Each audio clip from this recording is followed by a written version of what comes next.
Hunted by Darkness, Coven of Shadows and Secrets, Book 2, by Ashley McLeo.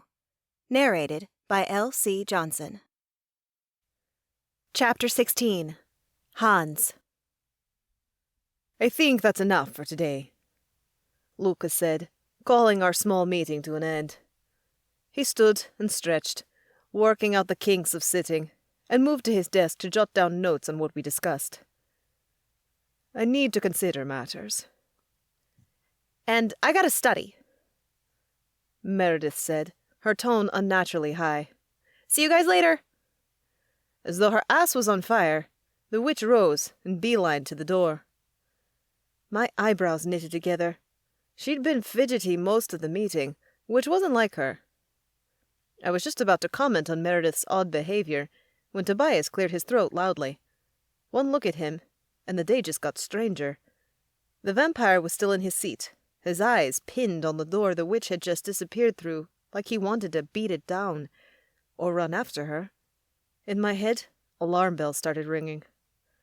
"Tobias," I ventured. He blinked as though I'd broken a spell he'd been under. "Yes?" "Are you okay?"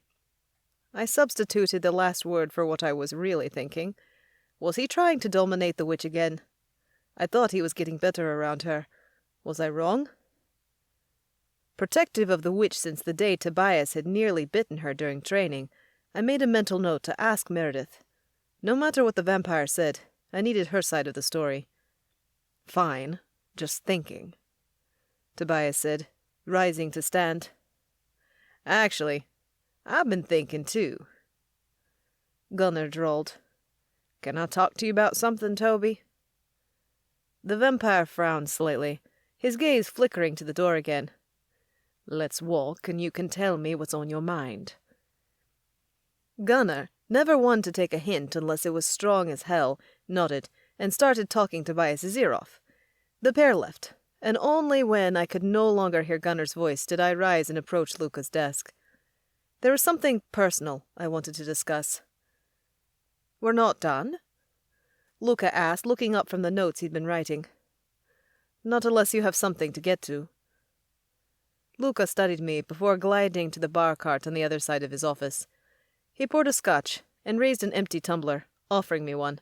I shook my head, declining. "I assume you want to discuss your sister." "On point as always, Mage." "She's clearly our enemy." "That's a strong word, Hans." "She's part of the Darkborn," I amended, though I had no doubt I was correct the first time. I understood demon emotions, how they struck deeper and hungrier and darker than others could imagine. Nicoletta would experience the same volatile emotions that I once had before I repressed that side of myself.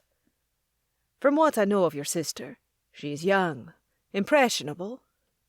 Luca lowered himself into the chair behind his desk and tented his fingers. "And I suspect a Prince of Darkness would seek her because she's also powerful. More so than you expected." A breath dripping with tension left me. "Yes, it shocked me, Luca. What she could do. I don't think I could muster the same powers if I tried." "Not that I wanted to." "She's young," I added, "which means she might not be done growing into her magic. What I saw could just be the beginning." "I see." Luca stared at me, a million questions in his deep brown eyes. "Only one thing matters to me, really. Is she redeemable?" I swallowed. I want to say yes. "Then once we find the stones and send the Prince of Wrath back to hell, we'll offer her protection, a place here, tutoring and support, if she wants it." Hope loosened the tension on my shoulders. "You mean it?" "I do. You've been a valuable asset to the Coven for years, Hans. I'm sure Nicoletta would be helpful, given the chance." My throat tightened. Since we'd returned to New Haven, the question of how to save my sister had burned in the back of my mind. One moment, I doubted it was possible. The next, I was determined to extract her from the clutches of the Darkborn. This offer was more than I dared to hope for. "Thanks, man." I breathed. I have a million doubts, but I really hope that she can turn to the light. The phone on Luca's desk rang, a landline number that only a few people possessed. The mage's eyes grew wide. "Excuse me, Hans." He lifted the receiver. "Luca Moretti." Not for the first time I wished I had the super hearing of a vampire or a shifter, but I didn't, so I waited. Muscles tensed as Luca nodded. Whatever the person was telling him wasn't good. "I'll be there soon," Luca said finally, one of his few contributions to the conversation. He hung up and stood. "That was a member of the Wolf's Head. A new recruit is acting strangely. They suspect magic." Luca arched an eyebrow. "Strangely? As in, crazy?" "That was the gist. I'll admit the person I spoke with was rather hysterical and rambling." "Do you think the Pearl is to blame?" "There's only one way to find out. I want to assess their tomb in person. Join me?" Together, we left his office. Headquarters was uncommonly quiet for late afternoon, though someone did seem to be brewing a potion somewhere in the tomb. It reeked of patchouli, a scent I despised. Give me gasoline and metal any day over that hippie shit. Luckily, no one emerged from the rooms Luca and I passed, and we slipped through the halls and out the doors with no one stopping us. Once on the street, we became just two guys melted into the flow of students, professors, and New Haven natives alike. "We'll take my car," Luca said, waving for me to follow. "Sure," I replied, marveling at how much stronger he looked. Days ago, the Coven master had been on death's door, but he was already back to normal. Sometimes it was difficult to remember that though the trip to hell pained me, it had really done a lot of good. Before our descent into the underworld, S&S had assumed it was the ringmaster or a dark sorcerer from OA who'd sent the shade. As Meredith believed the ringmaster was human, I'd been partial to the second theory. But now, I was pretty sure we'd all been dead wrong. It was far more likely that Prince Orion sent the shade. After all, the demon princes could command armies of the vile creatures, or so the text told me. Which led us to another massive issue the Coven had not gotten around to addressing. After Healer Daphne informed us the world's lone crop of Lucemesia was burned, necessitating our journey to hell, a single word popped into my mind. Traitor. The possibility that there was one in our midst seemed great. Only a few people were aware of this, and for right now it would stay that way. The slightest hint that we were wise to the Lucemesia crops burning might send the traitor running. We could not abide that. It was best to wait, to hope for a misstep, to keep watch. In time, we'd catch the traitor. After we got our hands on the Pearl and Opal. After we figured out how to kick a Prince of Darkness back to the underworld. Here we are. Luca stopped in front of a black Fiat, the mage's pride and joy. I slipped inside the car, running my hand over the smooth leather interior. Not my style. I preferred my vehicles larger and built for rougher terrain, but I had to admit it was pretty sweet. My fingers itched to play around under the hood of this baby.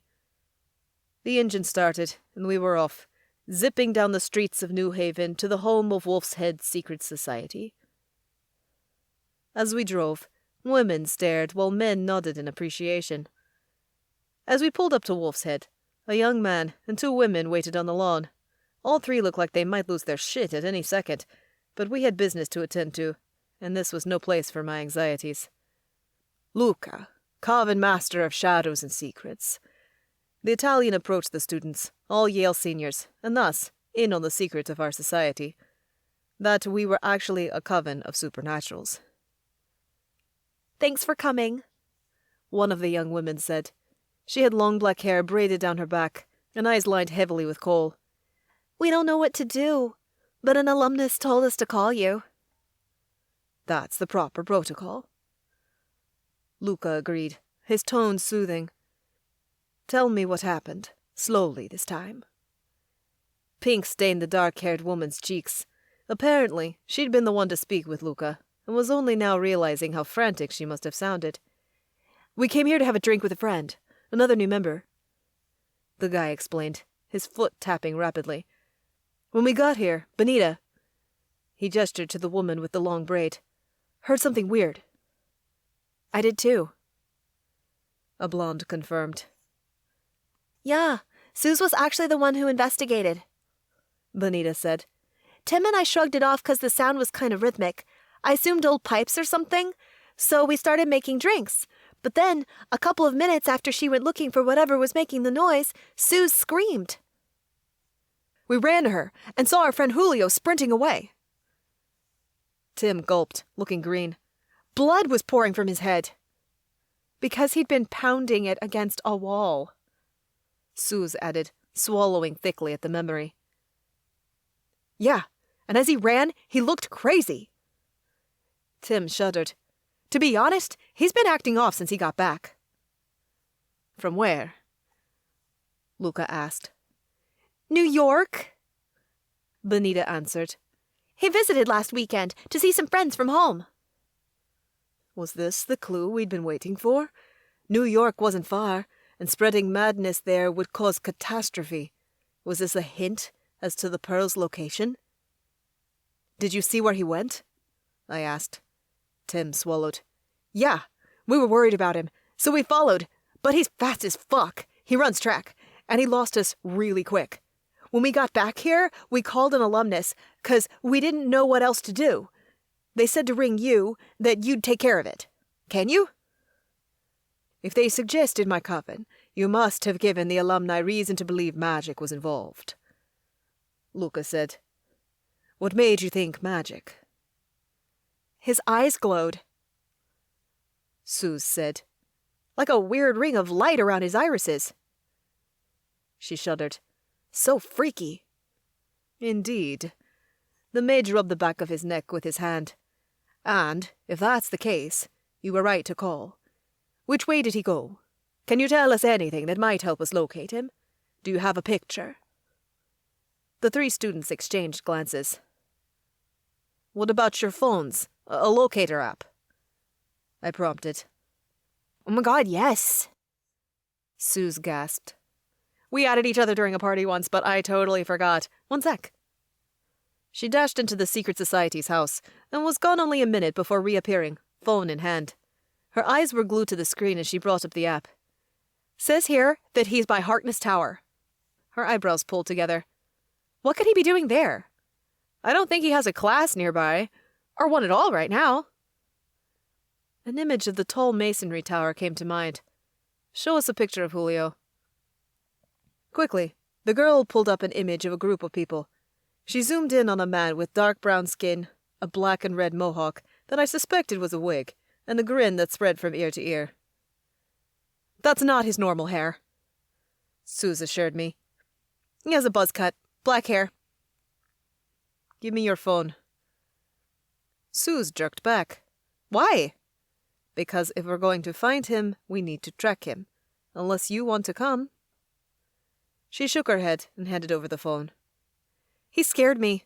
The unlock code is 1234. You should really change that to something better."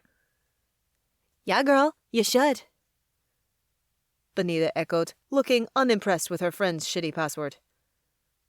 "We'll return your phone right after we find Julio," Luca assured Suze, who glared at me. Standing by what I said, I shrugged. The girl was just waiting to get hacked. "Let's go, Hans."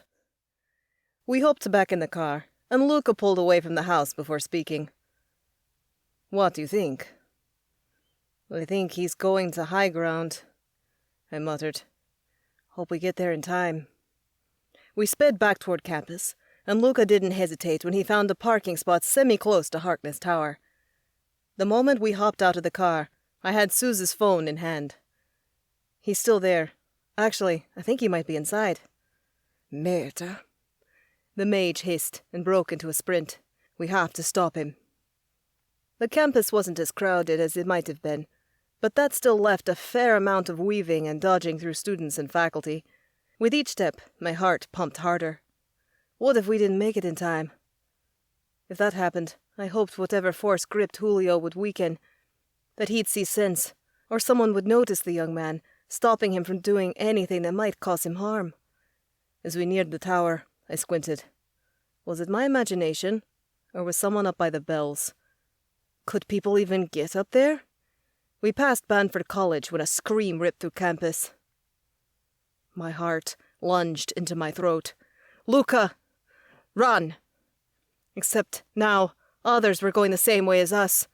By the time we got to the tower, a crowd had gathered. They stood a few yards from the building, but blocked our view. My stomach sank, yet there was no stopping now. We had to know, to see. "Excuse us." Luca pushed past the students. "Dude, you shouldn't go in there," one kid called, deepening the pit in my belly. "It could be a crime scene." It wasn't. Not like they were thinking. Yet even though I was expecting it, the moment I laid eyes on Julio, smashed against the pavement with blood pooling around him, my whole body tightened. We were too late. "Do you sense magic?" I whispered. As a mage, he was even more receptive to sensing it than me. I'd have to use a spell to figure out what happened. And we couldn't do that here. Not with so many eyes around us. "I do. Dark magic."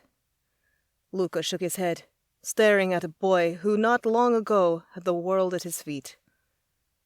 "I think it was the pearl's influence, but I can't be sure. I'd have to touch the body." "Back away!" A voice filled with authority boomed. I turned to find police running our way.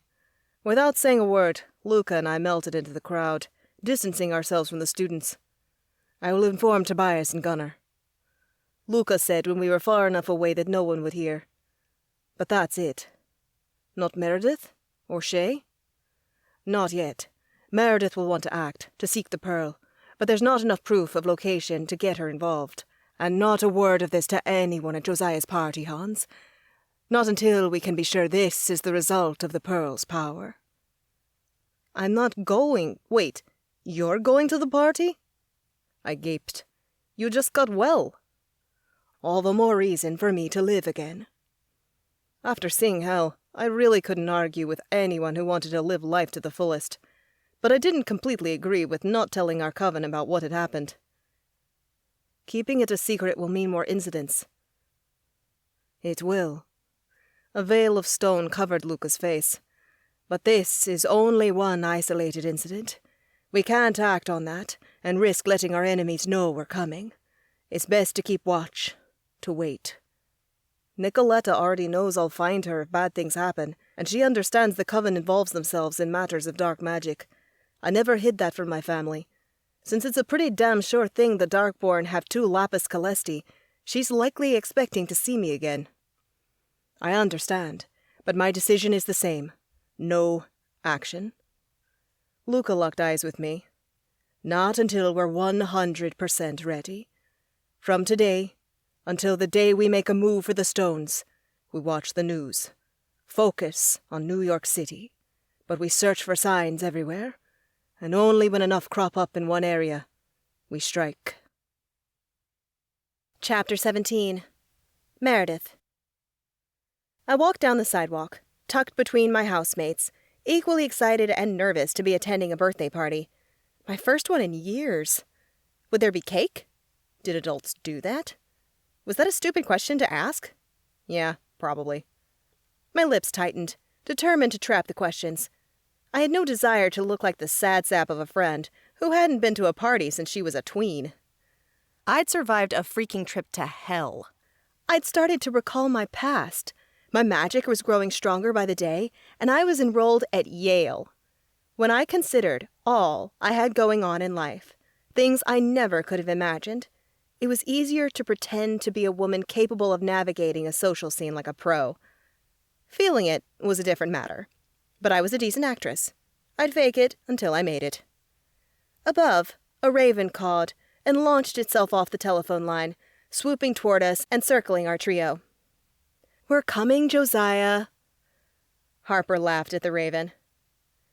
"Can he see through any raven's eyes, or just certain ones?" I asked as the bird did another circle and soared into the air, cawing loudly again. "Josiah has ones he favors, and those he can use at any time." Harper said. But technically, he can inhabit any raven. They have to be close enough for his magic to attach. Can all necromancers do that? No, they have varied powers. Sarah doesn't possess ravens. Shay remained silent as Harper answered me, her eyes locked on the ground. Normally, she was bubbly and fun, but tonight, we'd had to pull her out of the house. I had a hunch why she might be acting that way, but I hadn't broached the subject of Hans yet. Harper cleared her throat and gestured 3 doors down the street. That's his place. If she hadn't pointed it out, I would have known anyhow. Music blared from open windows, not loud enough for the police to be called, but on the cusp of acceptable. Through the windows, I spotted Luca, and my lips parted. The Coven Master is here? I'm not surprised, Harper admitted, glancing at Shay. I sensed the wolf felt an obligation to fill the empty conversational space left by our Nephilim friend. He loves a good party, and probably wants to assure everyone he's okay. We walked up the path to the house, and Harper knocked. Josiah appeared as if he'd been waiting right behind the door, one raven on his shoulder, and an easy smile on his lips. Glad you girls came. Come on in. Tobias was telling us about Le Bastion, Shay. At the mention of the vampire's name, a shiver rocked my spine. I blinked. For the time being, Tobias and I were on good terms, but I still found it strange how my body reacted to him. More than strange, actually. It confused the hell out of me. I clenched my hands into fists, rubbing my thumb over the moonstone in the ring. The gem glowed when I first put it on, but since then, nothing. Still, it comforted me, brought me back down. As it stood, this was the only thing I had left of my parents. Perhaps when I finally got around to visiting my vault, that would change. But that could be a while. Josiah showed us where to pile our coats in the guest bedroom, and as he did so, the raven on his shoulder stared right at me. Tossing my jacket on the bed, I swallowed. Is your bird okay? The one in the infirmary? This is Igbo, actually. Josiah stroked the raven's feathered head. She left before you and Luca did. Flew out a window once she healed up. Oh, that's good. He shut the door to the coat room. Yeah. Daphne freaked out when she found her missing, but Igbo has a mind of her own. I'm glad she's okay. I tailed the necromancer back to the living room and pulled a bottle of wine from the oversized purse I wore. Harper did the same, but Shay just stood between us, gaze raking over the party as if she was looking for someone. These are for you, Harper said, and we handed over the party favors. Thanks, Josiah grinned. I'll go put them on the table. There's more in the kitchen. A keg, 'cause I didn't want it on the carpet. Help yourself to anything that's out. Great, Harper said. Where's your restroom? Josiah pointed it out, and Harper excused herself to use the restroom, just as Josiah was called into the kitchen. Once alone, I looked at Shay. Want to get a drink?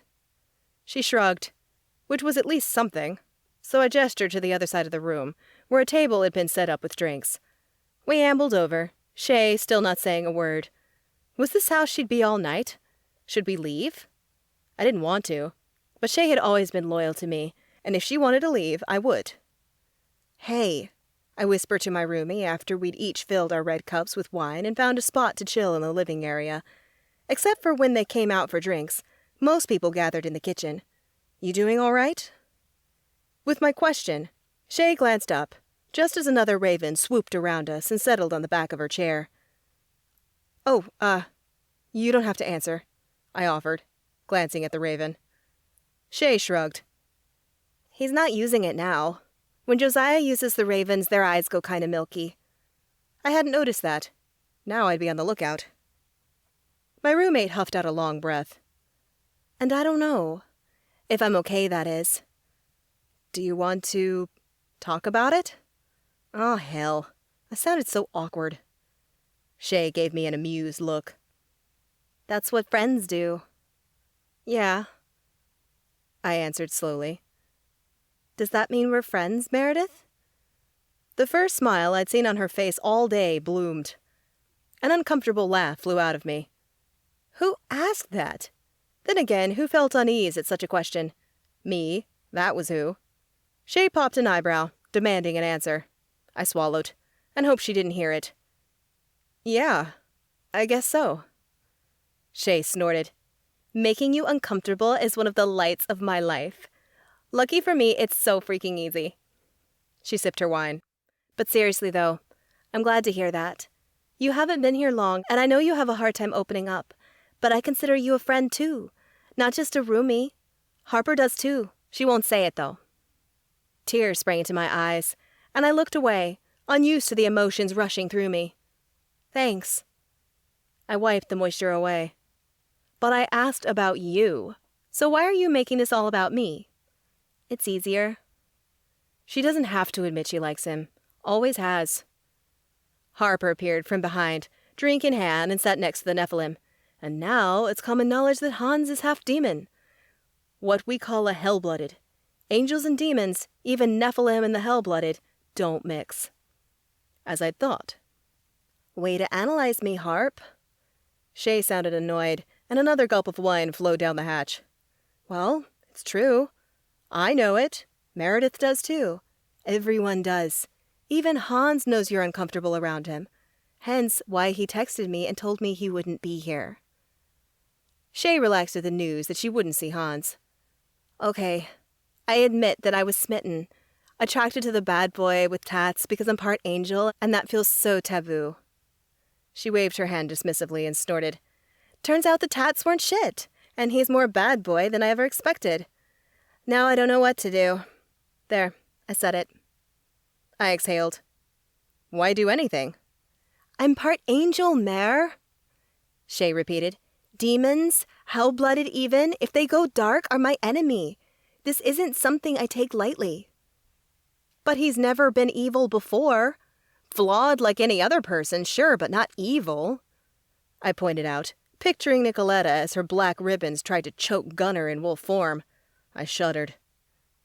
At first, I'd given her the benefit of the doubt. But I'd been wrong. She was evil, not Hans. His actions should count for a lot, I pressed. They do. I'm having trouble coming to terms. I'll get through it, eventually. She tilted her chin up so that her head rested on the back of the couch. Can we pretend like this isn't an issue right now? I'd love not to think about it for an hour or two. After exchanging glances with Harper, I shrugged. At least the truth was out in the open, and we didn't have to tiptoe around it. Sure, I agreed. Actually, I'm going to go say hi to Gunnar. I can hear him in the kitchen, and I haven't had time to check up on him one-on-one. I'll be a few minutes. We'll chill here. Harper waved at a trio of giggling women as they strolled in the front door without knocking. I don't enjoy being in the middle of a crowd. See you later. I stood and walked through the house, lighter than I'd been. Shay would have to work out her issues, but I had to admit it felt good to be trusted. We really were friends, and my heart lifted at the idea. Before I reached Gunnar, Daphne exited the kitchen, on her way to the drinks table. In true healer fashion, she stopped me and asked about my Achilles. I assured her I was fine, and the interaction left me with what was probably a dopey-ass smile on my face. 3 weeks ago, I hadn't been sure I could ever fit in anywhere, but the Coven had proven to me they cared about me. They were good people. I could count on them. Trust them. When I got free and entered the kitchen, I found the wolf right away. He was on the far side of the fairly large kitchen, regaling an enraptured group with a story. He seemed to feel me watching him, though, because he caught my eye and waved me over. Stony, how you feeling, girl? Good. I took a step his way, but before I got to him, Josiah appeared in front of me. Hey, he beamed. Oh, hey. I took a step back as he was sort of in my bubble. What's up? Seeing how you're enjoying the party. I just got here, I reminded him gently. But it's great. Thanks again for inviting me. Sure thing. I wish Sarah had come tonight. She's been wanting to get to know you better. Bummer, I said, meaning it. Sarah had always been nice to me. I thought she would be here. She's been busy with her volunteer gig. The necromancer shrugged. Then his eyes lit up. Actually, oh shit, this is perfect. What's that? Can I ask a favor? What's up? Sarah and I have been dating for a while now, and I got her a birthday present. His expression turned sheepish for a beat. You guys are about the same size, and I really want this gift to be perfect. Can you try it on? Give me your opinion. I don't know her well enough to know if she'd like it, though. Would Harper be better? We're close to the same size, too. Josiah's nose wrinkled. Harper is too prim. I cocked my head. I'd describe Sarah's style as preppy, not rocker, my personal style. It's in my room, and won't take long. Josiah pressed. The sensation of someone watching me grew tight on my skin, and my attention shifted from Josiah's hopeful expression to land on Tobias on the other side of the room. I hadn't seen him before, probably because the vampire stood in a circle of women, one of whom was even taller than Tobias's towering frame and had blocked him from view.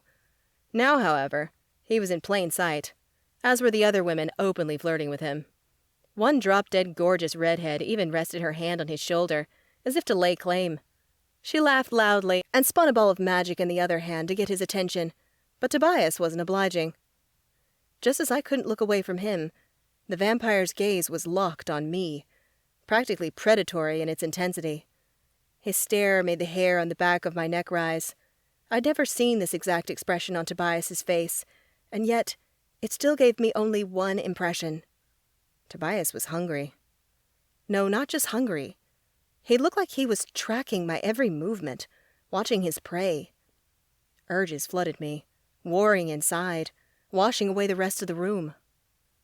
I'd have to be blind to not see that Tobias was sexy, and in that vein, I wanted to march up to him, take his chin in my hands, and kiss that dominant look right off his face. To show him that I'd grown beyond the day he threatened me with his fangs, that he couldn't intimidate me anymore, and I was a force to be reckoned with.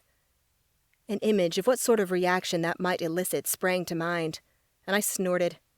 My laughter only appeared to intrigue him, for Tobias immediately detached himself from his group and strode toward me. I stiffened. Meredith?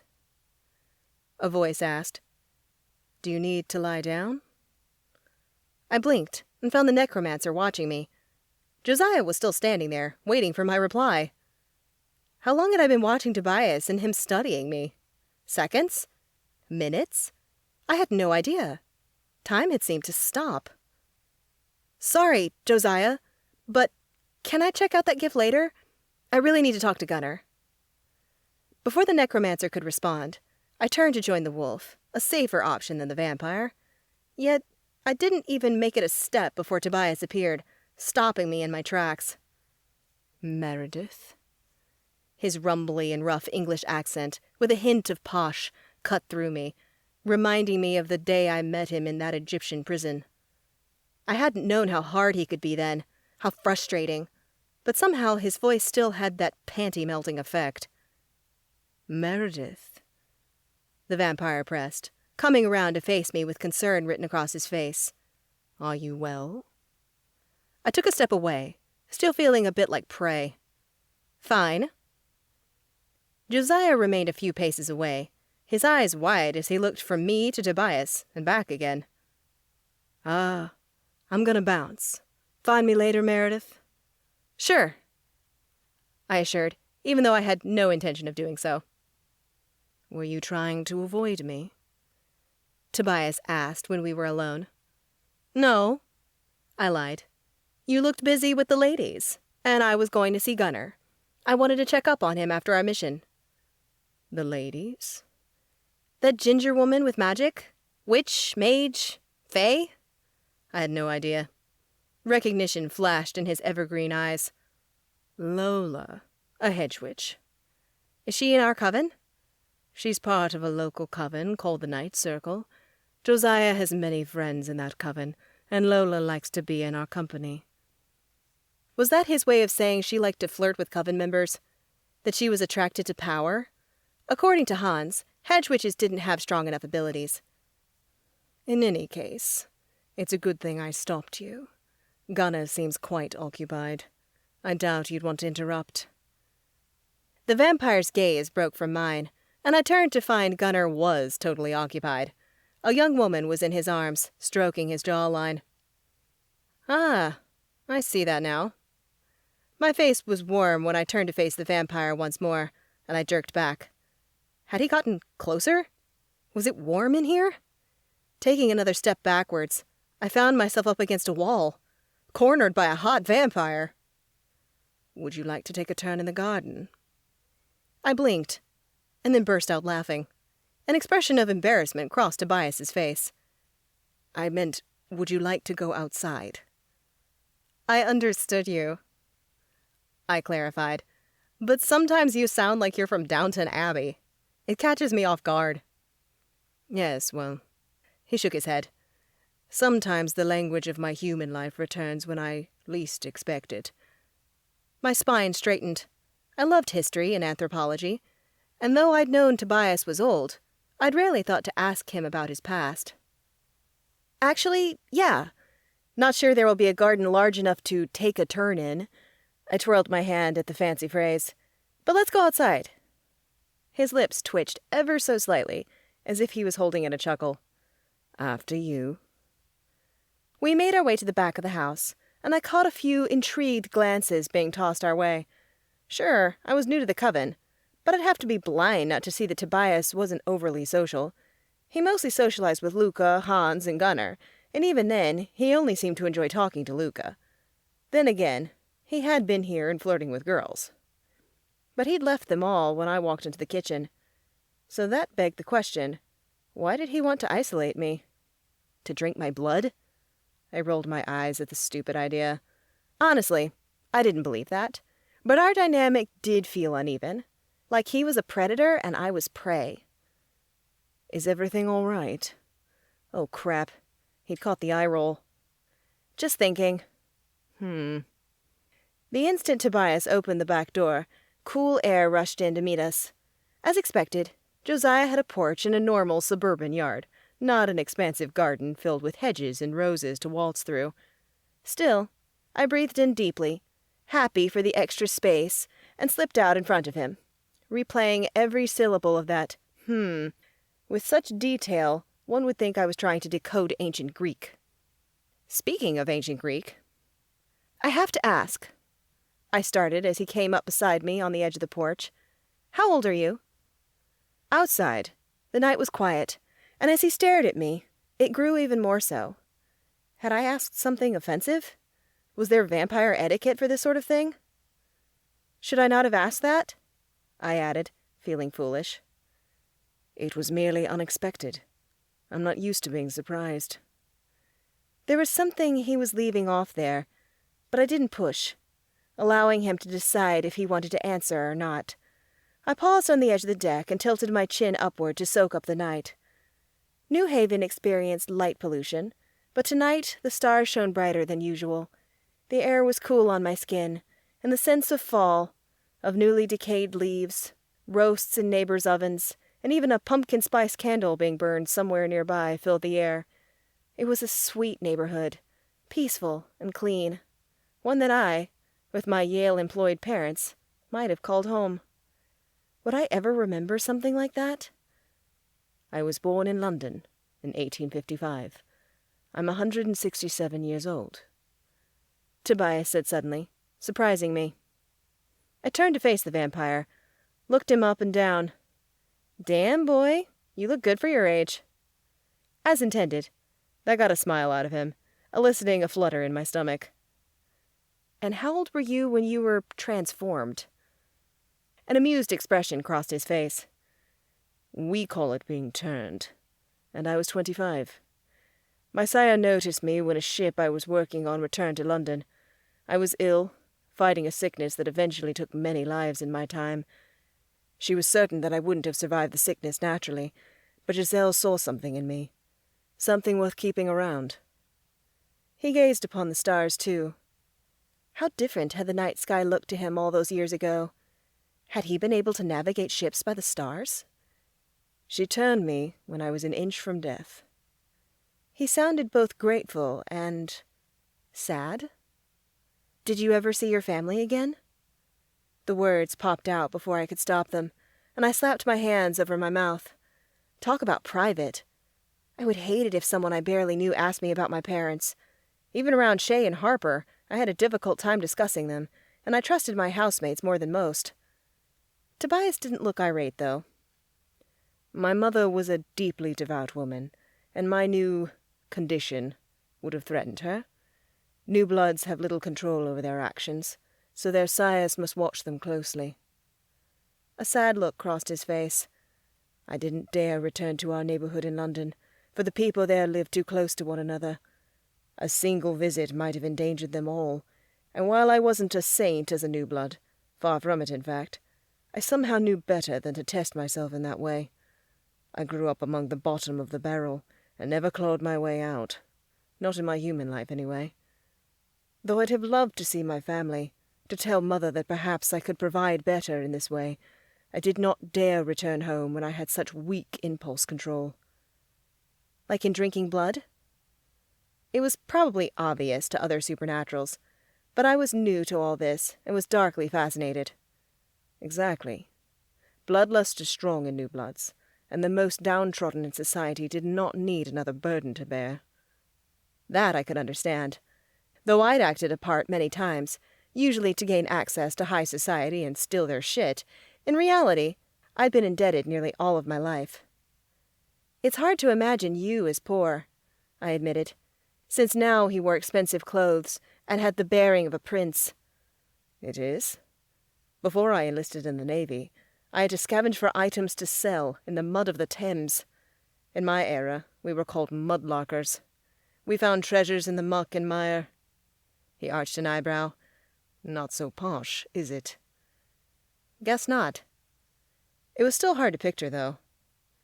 When you could go places without your sire, did you go home? Like years later? Tobias's head shook. As I said, my mother was devout, and word had spread that I'd died of a plague, and my body burned before she could say her goodbyes. Returning would have only haunted her. We went to Paris as soon as I was capable of sailing. I'm sorry you didn't get to see them again. I understood a thing or two about not getting to say goodbye to those I loved. It was better that way, and while I miss them, still do from time to time, Giselle gave me a new lease on life. Another family. He shrugged. We try not to dwell on the past, my kind. If you do, it might steal your sanity. A cheer rang from inside, the party sounding like it had gotten larger. Wilder, too. My lips curled at the light-hearted fun. I want you to know, Meredith, that I truly regret underestimating you, Tobias offered, and my lips parted in shock as he reached out and plucked a fallen leaf from my shoulder. An electric shock ran from where his fingers touched me, to my very core. Tobias paused, eyebrows dipping closer together. Where is this apology coming from? The vampire's gaze stayed on my arm for a beat longer, before he removed his hand, meeting my eyes. At first, when you joined SNS, I didn't wish for you to be here. I didn't believe you could handle it. But now I see that I was wrong. I respect your abilities and what you've done, Meredith. Can we start over? You already apologized in the infirmary. Well, I've learned to be quite thorough with you. His lips tugged up at the corners, and the day that I'd demanded a second, admittedly rather petty, apology from him rushed to the forefront of my mind. Inwardly, I cringed at my behavior. Ugh, why was I so stubborn sometimes? We can start over, I conceded. That would work well for the both of us. Oh! As it had in hell, my vision clouded, and I braced myself, knowing what was coming. Distantly, I heard Tobias asking if I was okay, but before I could respond, I found myself standing in a bedroom painted lilac and cream. I shook myself, shocked at how vivid these memories were becoming, more like I was an active participant, rather than just viewing, like I had in the first one. Along the walls, childish drawings began to appear, interspersed with photographs of my parents and me. Tears sprang to my eyes. This was my room as a child. As that sank in, 2 figures appeared in front of me, stealing the air from my lungs. Mom sat in a chair next to my bed, reading to me. I looked to be about 8 this time, and from the sour look on my face, I was not taking the book. I want your ring, I whined snottily. The breath, filled with barely restrained annoyance, left my mother's lips, but she forced a smile and took off her ring. The moonstone one Tobias had given me. The one on my hand. Be careful with it, my darling. Why? It's mine, isn't it? I can do whatever I want with it. I wrinkled my nose in a way that made me want to scold myself. Why was I being such a brat? Clearly, I didn't realize how good I had it, or what would be taken from me in a few short years. The idea made my throat tighten. I would give anything to go back to this night, body and soul, and hug my mom. It is yours, Meredith, but not yet. You're not ready for it. Why not? I lifted my arm away from her, taunting her with the ring, even though my mother made no move to take it from me. Moonlight beamed through the window, and somehow the ring looked even more luminous than it did in real life on my hand. That ring, and the 8 stones in it, will lead you somewhere, to someone who will teach you many things, and that, sadness filled her face, means you have to go away. Somewhere you're not ready to go yet. Daddy and I want time with you first. I'm a big girl, I yelled. I'm ready, and I want to go. I bet whoever lives there will give me a puppy. Meredith. My mother sighed as if she'd been over this 1,000,000 times. She probably had. Your father is allergic to dogs. Do you want him to be in pain? I want a puppy, I demanded. Mother's fingers rubbed at her temples. We'll talk about other options later. I know we had a hard day, but maybe it's best that we all go to bed. Can I have the ring back, Meredith, darling? It's mine, young me shrieked. The sound was so ear-splitting that I covered my ears and closed my eyes. A second passed, and the pressure of a hand on my shoulder alerted me that someone had spotted me. My mother? Could she see me this time? When my eyelids flew open, my heart sank. Tobias stood there, watching me. So close, his hands pressed into my shoulders as if he was trying to bring me back through touch. Slowly, I lowered my hands. He followed suit, though the intensity in his eyes did not leave. What happened? A memory. Recalling how much of a brat I had been made me wince. With my mom and this. I lifted the hand which bore the ring. My mother was wearing it, like in another memory I had, but this time I demanded it from her. God, I was a terror. Talk about effective birth control. At that, the vampire let out an amused, superior sound, ripping me from my pity for my mother. What was that? Let's just say I can imagine it. Excuse me. I'm having a serious moment here. I glared at him, and Tobias rearranged his features from haughty to neutral. Anyway, my mother talked about this ring. The moonstone captured my attention once more. She said that it would lead me somewhere, to someone, but she specified that the 8 stones would, and as we talked before, there are only 7. His expression went still. Do you believe she also referred to the ring showing you to Miriam Black? I hadn't had time to consider such a thing, but it made sense. They had found the ring in a bank that connected me to the enigmatic Miriam. I don't know the woman, so I can't be sure. Tobias pondered. It seems likely, though Luca will still want to send Gunnar and Silas to scout before you journey across the pond, in case this Miriam woman is dangerous. I shrugged. Fine by me. At first, I really wanted to go, but I'm not quite ready to risk my life again so soon.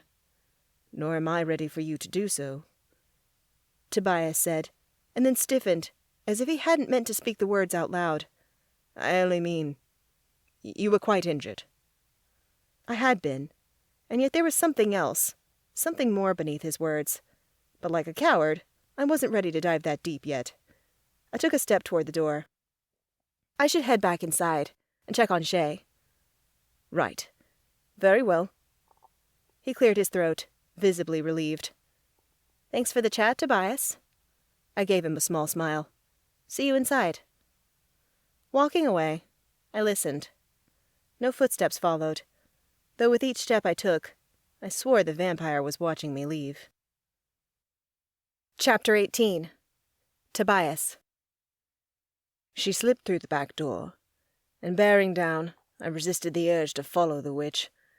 I had prepared myself for the evening, drinking so much blood that my hunger had remained in check while I spoke with Meredith.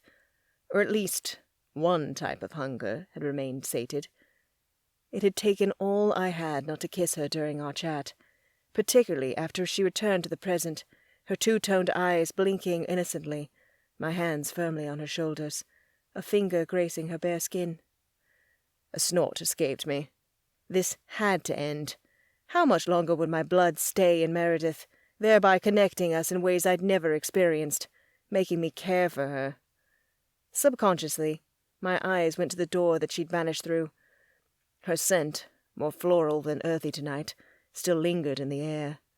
The aroma was a phantom, whose only purpose was, seemingly, to haunt me. Again, the urge to follow mounted. What was happening to me? Giselle's reason swooped into my mind, unbidden. It simply cannot be. Although Meredith's features pleased my eye, and she made me want to engage in activities I'd forsaken decades ago, I knew better than to believe I was an exception. I was no silly human. Individuals of their kind always thought they were outliers, but not me. Outliers were rare and exceptional. It would be too much to think Meredith and I, two supernaturals of different orders, were fated in the stars.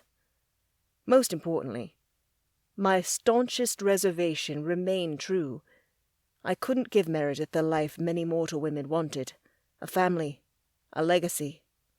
Of course, Giselle had also pointed out that not every woman wished for a child, but I found that so difficult to comprehend. In my time as a human, children were the greatest blessing, a way for a person with such a small span of years to become immortal. Tipping my chin to the sky, I exhaled, recalling the stars of London in the 19th century. They were different, but would a person's desire for a legacy change that much? I would not subject a mortal woman to that chance. If she felt similarly, like something was budding between us, even bringing up the idea of being together was doing her a disservice. What if I took her heart, and she forsook what she wanted to make me happy? Meredith might even do it without telling me. "What's got you so down?" a voice asked, and I turned away from the heavens to find Luca standing on the porch. I hadn't heard him come outside. It's not every day someone can sneak up on a vampire.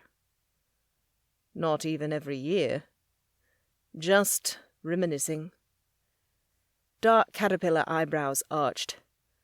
Don't go too far down the rabbit hole, Tobias. I need you to be alert. I eyed the Coven master. Here? And why are you here, anyway? Shouldn't you be resting? Luca's hand waved dismissively at me. Daphne is inside, and has already scolded me. I'm a free man. If the healers are so worried, they should have made me stay in the infirmary. Don't go looking for trouble. Luca looked away. Too bloody late, apparently. What happened? An incident at Wolf's Head. A member perished. Okay. Abnormal, but also not our concern. Humans died daily. It was a fact of life as a mortal. Hans and I suspect the Pearl of Hell influenced him, drove him to jump from a building. At his mention of the Pearl, a muscle in my jaw twitched. I stood corrected. Anything having to do with magical artifacts was the domain of S&S. Why didn't you call me? Nothing to be done about it. The young man jumped from the Harkness Tower before Hans and I arrived on the scene. Luca's hand ran through his black hair. But I want you to be informed. We must be on the lookout for more signs of madness. Did it start here? That would be too coincidental, wouldn't it? New Haven wasn't a small town, but why would the Darkborn come here? Nicoletta knew her brother lived in New Haven. Reason followed that the Coven was here too. Wouldn't they stay away from people who wished to stop them? The Wolf's Head members claim their friend came from New York. I'm sending 3 members there to scout while you, Hans, and I keep eyes on the news. As you know, we cannot act until we're absolutely sure. For if we acted too early, and those who stole the lapis calesti, those in league with the demon prince, got wind of us, they'd leave the city. We had to be sure of their location before striking. Then we could take the pearl. Hopefully the opal, too. Was there evidence of the gem's interaction? Not that I could tell, Luca admitted. It's hard to tell, since no one has knowledge of what the opal can do, not to mention the other 5 stones. That is an issue, I muttered, annoyed. I spent years trying to find information on the lapis calesti. Of the 7, only the pearl of hell was documented in any way that mattered. The rest, while listed as certain types of gemstones, were largely mysteries, their power unknown. However, it was rumored that the stones would be drawn to one another, and that together their powers might be altered. No one could say for certain, though. But the pearl brings on madness, and the man who jumped exhibited that. Dark magic cloaked the area. Luca added, That is telling enough. Have you told Gunnar? He was otherwise indisposed. Luca chuckled. He wouldn't want to be interrupted, and as there's nothing to do at the moment, no need either. So he was still making out with one of the hedge witches. Suddenly, their presence, usually benign, dripped with risk. We need to warn Josiah to be more careful of who he hangs out with. All the covens, in fact. The night coven is fine, normally. But what if someone spoke too freely? And that's how the shade appeared in our headquarters. I hate to cut us off from the supernatural community, but these are abnormal times. Luca nodded in agreement. Even among our own, we must be more careful. Tonight is a wash. But I'll make such an announcement tomorrow. He said nothing of my loose insinuation that perhaps the presence of the shade had been the work of an outsider to S&S and not a traitor to the Coven. It was a topic we'd pushed away, to focus on more important issues. But we could not continue to do so for much longer. Like the witch and that mysterious ring she wore. Speaking of, I have something to tell you, I began. Though this was not my tale to tell, it was also Coven business. Meredith recalled another memory, of her rings. Her mother told her that the ring with all 8 stones, it would lead her somewhere. Makes me think we need to find that missing stone to get the most out of the piece. Perhaps it would take her directly to the mysterious Miss Black. Luca added, his mind on the same track mine had pursued. That would be handy. I'm not sure. Either way, she needs to find a missing gem in the base. Should be easy work for a seeker. Once we get her in the right place, she can't bloody well search the whole world, can she? I paused. Did you know her parents worked at Yale? I did. His answer shocked me. Well, perhaps they hid it on or around campus, I offered, trying not to take it personally that he hadn't shared that information, that I'd had to hear it from Shay. It's an idea. One I hope is true because it would make things easier. Luca stared across the yard, where an unkindness of ravens had landed to rest on the lawn. Was Josiah watching us? Or were these birds natural? I turned my back on the birds. I can help Meredith search, I assured. She wishes to learn about Miriam Black, and the ring might lead her to the woman. It would be faster if I assisted. Is that so, Tobias? Luca asked amusedly, his lips slightly pursed. You're much more involved regarding Meredith than with most new recruits. Any reason? I stiffened. Caught. None. The reply came out harder than intended. I merely... A scream cut through the night, high-pitched and close. Too close. I cast the mage a glance, and without another word we sprinted to the side gate. The scream had come from in front of the house, and going through the party would only slow us. It would draw a crowd, too. What if the pearl had struck again? We reached the street and scanned the area. No one was outside. No one had even poked their heads out of their doors. Were we really the only 2 who'd heard such a thing in this quiet suburban neighborhood? How? Can you smell anything out of the ordinary?" Luca murmured. I inhaled. My shoulders tensed. "Blood. This way." Like a lion on the hunt, I followed the scent all the way to the end of the street. At the corner, about 4 homes down from Josiah's place, sat a yard rimmed with waist-high hedges. The house beyond loomed dark, all the lights off inside, suggesting that the owners were probably not there. "Behind those," I whispered, pointing to the hedges. "Careful." Luca replied, as I sensed magic flaring in the night. The mage was preparing to attack should the need arise. We crept closer, but no sounds hit my ears, not even that of a heartbeat, so unless a vampire lurked behind the bushes, I didn't believe we'd find anything. I was wrong. A woman I recognized sprawled out on the other side of the greenery, dead. Her red hair splayed behind her, and one of her arms bent at an unnatural angle. "Lola," I whispered, staring down at the hedge witch. A hole gaped in her chest, and blood covered her face and hands. Luca's eyes widened. "She was at Josiah's. Do you think one of our kind did this?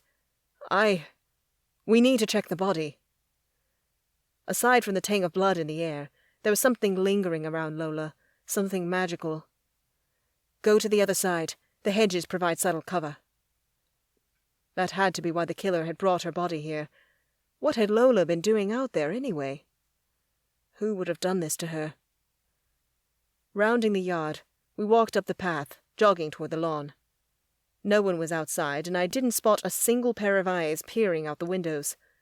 The owners of this home were out, but what of the rest of the neighborhood? Those at the party had an excuse. The music was loud, but every other home appeared quiet. It wasn't so late for it to be unthinkable that someone else was awake. How could Luca and I have been the only ones to hear the scream? We reached Lola and crouched behind the cover of greenery. Again, the strange smell filled my nostrils, stronger, more familiar too. Where had I scented that type of magic? Luca's hand pressed against the woman's wound, but came up unbloodied. He must be using his power to create a sort of invisible protection. "There isn't just a hole. Her heart is gone." Everything clicked into place. Someone was trying to steal her magic. The Coven master met my stare. "Necromancer? You sense the magic in the air too, don't you?" "I do." There were only 2 necromancers in our coven, Josiah and Sarah. They rarely used their power in the tomb. There was no need for it. Someone was trying to steal Lola's magic. But why? Luca sat back on his heels. "There's a home full of powerful supernaturals, and they choose a hedge witch? It makes no sense. Unless the necromancer was practicing," I added, "and they failed." It had been decades since I'd witnessed someone steal another's magic, but I'd never forget that night. The thief had to expose the heart, though the opening had been much smaller than this one, little more than a cut near the heart. A hired necromancer had taken the magic through the wound. Yet Lola's heart was gone, ripped viciously from her chest, hinting that either the person who desired power, or perhaps the necromancer, hadn't known what to do. That the person was one and the same was too far-fetched. A necromancer could, theoretically, steal another's power, but it made them ill, eventually killing them. An image came back to me. "Did you see the unkindness of ravens in Josiah's yard?" "Yes," Luca replied slowly. "Why?"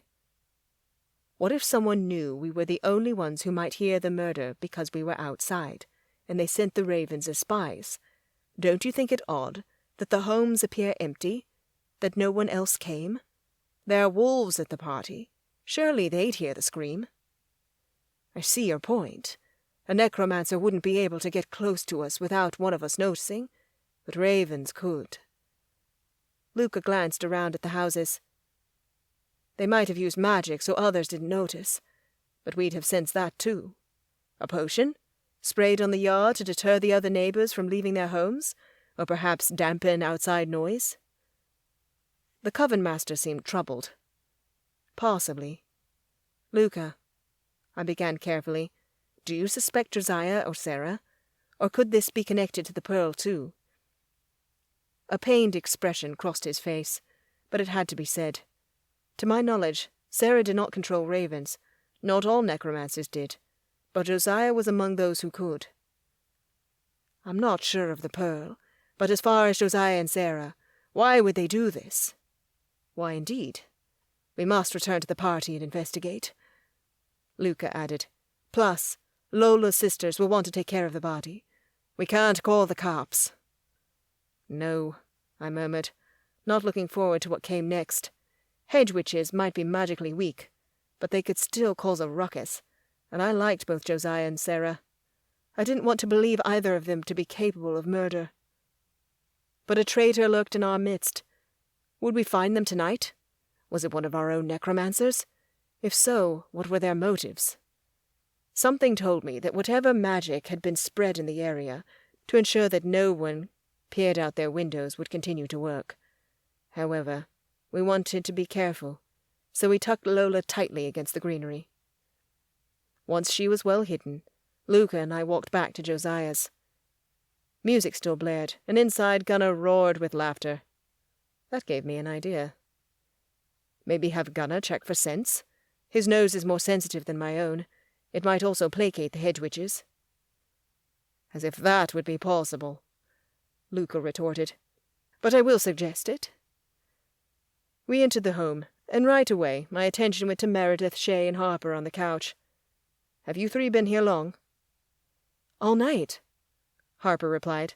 Well, not Mare. The witch's cheeks grew rosy. I came here right after we talked. Why? Did anyone leave? No. Harper cocked her head. Why? What's going on? Luca clapped his hands then. Magic spewed from them, and racing through the small house. You'll see. The mage's power silenced the crowd. Drawn by the force of Luca's spell, one by one people crammed into the small living room. Josiah entered alongside a bleached blonde hedge witch, the pair taking the piss at the person following them, who didn't look upset by it. Internally, I cringed. Bloody hell, this will be a nightmare. What's up, guys? Josiah gestured to the door. Did a neighbor come over and complain about the music? Sorry I didn't hear them knock. Not quite, Luca replied. Tobias and I stumbled across a body down the street. Gasps rose all around us. Where? Josiah asked, eyes wide. Down the street, the corner lot. Pausing, Luca cleared his throat. There's no good way to say this, so I'm going to come out with it. The person who died was in attendance at this party. More gasps echoed, followed by a few horrified glances. Who? Harper demanded, her spine ramrod straight. Lola. Luca cast a glance at the night Coven witches. And there's evidence that whoever killed her also tried to steal her magic. Silence shrouded the room, only to be broken by a shrill screech. Steal her... What? The blonde witch next to Josiah stared murderously at him. That's what your kind does! But, no, I was here. Josiah took a step back. Not the whole time? I blinked. Harper told us that no one left, and she'd been by the door almost all night. I went to the bathroom after my keg stand to wipe myself off and change. I had beer all over me. The bleached blonde shoved him, and bedlam threatened to break loose as others of her coven made moves toward the necromancer. Meredith stood. He didn't walk past us. He's innocent. Yeah, I am. Josiah darted toward me and Luca, almost as if he were going for the door, but Luca's hand shot out to seize him.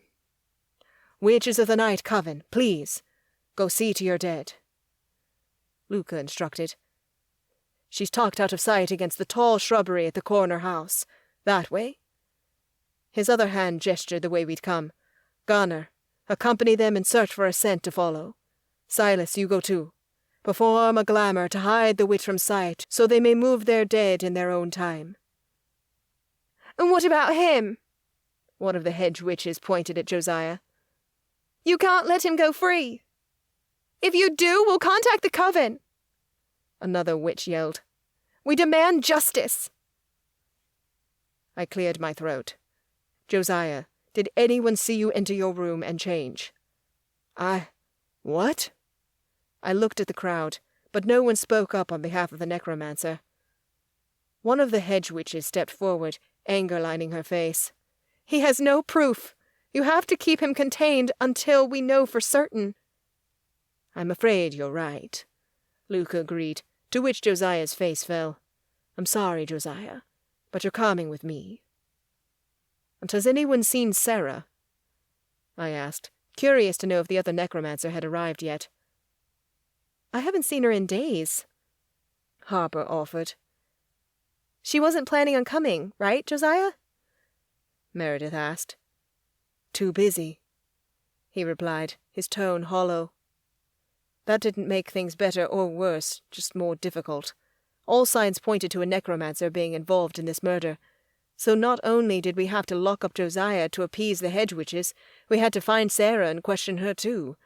When I glanced at the Coven Master, he nodded. We will check her apartment. I do not take a murder in the magical community lightly. We will investigate all leads. The blonde hedge witch lifted her chin, as if to say, damn straight. One by one, the witches of the Night Coven marched out, 2 swearing revenge for Lola. Gunnar and Silas followed, disappearing down the street. I swear I didn't do it, Josiah repeated. We need proof, Luca replied. You know we cannot have them contacting the Covenant. S&S did all they could to keep the supernatural ruling body out of our affairs, and right now that included Meredith's magical talents. Those needed to stay hidden for as long as possible. Too much is at stake, Josiah, Luca added. So come along. Once we find the killer, you'll be let go. I promise. Chapter 19. Meredith. All too soon, the first party I'd been invited to in a decade ended with a bang. One I'd never forget. Harper, Shay, and I walked to the car, lost in quiet thought. Behind us, other Coven members strolled to their vehicles too, quiet murmurs flitting between them. Part of me couldn't believe what had happened. A body found so close to Josiah's place. Someone tried to steal magic from a witch and killed her in the process. What the actual hell? I didn't understand exactly how necromancers took magic and transferred it to another person. Hans told me that most often, humans were the culprits. They learned of the supernatural world and wanted a piece of the pie. I was dying to learn more, but it was poor form to gossip on the street about the dead. Holding my tongue, I let the questions build with each step. Finally, we got in Shay's car, and she started the ignition. Unable to hold my curiosity back any longer, I leaned forward between the front seats. Do you guys really think Josiah could do that? Or Sarah? I couldn't see either of them as killers. Josiah was chill, and Sarah seemed so nice, normal, a strawberry blonde from the Midwest. Neither struck me as a psycho, and I had a bit of experience with assassins and thieves for hire. Arguably, both of those camps had a little crazy in them. A perplexed breath left Harper's chest. I don't see it. She's sweet, and he's a good guy. The Nephilim pulled out of the parking spot, shaking her head. Same. Sarah is a total pacifist, though, of course, the Coven forces her to act when we need a necromancer's magic. So true. She doesn't take assignments if there's a possibility there might be violence, Harper added.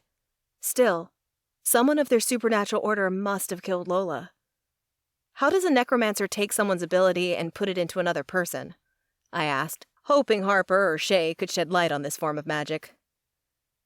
I don't know how, but I'll tell you what I think. It had to be a human who hired the necromancer, Shay replied, echoing Hans's belief that humans most often employed necromancers. If they hired someone to do that, and they're already magical, then why would they target Lola? Why wouldn't they take out someone stronger to add to their powers? Luca, me, or even you, Meredith? You're not trained fully, but you have a lot of raw power that many would kill for.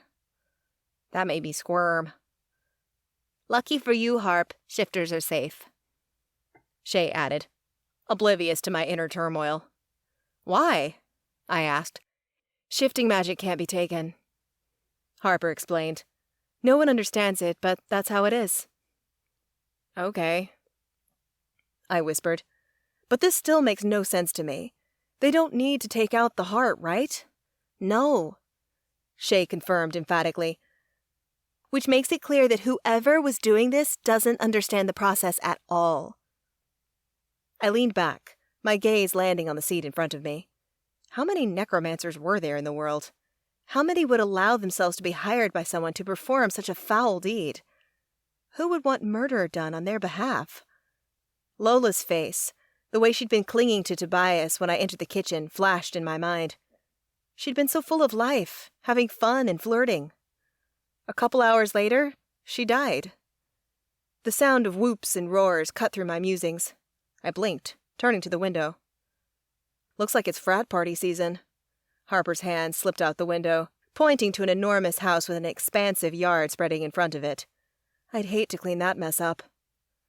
People hooted and hollered, dancing on the lawn, many dressed in togas and masks, some with laurel wreaths around their heads. 2 wore antlers, probably in devotion to the goddess of the hunt. Hundreds of red plastic cups littered the grass, and multiple rounds of beer pong were abandoned for the revelry the frat party was partaking in now. It looked chaotic, and, admittedly, like fun.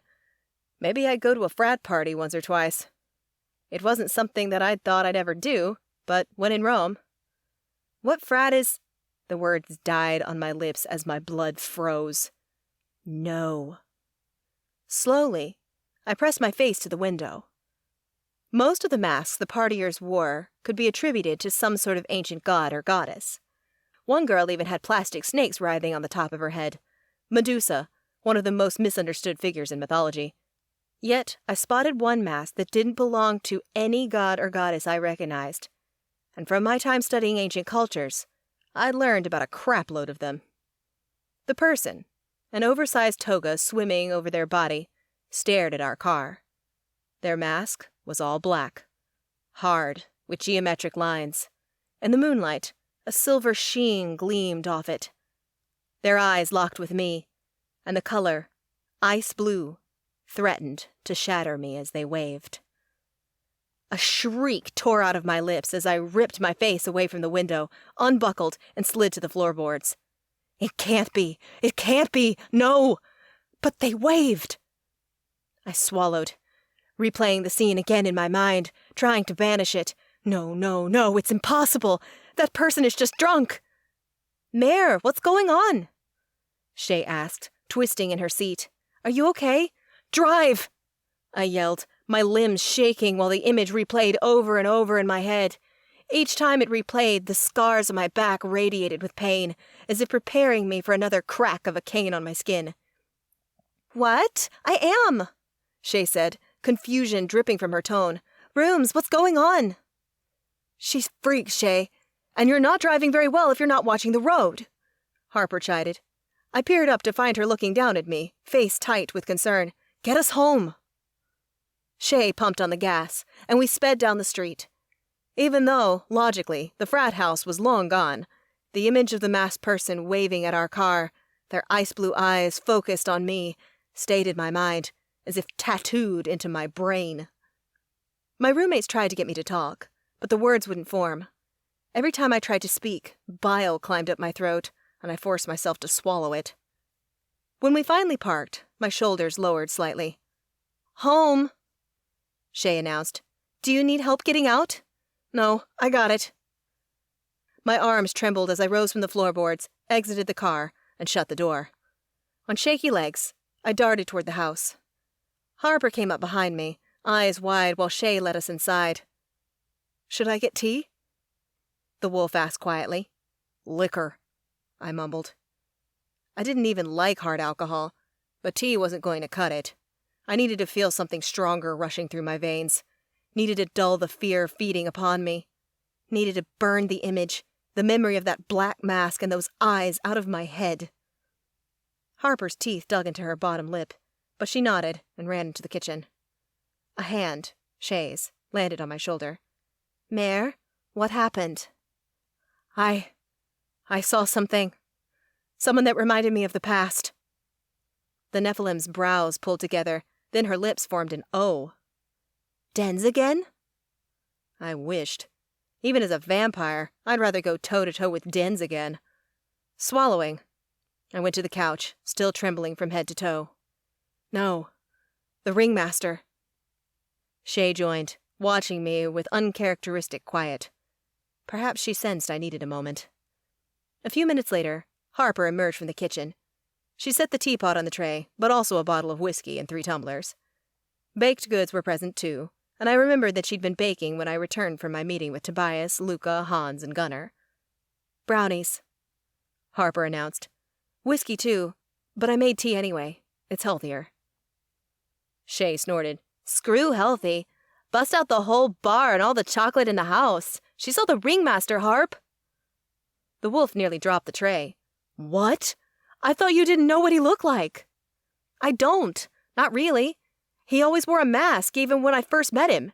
And then, after that, we didn't ever meet in person again, but video chatted. I didn't add that sometimes, in the few instances that I'd screwed up a job, the ringmaster would send messengers to deliver painful messages. He'd watch from a computer as the message sunk in.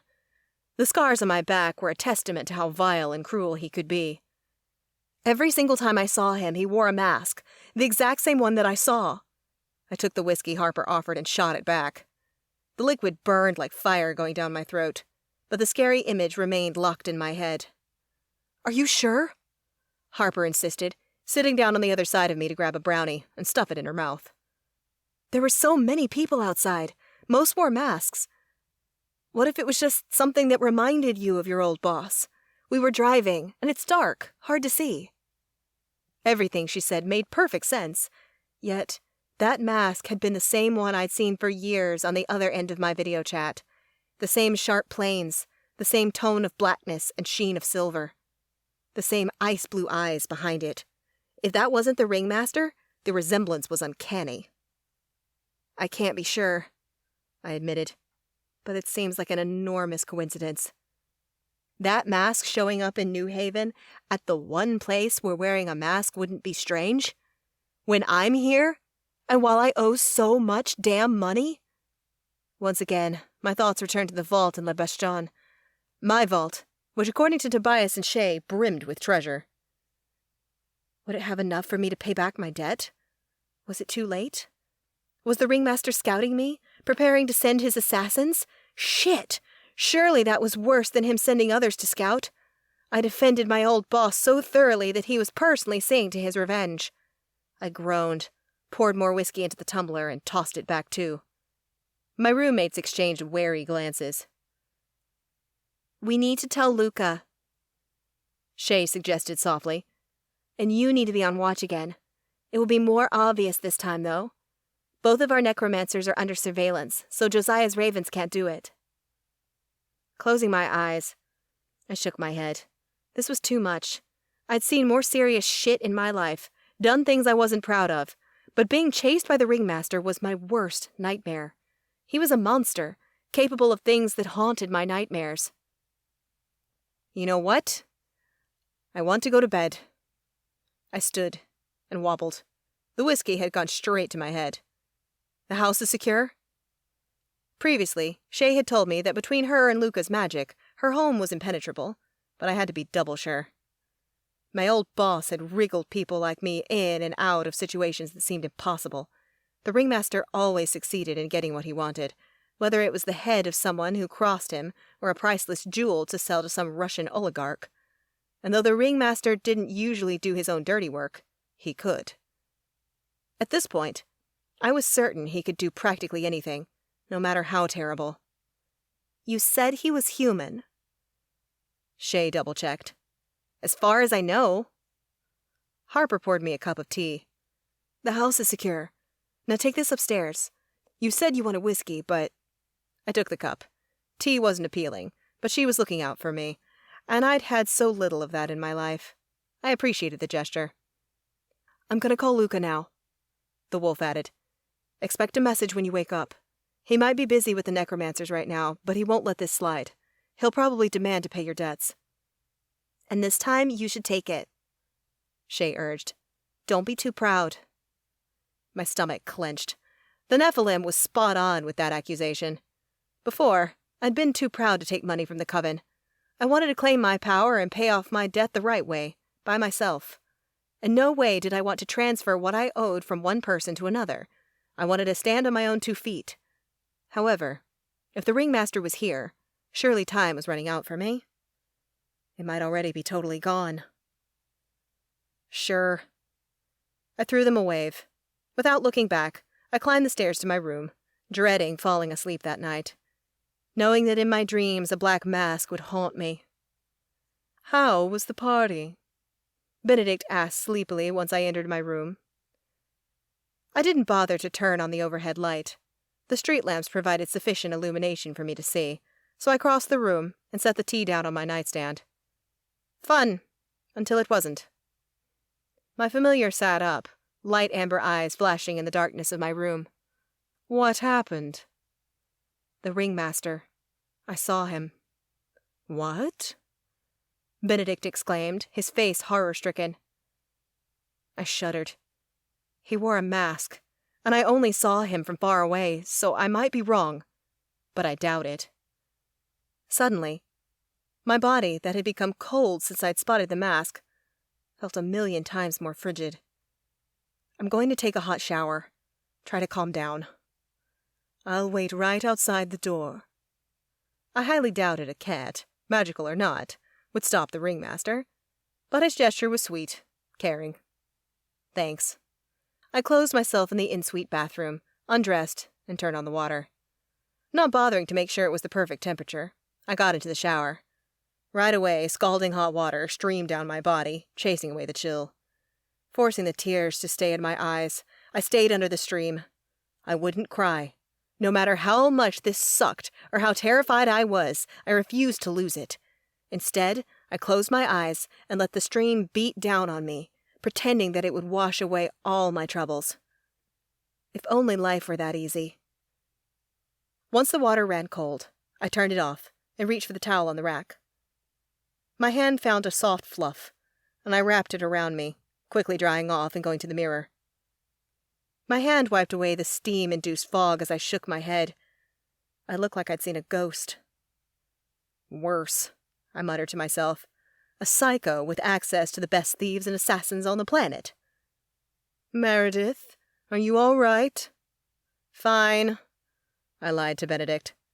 Your phone has been beeping quite a lot. Shay told Luca what happened. It's probably him. My familiar didn't answer. Changing into my pajamas, I left the sanctuary of the bathroom, half expecting the ringmaster to be there when I opened the door, perched on my bed and waiting to end me. Of course, that didn't happen. Only Benedict sat on the ground, staring up at me with concerned eyes. You must have used all the water in the house. His tone was light, teasing. He was trying to be comforting, so I'd try too. I actually did. You probably want to avoid what happened, but you should really check your phone and reply to Luca. Messages that come in quickly usually mean someone is deeply worried. With a nod, I brushed aside how odd it was for people to care about me. Until I joined the Coven, no one had worried about me for a very long time. Well, unless I had something they needed. Then they were persistent, and only really worried about the item in my possession. But I'd never made anyone wait if I could help it. As a thief, I'd been excellent. I delivered every time, on time. Until Egypt. My stomach swooped as I padded to my bed, picking up my cell to find 20 missed messages. I blinked. The texts were not from Luca, but Tobias. Why? I opened the app to scan the messages. The vampire had many things to say, including demanding confirmation of my location, asking if I was all right, and if the house had been searched upon arrival. Tobias had been worried. He was also with Luca, which might explain why the Coven Master had not texted me. Still, it was unlike Tobias to show so much emotion. The picture of him when I woke up in the infirmary crossed my mind. how he'd been staring at me like I was the most important person in the world. I thought I'd imagined that expression in his evergreen eyes, that it was a figment of my sleepy brain, but now I wasn't so sure. The last text caught my eye. Tobias, please call or text me when you get this. We need to hear that you are okay. As much as I desired to avoid thinking about the ringmaster, I also did not want anyone to worry on my behalf, so my fingers raced across the keyboard, typing a reply. Meredith, I'm fine. Was in the shower. Sorry to worry you. The bubble icon appeared, and a new text came in from Tobias. Tobias, are you home? Is everyone present and well? Did you lock every door and window? Meredith, home. Everyone's here, locked up tight. The bubble appeared again. Tobias, thank God. We were worried. My eyebrows knitted together, and I opted for a change of subject. Meredith, what's up with necromancers? Any lead? Tobias, not yet. I'll fill you in tomorrow when I come to your house. Surprised by him once more, I blinked. Meredith, why are you coming here? Tobias, I will escort you until we can discern if the person you saw is, in fact, the ringmaster. My throat constricted. Tobias would be escorting me. The girls mentioned someone would, but I imagined one of them would be chosen, since we lived together. Maybe Hans. Not the vampire who'd sometimes looked at me like I was a snack, other times like I was his mortal enemy. And then those other times. I wasn't sure how to interpret how he looked at me. So confusing. Meredith. You don't have to if you don't want to. Send. Tobias. I'll be there in the morning, Meredith. Sleep well. Chapter 20. Hans. I promise I had nothing to do with Lola's death. Josiah called out as Luca and I left him in the Coven dungeon, locked behind magically reinforced bars. Guys, I swear. We need to show the Night Circle we're taking this seriously, Luca replied, weariness in his tone. It was plain to see that, like me, Luca wanted to trust the necromancer, one of our own, but he was a leader of a powerful coven and had to be seen acting. The Night Circle was fully capable of calling in the Covenant to perform an investigation, and truthfully, it would be well within their rights. Just as much as he hated barring Josiah, Luca did not want the Covenant seats to enter SNS's tomb. We housed far too many secrets that would interest them, and not all the elected supernatural seats were noble. In this instance, I did not envy the mage. He walked a thin line. Don't worry, Josiah, Luca added. You should be out in no time, and we won't mistreat you. Press the button and you'll have whatever you need. This will be over soon. Ah! The necromancer roared. I didn't look back, disbelief clouding my head at what I learned when the Coven Master and Tobias arrived at SNS's headquarters with a furious Josiah in tow, waking me from a restless sleep. As I had every night since we returned from Romania, I slept at headquarters, on a cot in one of the empty rooms. Going home was fruitless. I wouldn't be able to rest there, not with so many reminders of my sister. And I won't sleep well tonight either.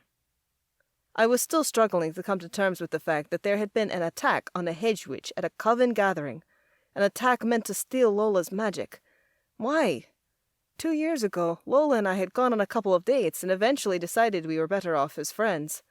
She was a fun girl, but was not a powerful witch. If a human wished to steal magic, there was plenty of options in the city. Lola should be a last choice. Tobias waited for us at the top of the stairs, staring at his phone and looking more relieved than when I'd last seen him. Did you get a hold of Meredith? Luca asked. I did. She's at home with Shay and Harper. All are safe. I told her I'd be there in the morning. She needs to go to classes. Yes, she does. Luca agreed. You're going to be her escort? What about what happened in training? The day Tobias's fangs had come much too close to puncturing Meredith's neck would forever be emblazoned in my memory. Do you have the right to be concerned with her safety after what you pulled in hell? Tobias shot back, eyes flashing with fury. Putting a mission in danger for personal reasons, Hans. You should be better than that. My teeth ground together. The day of the meeting, how Tobias's eyes had followed Meredith, came back to me. There has to be someone else who can hang with her. Tobias sneered. Gunnar is presently assisting the night Coven and leaves for England tomorrow. Luca is far too busy to escort members to class. Then I can help, I countered, still not convinced that Tobias's following Meredith around was a good idea. The vampire was usually calm and collected, but something about the witch set him on edge. Luca's dark eyes landed on Tobias. Let Aston. He volunteered and will take care of his basic needs beforehand. Right, Tobias? I swear it, Tobias replied, his tone serious as the grave. I shook my head, not agreeing with Luca's choice, but recognizing that I wouldn't sway him. Tobias better get his shit together, and I'd sure as hell be texting Meredith later to make sure things were going okay. Fine. I take it we need to search for Sarah as the next course of action. We do, Luca agreed. That's your job, along with keeping track of the news for signs of madness. My attention turned to the vampire. He already knows, Luca explained. I told him at the party, before all hell broke loose. I still need to inform Gunnar, but will wait until he and Silas return from England. That team will require focus while searching for Miriam Black. The assignments, all except for Tobias watching over Meredith, made sense. I haven't run into Sarah since I came back from hell. Have either of you seen her recently? Not for days, Luca admitted. She is busy preparing for medical school, though, so I had not thought much of it. Nor I, Tobias said. She wasn't at the party. Ice trickled through me, but I told myself that it wasn't that unusual. Sarah was a busy woman with obligations outside the Coven, but still, alarm bells were ringing. I'll ask around. I pulled out my phone to text a few of the people Sarah hung out with most. It was a small crowd, mostly Leisha, Dan, Gus, and Josiah. As we'd just locked up Josiah, I'd start from the top. I scrolled to Leisha's name and was about to send a text when Tobias cleared his throat. Leisha is not in New Haven. She has been on a mission for a month. Can you not snoop on me, Stiff? I asked, annoyed. I'd known that, but forgotten, and though Tobias no longer had anything over me, and no longer was the only one to know of my demon blood, I still felt tension between us. It was only natural. We were two alpha males, and the only two people who could smooth over the roughness that stretched between us were Luca and Gunnar. Ironically enough, two other alpha males of different magical orders. I wish to save you time. Tobias shrugged. The sooner we find Sarah, the better. Dan and Gus? They didn't attend the party, right? I looked at Luca. No, Luca confirmed. I texted the twins, and an answer came right away, almost as if they'd been up and waiting, which, even at the late hour, might be the case. Word of what happened at the party had to have spread. They haven't seen or talked to her for 2 days, I said. They say that's not like her, but she booked herself up with volunteer work and school, so they didn't question it before. Another text came up. Hold up. The guys say that this is the night she sometimes works at the senior center for community service. She sits at the desk in case one of the residents ring the help button. That's right, Luca murmured. It's one of her many volunteer positions. She assists the nurses, too. Believes it will help her get into medical school. They sent me an address. I shared as a third message arrived. I'll go there right now.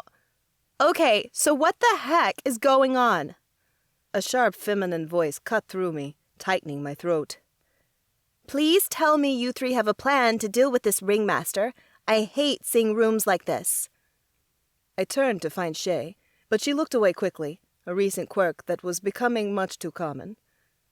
I haven't sent people out to look for the ringmaster yet, Luca replied. The weary tone of his voice had multiplied tenfold since we left Josiah. We're dealing with the necromancer matter first. Sure, that's important, but my roommate nearly shit her pants today, Luca. That's a bit. No, it's not. Shay retorted, crossing her arms over her chest. None of you saw Meredith. She was terrified. Shay's voice lifted defensively, but before she could go further, Tobias stepped forward, his whole body taut as a bowstring. You should be with Meredith. Stuff it, Stiff. She's at my house and it's safe there. Plus, Harp is with her, and we both needed to know what you guys planned on doing about this. Shay's hands landed on her hips. She was not about to be intimidated by the vampire. I think she should have priority over this necromancer issue. A hedge witch died, Shay, Luca reminded. I know! I was there. And I know I'm supposed to be all heavenly, so forgive me when I say that if I have to choose between making Meredith feel safe or learning about who killed the witch, I'm choosing Meredith. I'm choosing her every damn time. Tobias's shoulders loosened, and an intense look passed between them. I feel the same. The Nephilim tilted her chin up at him, a thoughtful expression crossing her face. Good. So, what's the plan? Luca scrubbed his hand over his stubble. We've only gotten as far as tomorrow. Tobias will escort Meredith to her classes. As for who will search for the ringmaster tonight, I'll do it. Tobias said, I'll search. Are you sure? Luca asked. That's around-the-clock duty. My kind doesn't need much sleep. Once I'm done, I'll return to Shay's place and wait for Meredith to go to class. Does that work for your household? He peered down at the angel. Shay's lips curled up, and it was the first time I'd seen her smile since I returned from Romania. For sure. Look for a person in a black mask with a silver sheen, ice blue eyes, and of short stature. She said the mask had many planes on it, and he was by the frat house, so I'd start there. Good to know. You can text me after you search and get to the house. Just please, not before 6. I have classes too and need sleep. Or I have to try to sleep. Doubt I'll be able to. I'll be worrying about rooms too much. I will. Tobias inclined his head. The muscles in my hands tightened. Something about their interaction got to me, struck deep. Was it because Shay was looking at him with genuine warmth? Kindness? Like she didn't loathe him as she did me? Can I help too? I blurted. When I'm done at the center? Shay turned to me, lips pursed. The warmth I'd seen in her face vanished. Tobias has it handled. My blood hit the boiling point. That she hated me brought up a million self-worth issues. I wanted to prove her wrong, but a small part of me, the darkness that never died, kind of wanted to prove her right, too. No, don't be stupid. Before I could say something regrettable over emotions I didn't understand, I decided better of it. Instead, I shoved down the turmoil inside me and stormed off to do my job. I parked my black Jeep Gladiator, a car I appreciated as much for the name as the manliness it exuded, close to the front of the senior center in a visitor spot. As I hopped out of my vehicle, someone spied me out the front window. A woman looked to be in her early 40s, and from the twisting of her lips, she was not quite sure about me. Not that I blamed her. A dude driving a massive souped-up SUV and covered in tattoos had rolled up to her place of employment in the middle of the night. I'd never seen the woman before, and I doubted she'd seen me around New Haven. We were fairly far from Yale, and the townies who weren't employed by the university steered clear of the campus. Still, I had to talk to someone here about Sarah, so I moved slowly, giving the woman time to assess me as I trudged to the automatic doors. When they did not part for me, I knocked on the glass. No one responded. Apparently, she was going to pretend like I wasn't there. That would not work for me. At the very least, I needed this woman to speak with me through the door. I lowered my hands, knowing just the spell. Confia. Magic unspooled from my palms, crept under the doorway and into the senior center.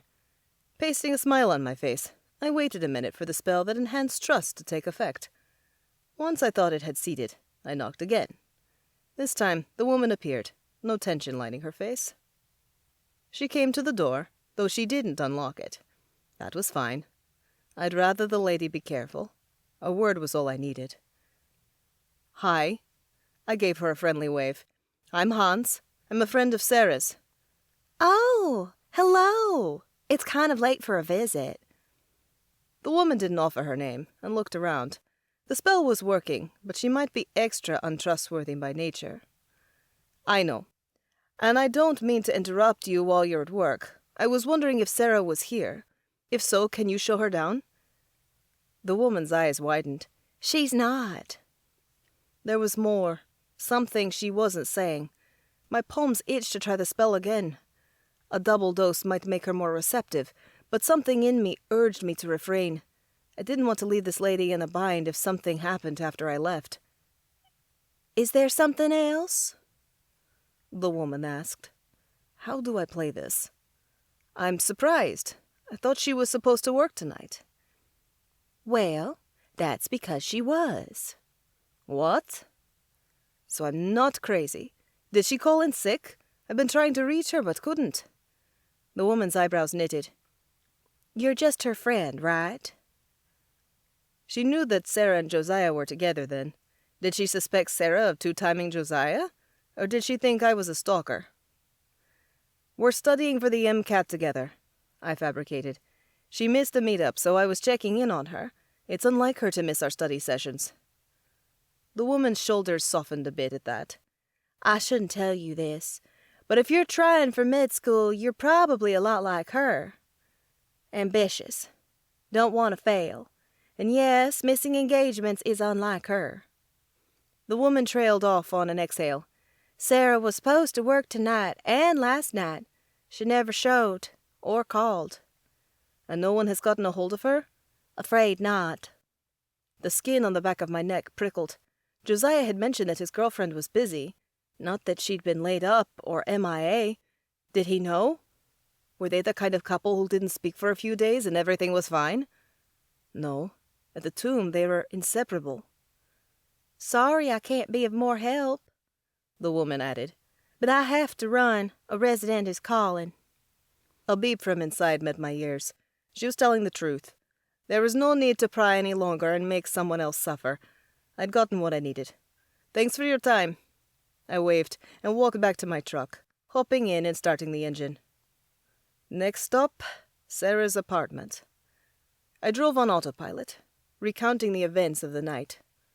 This felt bigger than the pieces we had in our hands, possibly connected to the Darkborn. Had Lola's death opened a whole other can of worms that the Coven didn't realize yet? So far, no obvious signs of madness had cropped up in the city. Our only data point remained Julio, and the dark magic radiating around the area where he died. Yet every bone in my body screamed that this was the calm before the storm. Soon, something would happen, and then I might have to confront my sister. At least now I had another option to present to her. I'd do my best to convince Nicoletta to ditch the Darkborn, to come to the light. I'd do practically anything to save her, even brave hell again, and go after my mother. That, though, I'd do alone next time. There is no way I could risk other lives again. After a short drive, I reached Sarah's garden-style apartments. Taking in the quiet neighborhood, I walked down a path that cut through the shared front lawn. It was a nice get-up, well lit even at night, and tidy. I could see Sarah here with Josiah, chilling on the lawn, having a lunch. I neared her apartment and exhaled.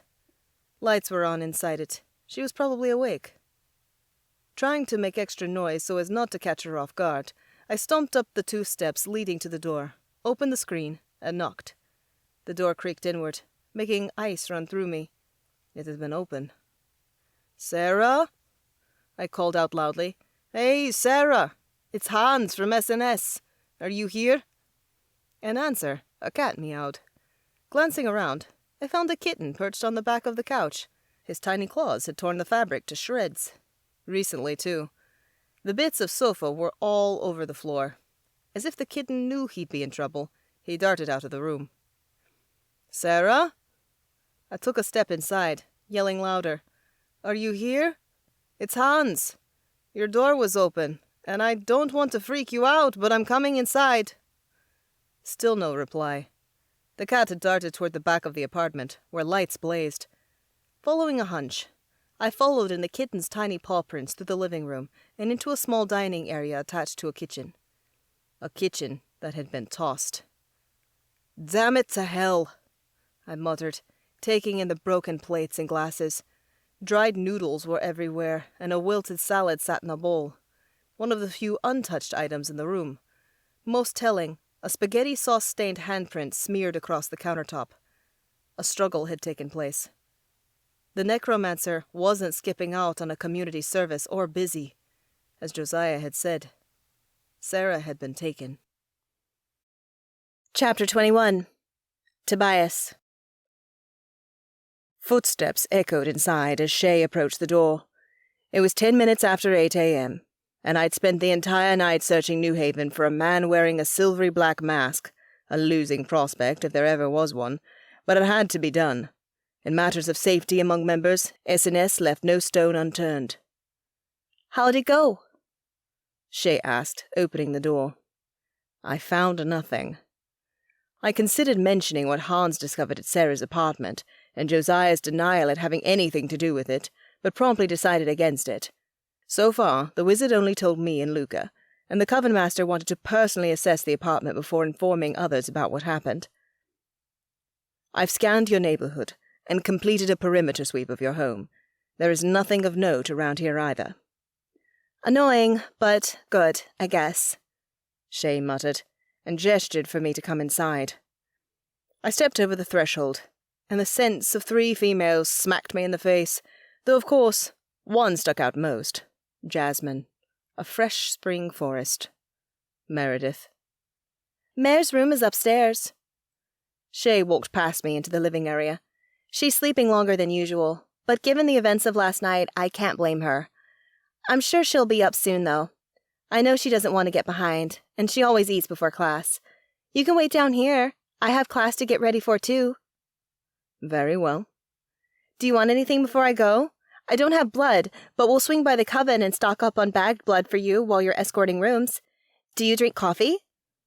Coffee. Ugh. How mortals drank hot bean water was beyond me. Though I despised the beverage, my face told nothing of my disdain. I was well practiced in accepting many mortal foods and drinks I found repulsive. I ate beforehand. Thank you. After my search for the ringmaster, but before I ventured into Meredith's neighborhood, I'd stopped by S&S's tomb and downed 2 bags of blood. Of late, the cravings to drink from her had dimmed, but counting on that to continue was perilous and foolish. It was best to be prepared in every way possible. Okay. You are going to camp out here tonight, right? I'm staying here until we figure out the ringmaster scenario.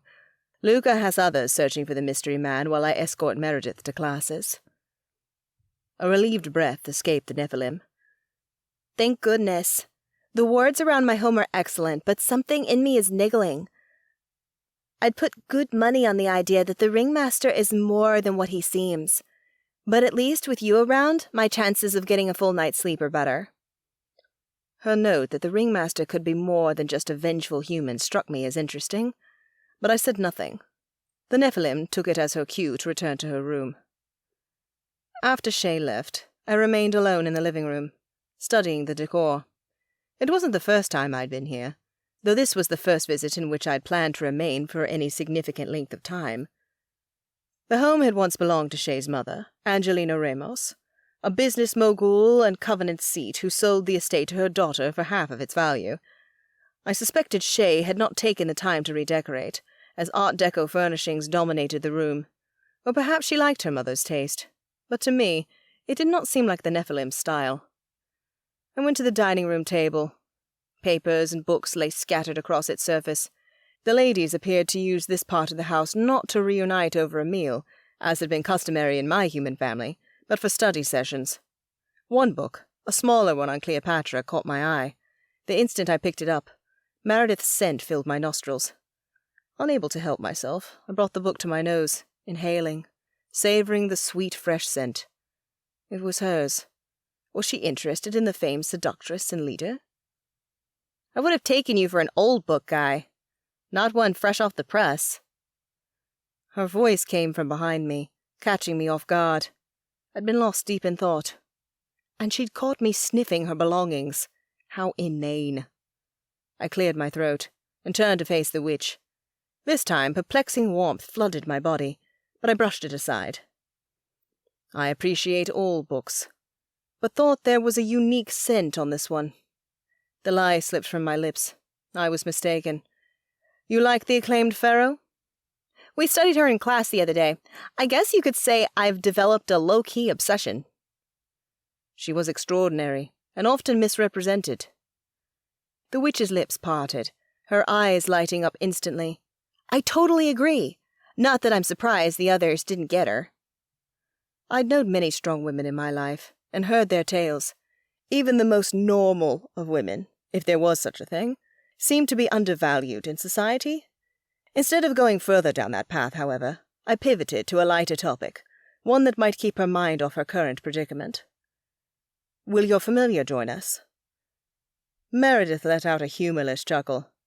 I stayed up late, and Benedict was up even later, watching over me. Once he heard you were going to hang with me today, he slept in. She rolled her eyes. He's loyal, but also a touch lazy. So, a cat. Don't let him hear you saying that. I made a motion of zipping my lips, which got a small smile out of her. I'm going to grab a coffee and a muffin before we go. Very well. I set the book back on the table. Did you eventually sleep soundly? Kinda. So, not at all. What's your first class? I asked instead. Dwelling on lost rest only made people grow more anxious. With her old boss in the area, Meredith did not need to add to her anxiety. Psych. She took a muffin from a plastic container and popped it into the microwave. The intro course. Do you enjoy it? I like the women who ruled class better, but sure. Psych is in the middle, I guess. More fun than bio, especially the lab portion. That's 3 hours a week. Can you believe it? In my day as a human, students apprenticed with masters, often living with the master of their choice of trade. The hours were brutal, but for those who pushed through, their new life was usually worth it. I didn't mention that, though. The world was so different now. Back then, a cobbler would have no reason to even glance at a book of alchemy. Nowadays, a well-rounded education was prudent. Which is your least favorite course? I asked, noticing that her shoulders seemed lower, her energy lighter. My tactic of distraction was working. English, which is weird because I love to read, but from the syllabus I can tell we're going to read boring stuff in there. Books from the Dark Ages. My lips twitched, a movement she caught. Oh, right. You were probably around when some of those were current, huh? A few classics were pinned in my day. Society was different then, so at that time many of the classics were intriguing, salacious even. I prefer a good thriller, or fantasy, though now that I'm living it, that feels weird. I enjoy thrillers too. Not too fast-paced for you? Shouldn't you be all mopey and stuck in the past? She teased. Not all my kind sit in their coffins day and night and obsess over lost centuries. I brandished a bit of snark back. I wouldn't expect that. Coffins are uncomfortable. Your butt would probably fall asleep. I laughed at that, which earned me a brilliant grin. The microwave beeped, and Meredith pulled out the muffin. To me, it smelled awful, but judging by the way her face brightened, she did not agree. After a liberal slathering of butter to the center, and a pouring of coffee into a travel mug, she faced me. All ready. We left the house and walked toward campus, which wasn't very far at all. Thanks for offering to hang out with me today, Meredith offered suddenly, puffs of white breath blooming from her full lips. The chill from the night had not yet left the air, and I suspected it would not until much later. We might be in store for an early winter. I know you have other things to do, she added. Plus, I don't like to show weakness and ask for help, but it will help me relax to have you around, and focus in class. That's what we hoped. I gave her a small smile. Others are looking for the ringmaster. Meredith let out a long breath. I appreciate everyone helping. I should have taken care of this earlier. Not that you have had the time, between recovering from our mission and then going to hell. Yeah, guess you're right. Silence fell between us for the rest of the walk, finally reaching campus. Meredith wove through the crowds as if she'd been in attendance at Yale for months, not just a couple of weeks. We arrived at the building where her class was being held 5 minutes before it began. She turned to me. Are you coming in?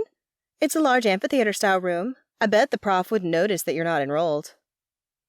With a step forward, I surveyed the room. Windows lined the opposite wall, but there were no latches on them, and not a single door besides the one we were hovering next to. This was a terrible layout for safety purposes, but it was ideal for keeping track of those coming in and going out. I retreated and met Meredith's two-toned eyes. "Take a peek," I encouraged. "Does anyone appear threatening to you?" Her head poked in, and she scanned the room. "No, I've seen all these people." "If you feel safe, I'll stand out here to monitor those coming in and out. But if you see someone who raises your alarm, leave the room and tell me." Exhaling, she nodded. "Got it. See you in an hour, then." The witch slipped into her classroom and took a seat. The moment we were separated, an odd longing, a sad desire filled me.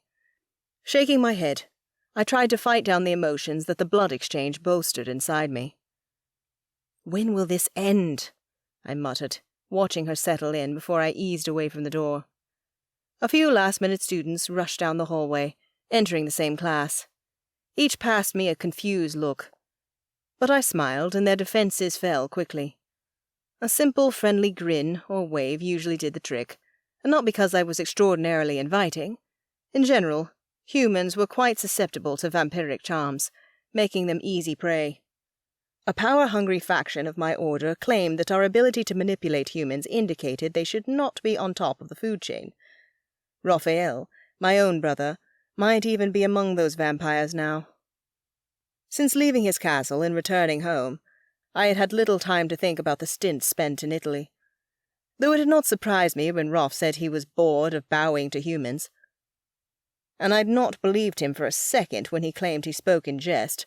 I also hadn't the time to mull over it. With thoughts like that, I would have pegged him as an OA member. Would Giselle know if he was? And if so, why didn't she tell me when she requested I go to Italy? As I was stuck here with nothing to do but watch the classroom door, this was the perfect time to investigate. I pulled out my phone as someone turned down the hall at the far end of the corridor and halted, making a skidding sound on the linoleum. It was a short, muscular woman in sneakers and athletic wear, athleisure wear, Shay had recently informed me. The woman appeared to be in her late 30s or early 40s, and she stared at me with murder in her gaze. The effect was jarring, cold, calculating. But why? Was she actually looking at me? Slowly I lowered my phone and glanced behind me to check that I was alone. As I thought, there was no one, so I turned back to inquire if there was an issue. The woman was gone. My eyes narrowed. How curious. Instincts told me to follow her, but I couldn't. Not now. I was Meredith's protector, and no matter what happened, I would not leave this post. Instead, I merely did as I'd meant before the woman showed up, and dialed Giselle. My sire picked up on the second ring. "Tobias, so good of you to call." "Do you have a moment?" "I'm alone," she replied, reading between the lines. "Still in Edinburgh?" "Oh no, I'm back in Paris, awaiting my next assignment, which no one is happy about." I presumed that included King Vladostrika Laurent of Isila and the OA, as well as Giselle. She didn't want to be a spy for such a deplorable organization, but did it out of loyalty to the royal vampires, whom she also did not want to acquire the stones. But blood ran thick in the vampire court. Not to mention outwardly crossing the royals was a danger few would undertake. Giselle rooted for me, but she could not let our otherworldly kin know that. "I have news on the front we've been speaking of," I said. "Shall I tell you, or remain quiet?"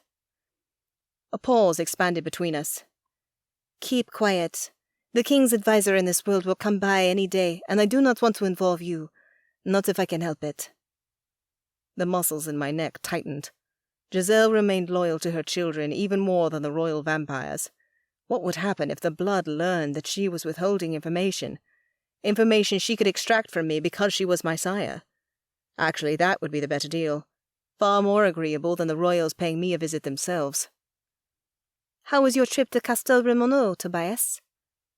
"That's the second part of the reason I called." My eyes swept the hallway again for the strange woman. She had not returned. Raphael was antagonistic. Nothing new? No, but toward humans. He spoke as an OA member would. How banal, Giselle uttered on the back of her breath. I chuckled humorlessly. I suppose she was well over that message of hate and imperialism. The OA likely held chanting circles to keep their members brainwashed. Quite. But it got me thinking. Do you have any reason to believe that he's part of the OA? Not at all. It's no secret that he's my son, and someone would have mentioned it if another Laurent was in the order. Unless they don't completely trust you. She snorted delicately. I've played my part well, Tobias. As far as they know, I'm a lower-level royal, ready for her own taste of power. Be assured, I am quite believable. I didn't doubt it, but there was still something about Raphael that unsettled me. See if you can double-check. Perhaps he's a member but not active. It's worth looking into. Perhaps I should send Serena to investigate. Our sister was the smartest of Giselle's vampiric children. Beautiful and charismatic too, which meant she often got what she wanted. In short, she was much like our sire, but I didn't believe she'd be able to pull any more out of Raphael than I had been able to. If you wish. My back leaned against the wall, though I'm uncertain that it will help. She might see something you did not, or wheedle her way into Raphael's affairs. Trust your sister. With my life. Then it's settled. I'll call her straight away. Anything else, Tobias? Nothing. Then I bid you adieu. Adieu, Giselle. We hung up, and I allowed my thoughts to drift as the minutes stretched. Before I knew it, the hallways flooded with students once more. I remained by the wall, staying out of their way, and sensed when Meredith neared. My spine straightened at the hint of her presence before I laid eyes on her, and even before I scented her. That was new. But it didn't take a genius to figure out why I was feeling it. The bond of my blood flowing through her remained strong, warming my cold body to the core in a pleasing way. I yearned to know how this change, the exchange of my blood, felt to her. Did she even notice it? Did she sense me when I was near too? Did she like the feeling? I did, though I tried not to get too attached because it would surely fade with time. She neared, and instead of asking the question swirling in my mind, I pushed off the wall and walked to meet her. That was fast. I agree. She rolled her neck. I don't have another class for hours and am dying for a coffee. Want to swing by the cafe? I can buy you a cup for being my guard. It's not to my taste, I admitted, but I'll join you all the same. We began to amble through the crowded campus paths. As we passed, humans stared. Magic beings often drew attention, but this was more than usual, making me uncomfortable. For her part, Meredith seemed lost in thought, and I was content to let that be. To take in the autumn air scented with spices from lattes and the faint decay of leaves that had yet to be cleared. These days, the world was filled with too much chatter. The strongest relationships were often between people who didn't need to fill every second of dead air.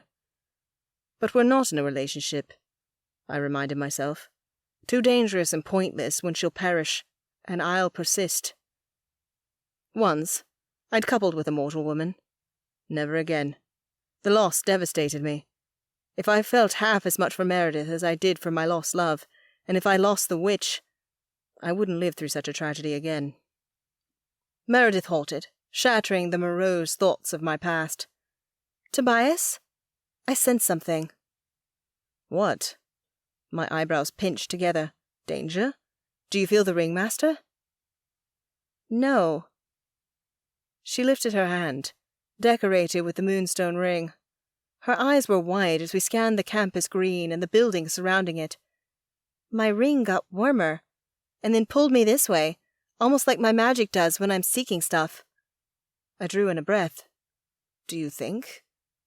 She nodded slowly, as if the realization was dawning on her as well. I bet you anything that I'm sensing the gemstone that's missing, the one I'm supposed to find.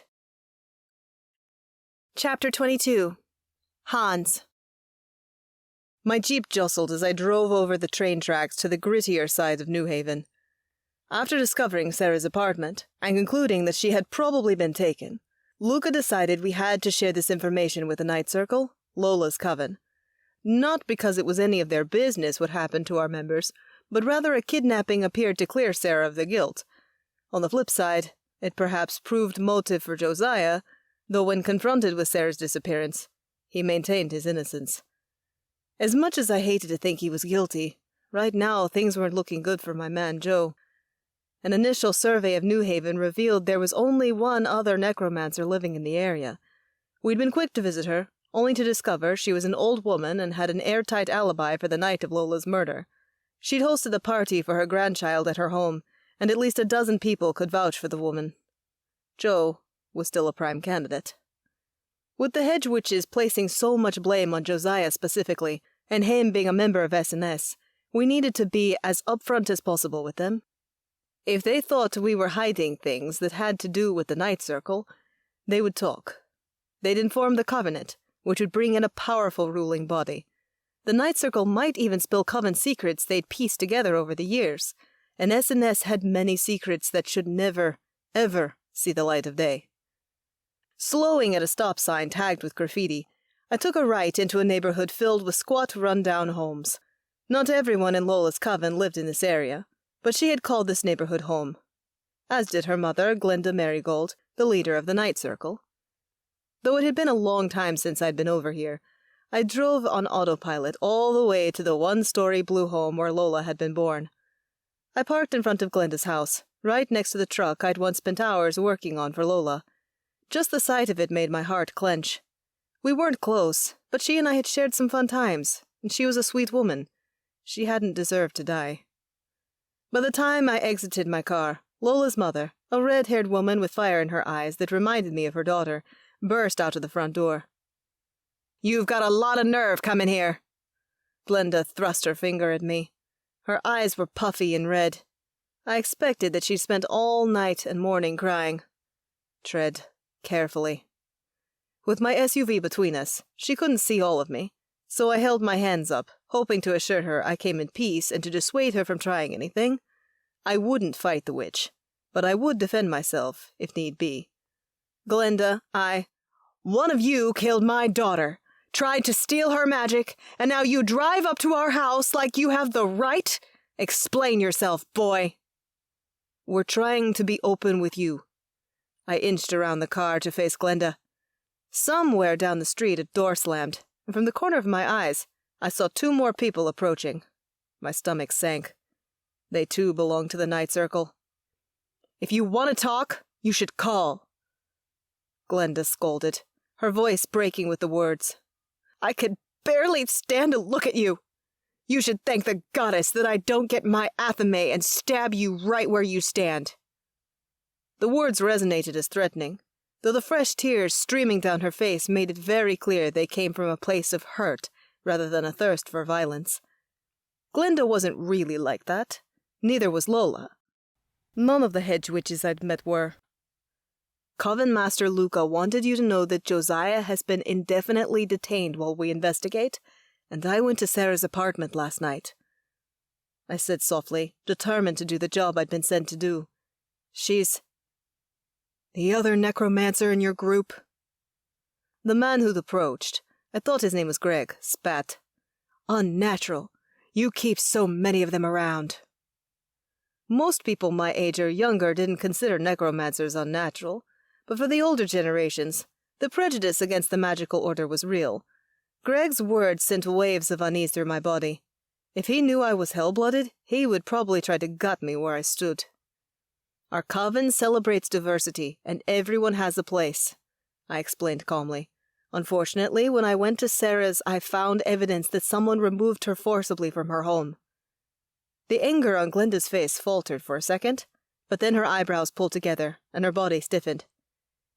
"You say she was kidnapped?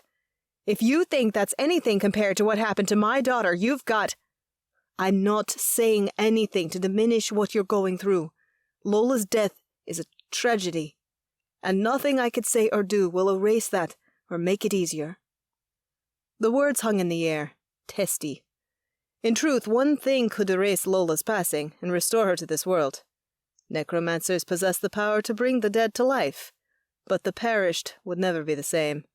They return to Earth as shades of themselves, ghosts among the living, an imitation of what they'd been in life. Theoretically, if a heart was acquired to replace the one ripped from Lola's chest, Josiah or Sarah both had the power to bring the hedge witch back to life. But I doubted the Night Circle wanted that. They would consider it unnatural, sad, an aberration. I had to agree. I would never want that for someone I loved. What I am saying, I began again, hoping that they wouldn't start attacking, is that if somebody took Sarah, it might be connected to Lola's death. Josiah and Sarah are close. So he confessed? Glenda screamed. Lola told me those two dated, and it made me squirm. The girl, well, she was unnatural, but kind. That boy, though, always had a shifty look about him. I shook my head. Unbelievable. They twisted my words because they were so ready to deem Josiah guilty, with no proof at all. He did not confess, and this is not proof that he did it, I assured them, even if Sarah's presumed abduction had launched doubt into my heart. But we're trying to put the puzzle pieces together and be open with the Night Circle. We don't want to hide anything from you, but for all we know, the person responsible might be someone unrelated to SNS. Greg spat on the ground. Your group always hated us. You think us the scum of the earth. We think no such thing, I retorted truthfully. Most did think hedge witches were less powerful than specialized witches, but not that they were less than because of it. I'm here on behalf of my Coven Master, sharing news because he wanted me to keep you informed. I repeat, we want to be open with your Coven.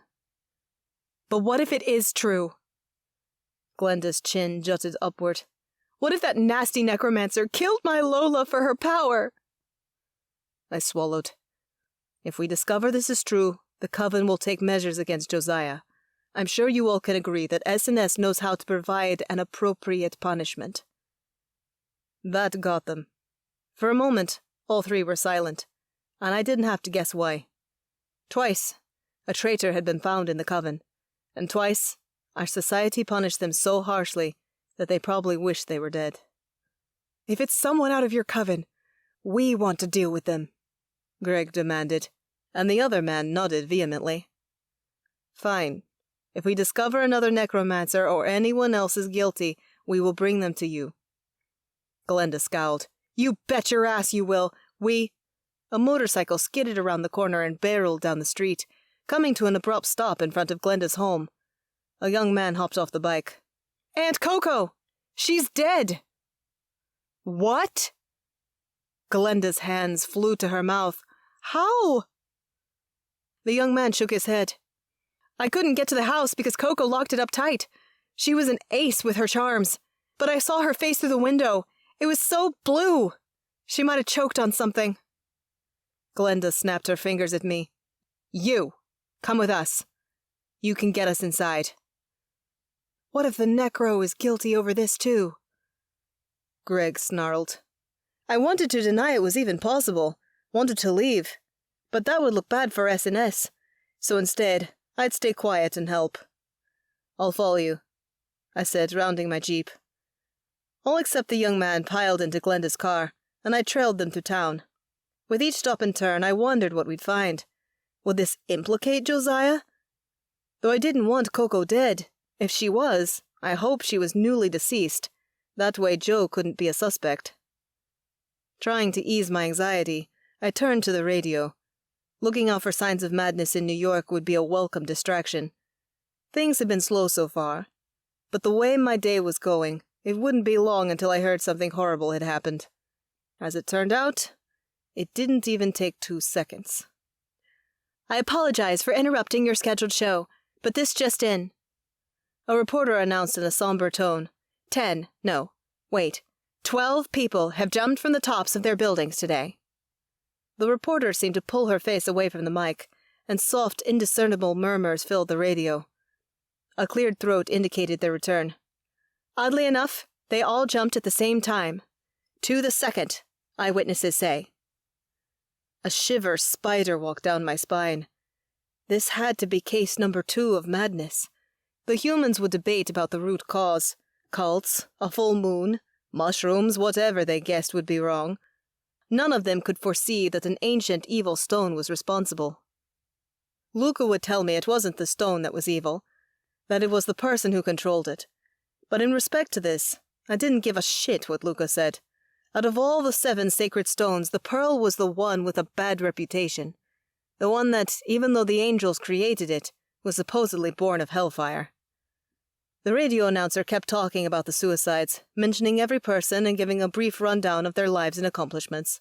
Most sounded career-oriented and ambitious, type A in the extreme.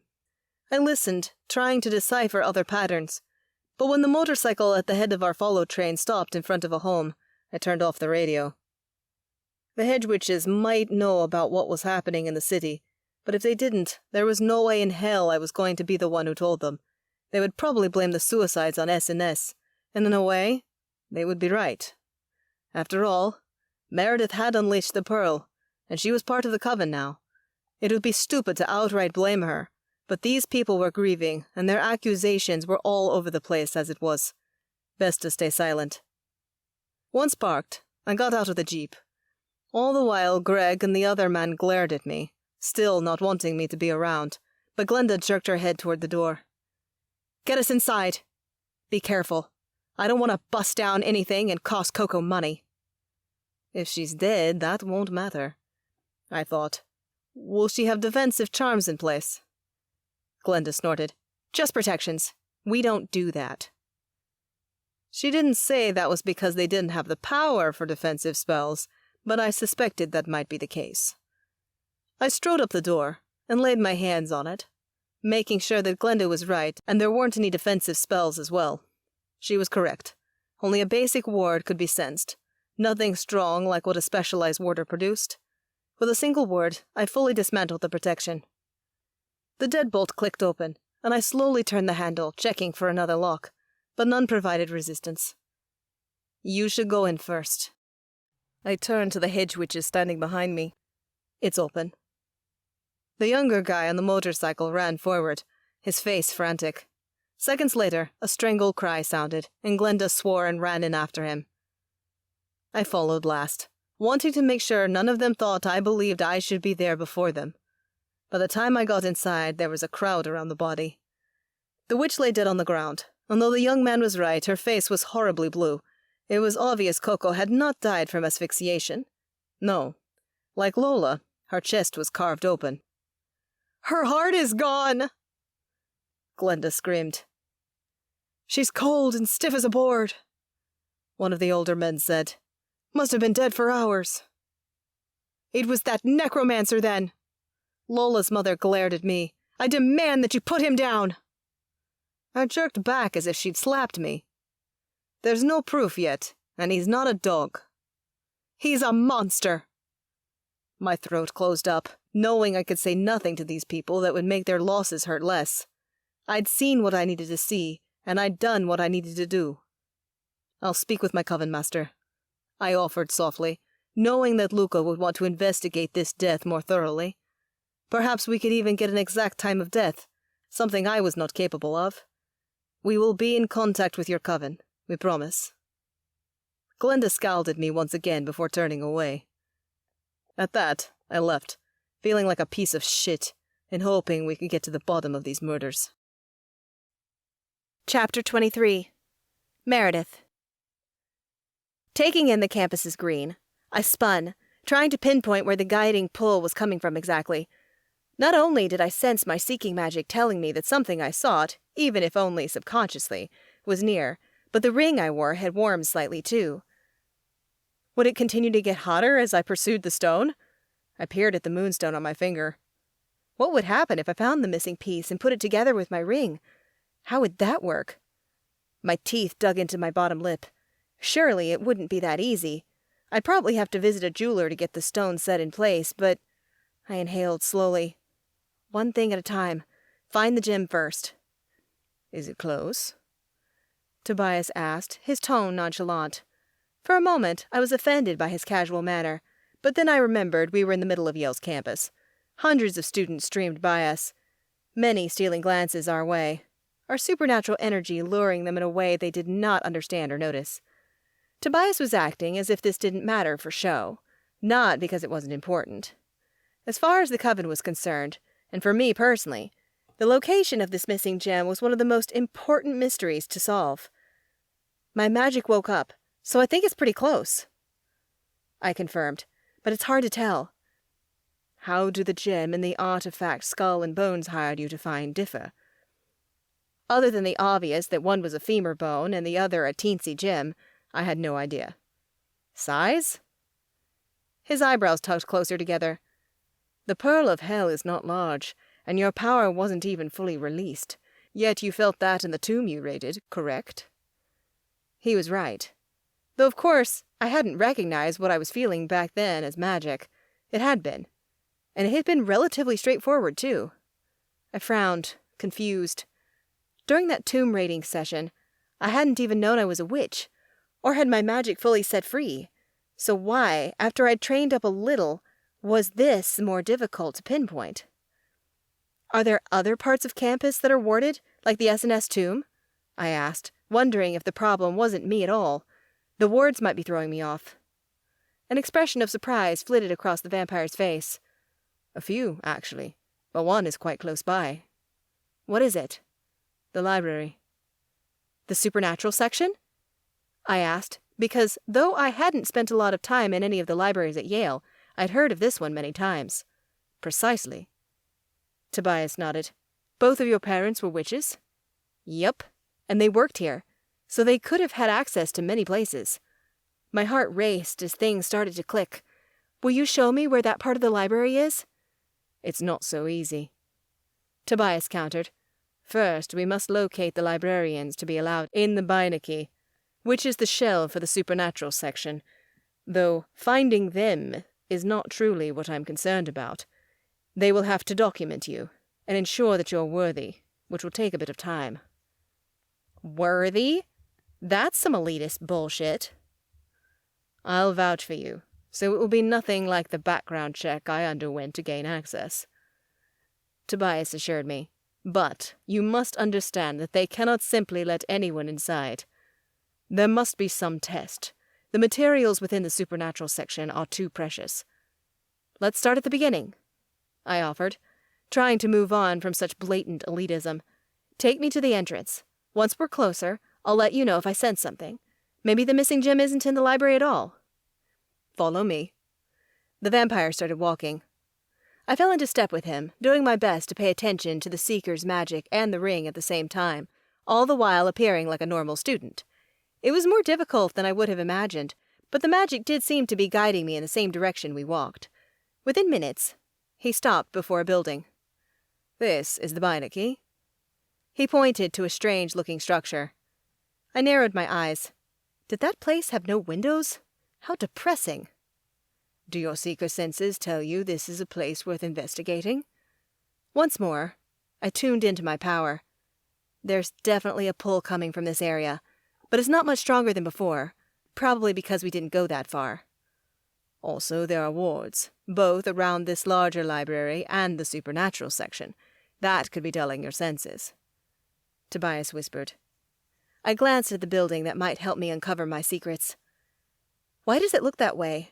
There are no windows, and it seems kind of like honeycomb, but square. My nose wrinkled. It's so ugly. Who would want to study there?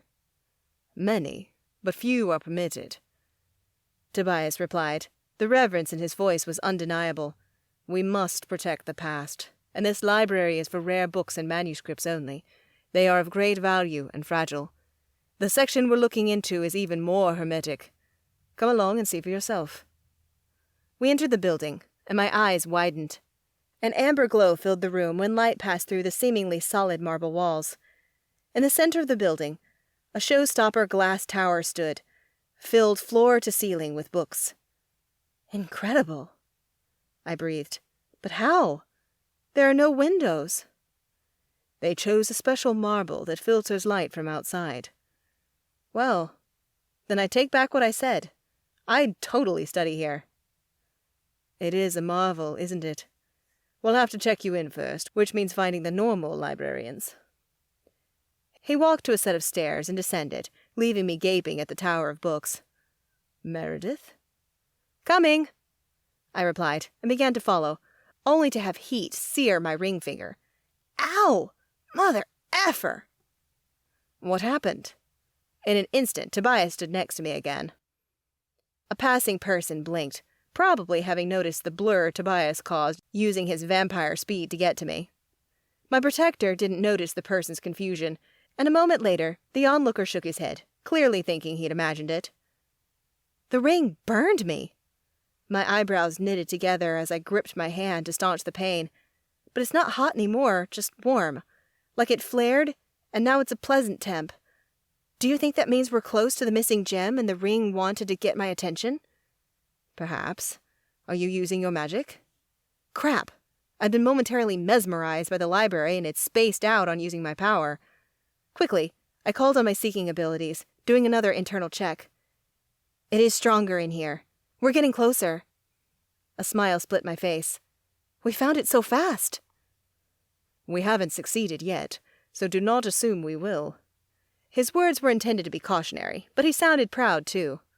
Follow me. I reined in my optimism and trailed him. 2 floors down, we entered a subchamber and came upon a desk. The librarian asked Tobias for his credentials, which he supplied. When it came time for me to show an ID, I got my university card ready, but Tobias leaned over the desk. She's with me. You will let her in. I drew in a sharp breath. Compulsion. I recognized it from when he'd used his power on the guard in Egypt. But this time, I knew what was happening. The librarian waved us in without requiring my ID. Only when we were out of earshot did I broach the question on my mind. I take it that won't work with the magical librarians? Tobias arched an eyebrow. I wouldn't dare try. For hedge witches, they have extraordinary connections. I would not risk my membership. Hedge witches ran the fancy part of the library? Interesting. So one could make it in this magical society with little power. Then another thought hit. Speaking of hedge witches, what happened after the party? Did anyone find Sarah? A muscle fluttered in the vampire's jaw. Hans did not locate her last night. It appeared there was a scuffle at her apartment. No word on that yet. My heart rate kicked up. A scuffle? Did the hedge witches seek Sarah out for revenge? Or was it someone else?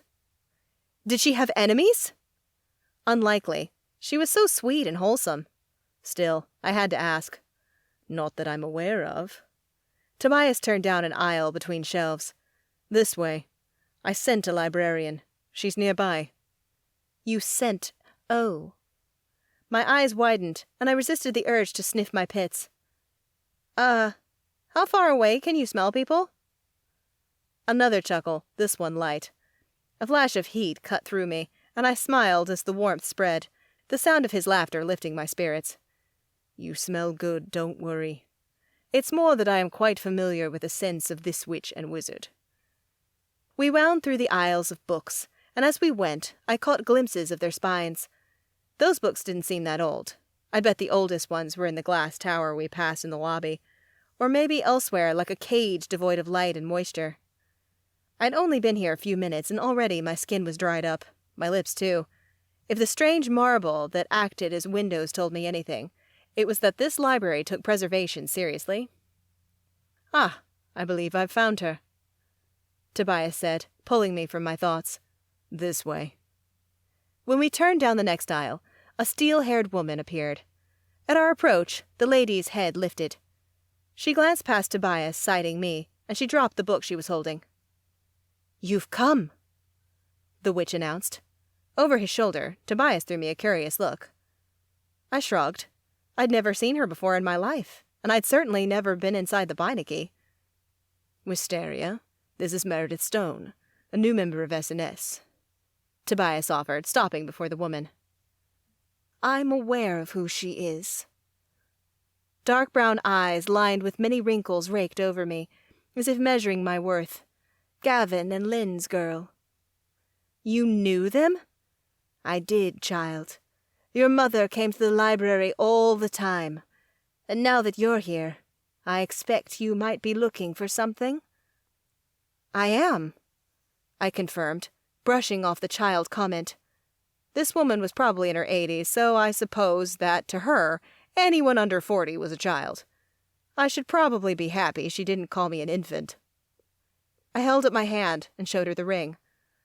"I think I'm supposed to find the missing gem.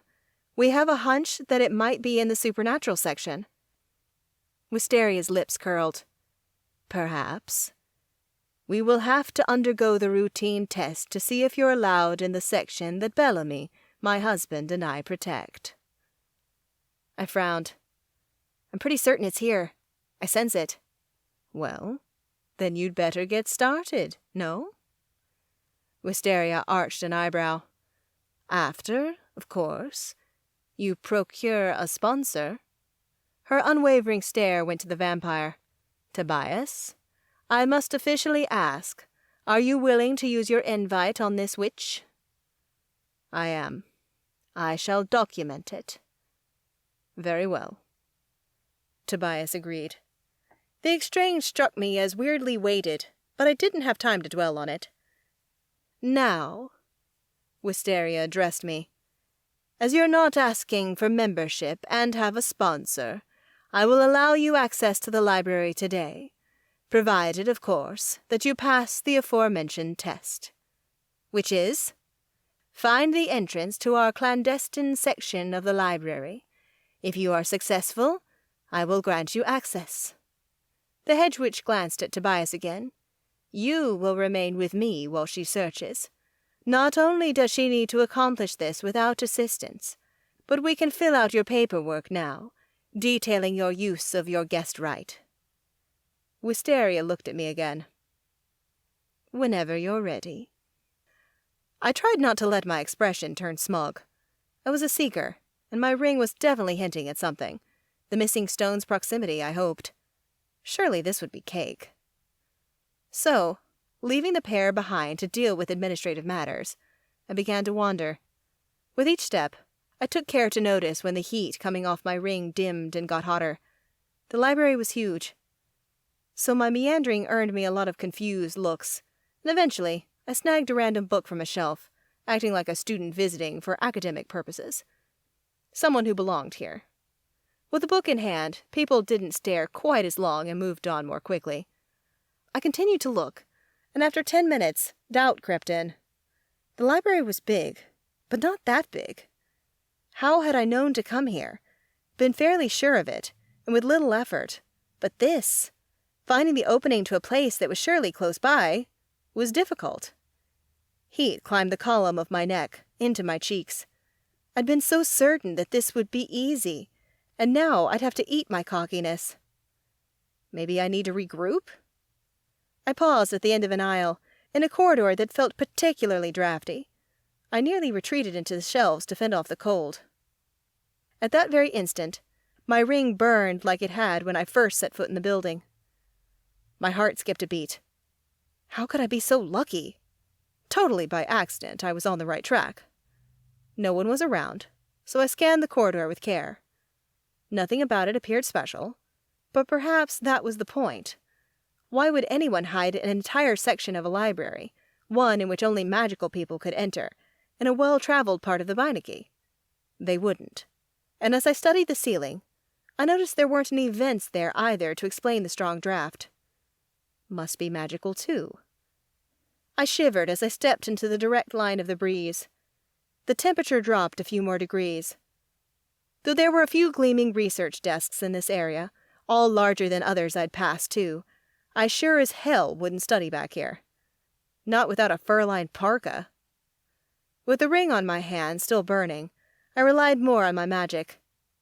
It had been humming in the background since I began the search, doing what my ability intuitively did. But I didn't seem to be as accurate as when words were not involved. Still, I would be stupid not to rely on my entire arsenal. With a deep inhale, I pushed my power to work harder. A sudden yank behind my breastbone gave me immediate feedback. My magic told me to turn right, so I followed the silent instructions, strolling slowly. When I came across a vast expanse of empty wall, one where no desk sat, though that would have made sense, I grinned. That had to be it. However, before I proclaimed that I'd found it, I needed to be sure. Wisteria didn't seem like she'd be big on second chances. Gently, I placed my hand on the wall and pushed my seeker powers into it. It responded, rebounding into me before pulling me harder. As if I needed it, the ring burnt hotter too. So hot that I let out a hiss and removed the piece from my finger. A red line rimmed my skin. If I'd let that go on, soon I'd have a permanent burn mark. "It's here," I murmured. "Has to be." I turned to find Wisteria at the end of the aisle of books, her hands folded in front of her while she waited for my reply. She hadn't made a sound as she approached. "This is it," I declared boldly. "The entrance." For a never-ending moment, the hedge witch studied me, but the moment her lips curled up, victory sailed through me. "You're correct." Wisteria motioned for someone off to the side to join, and Tobias appeared, smiling at me. "Tobias has done all that he must to ensure your admittance. Now, let's go inside and see if we can find that gem."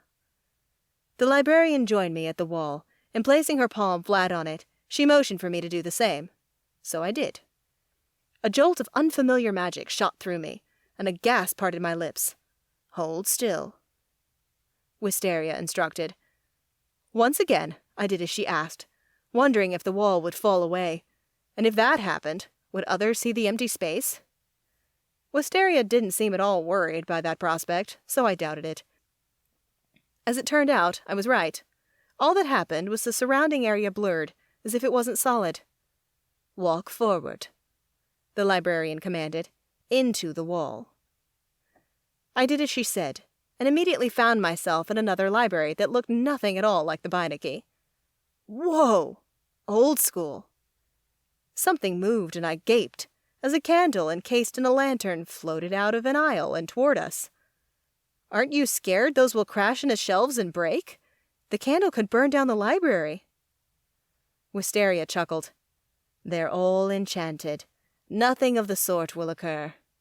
"Well, yeah. I mean, candles can't normally fly." "Right," I said, trying to sound less like a new-to-magic chump. "This looks so different from outside the wall." "The Beinecke is lovely, but we have many members who prefer things done the traditional way, myself and my dear Bellamy included."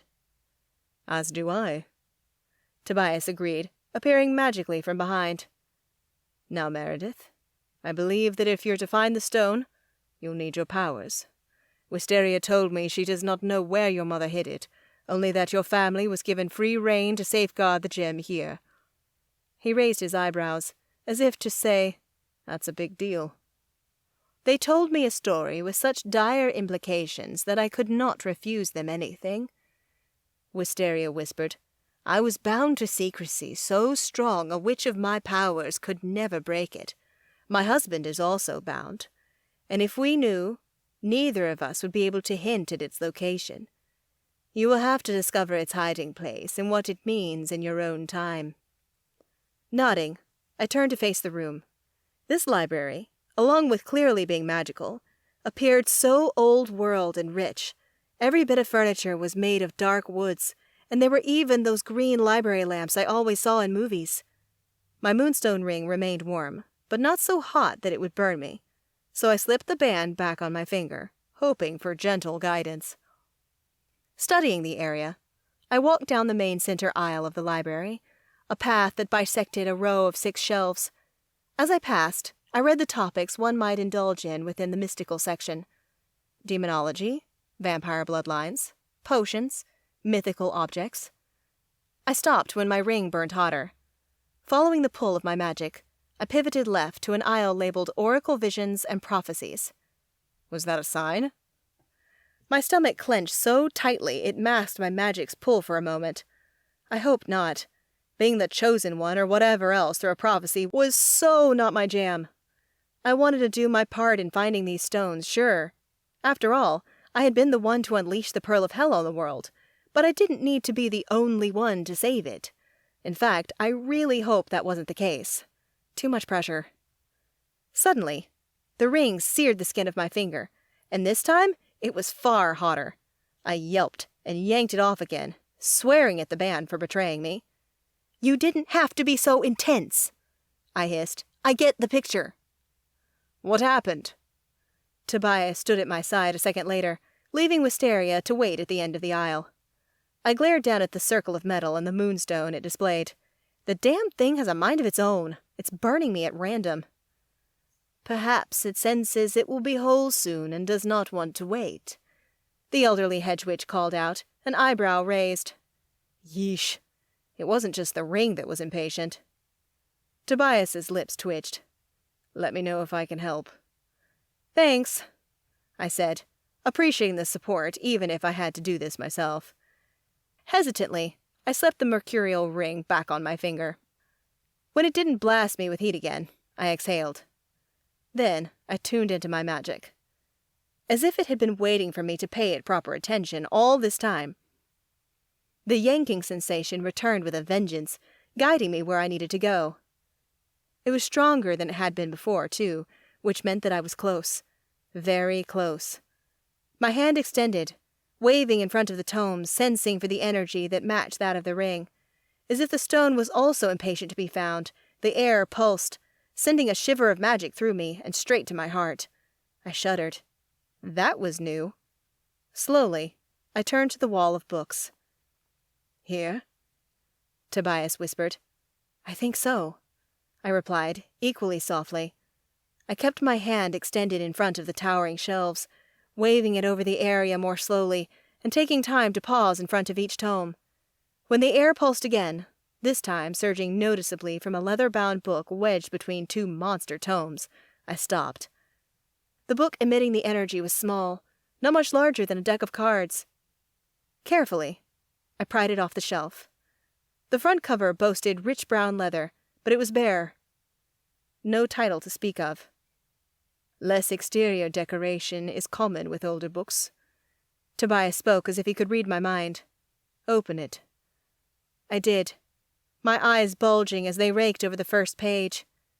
What I held was a compendium detailing old witching covens. Use your magic, Tobias urged, and I got the sense that he was more excited than I was to learn what would happen to the ring once whole again.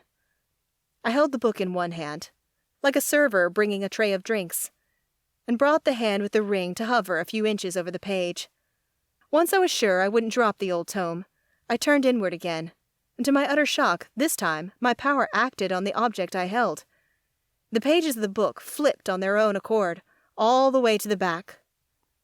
My eyebrows knitted together while I stared down at the page, mostly text, but with one illuminated illustration.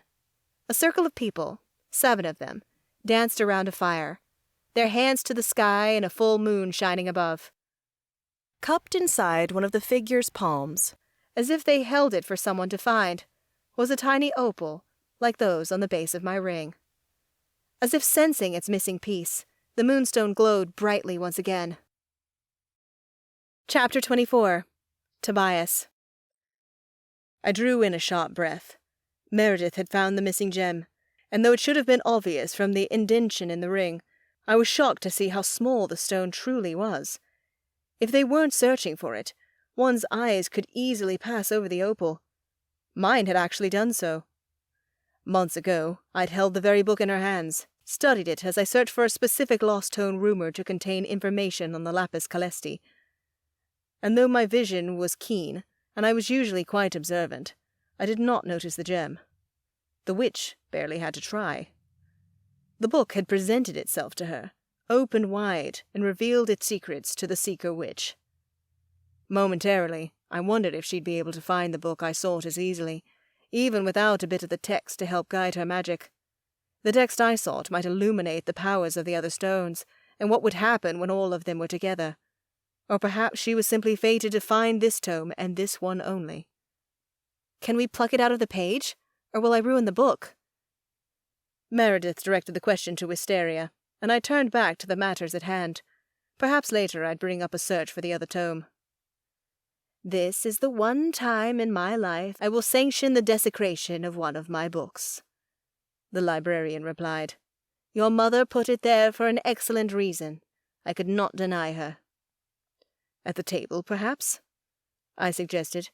There's less chance of the opal rolling around on the floor if it pops out. Meredith nodded. That would be like trying to find a dropped earring back. Good call.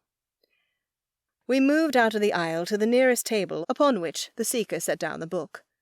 She stared at it, as if she wasn't sure what to do. May I suggested. Be my guest.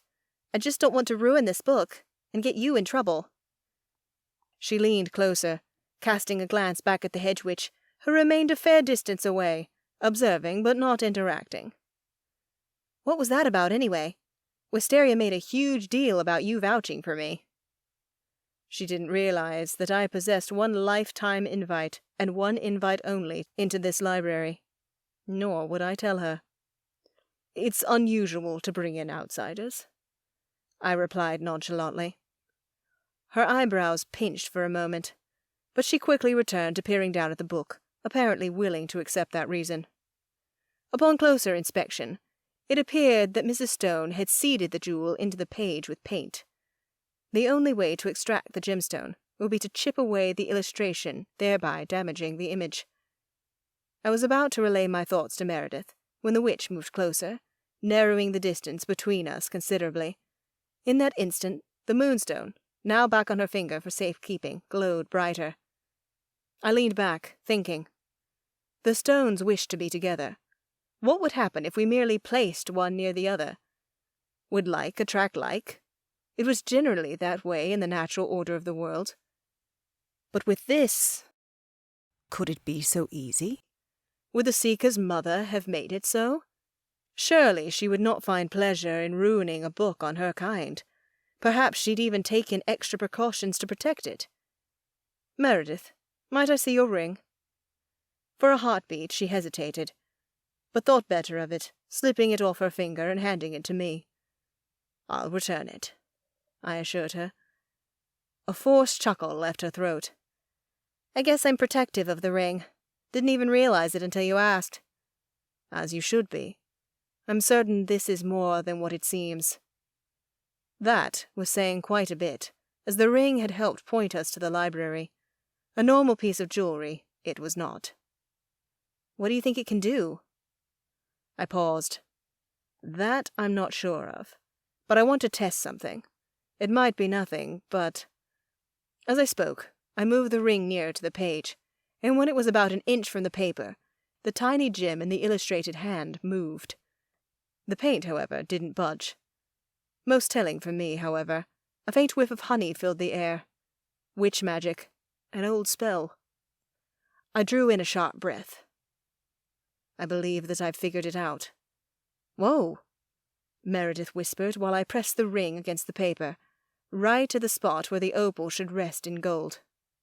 A faint flash of light pulsed, and when I lifted the ring again, the illustrated hand no longer held the stone. The paint was not marred in the slightest, and the tiny gem was once again in its proper position. How did you know?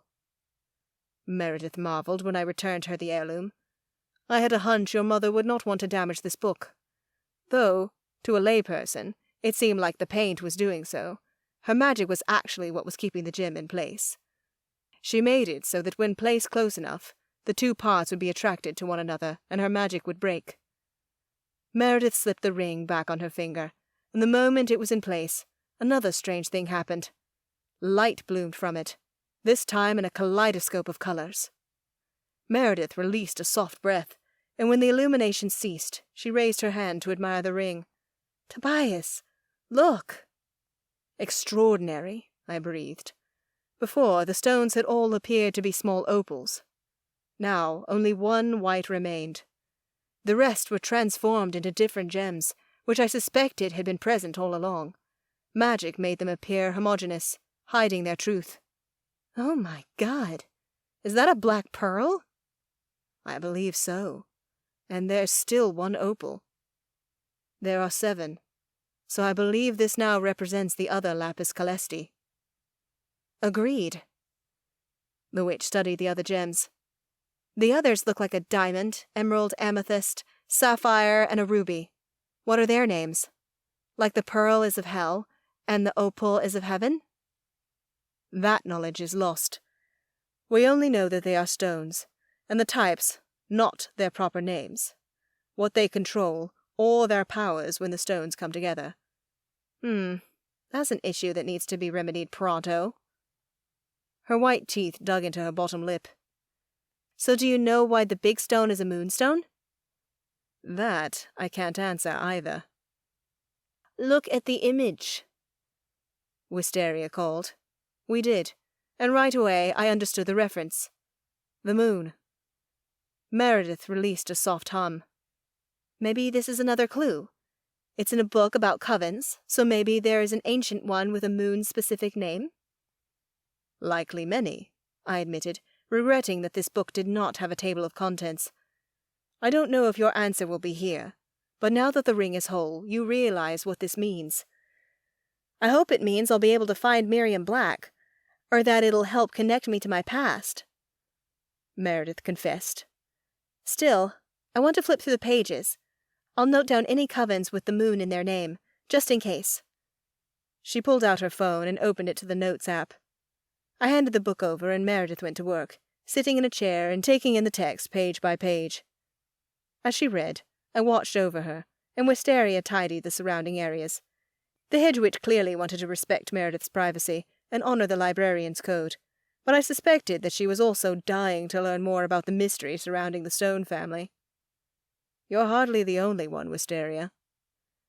Finally, after a half an hour of skimming the book, Meredith leaned back.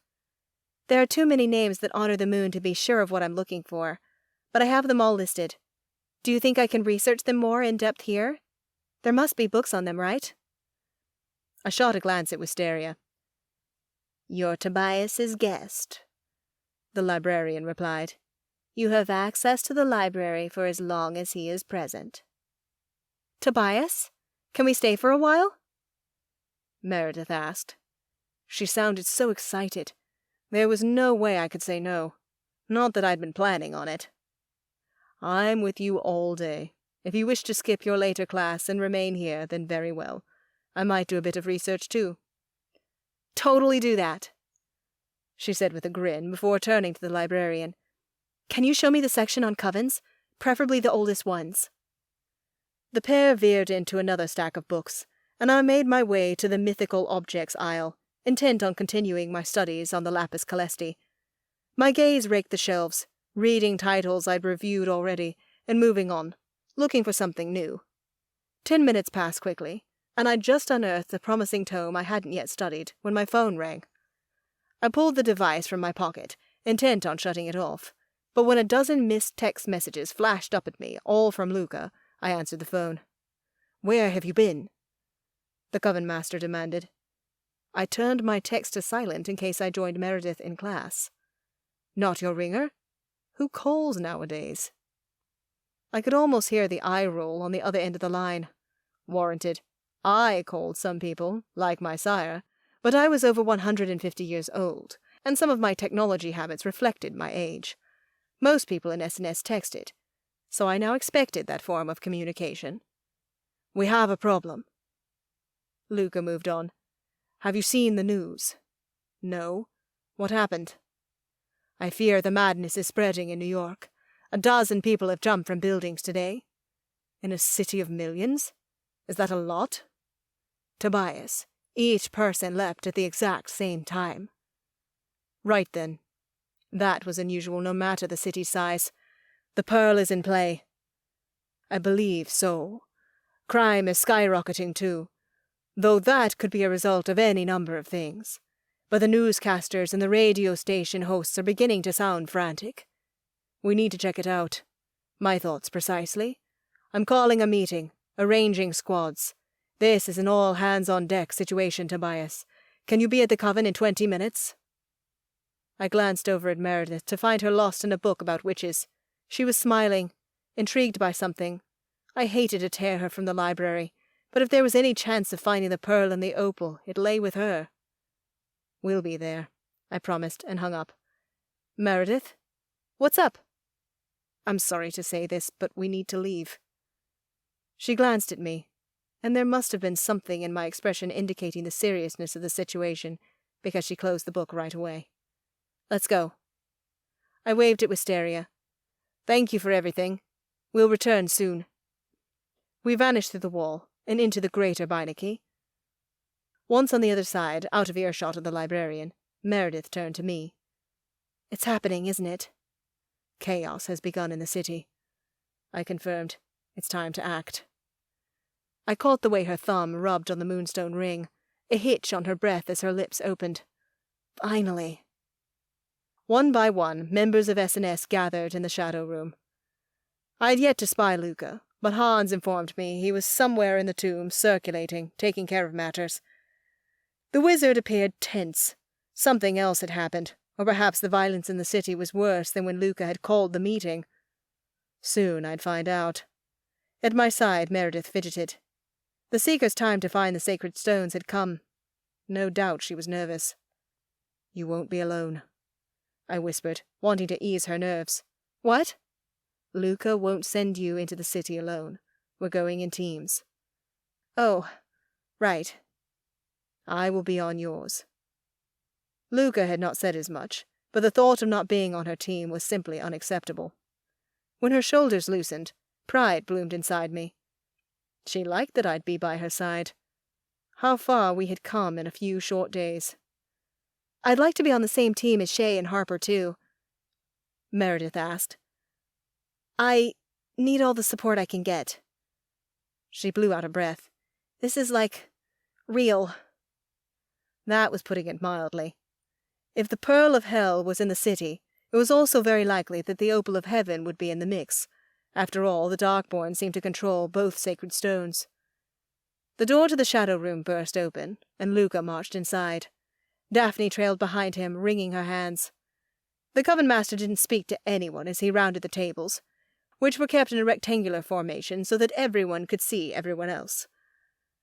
By the time he took his seat between Hans and me, the room was dead silent, waiting. "I assume most of you have heard about New York City and concluded that the Pearl is there." "Won't the Pearl and the Opal be kept together?" Dan asked. The raven-haired bear shifter's laptop sat in front of him in case the Coven required him to hack into any systems in the city. "If we're lucky," Luca admitted. "It's what I'd do, but we can't count on it. The Prince of Wrath might keep them in the same place or separate them.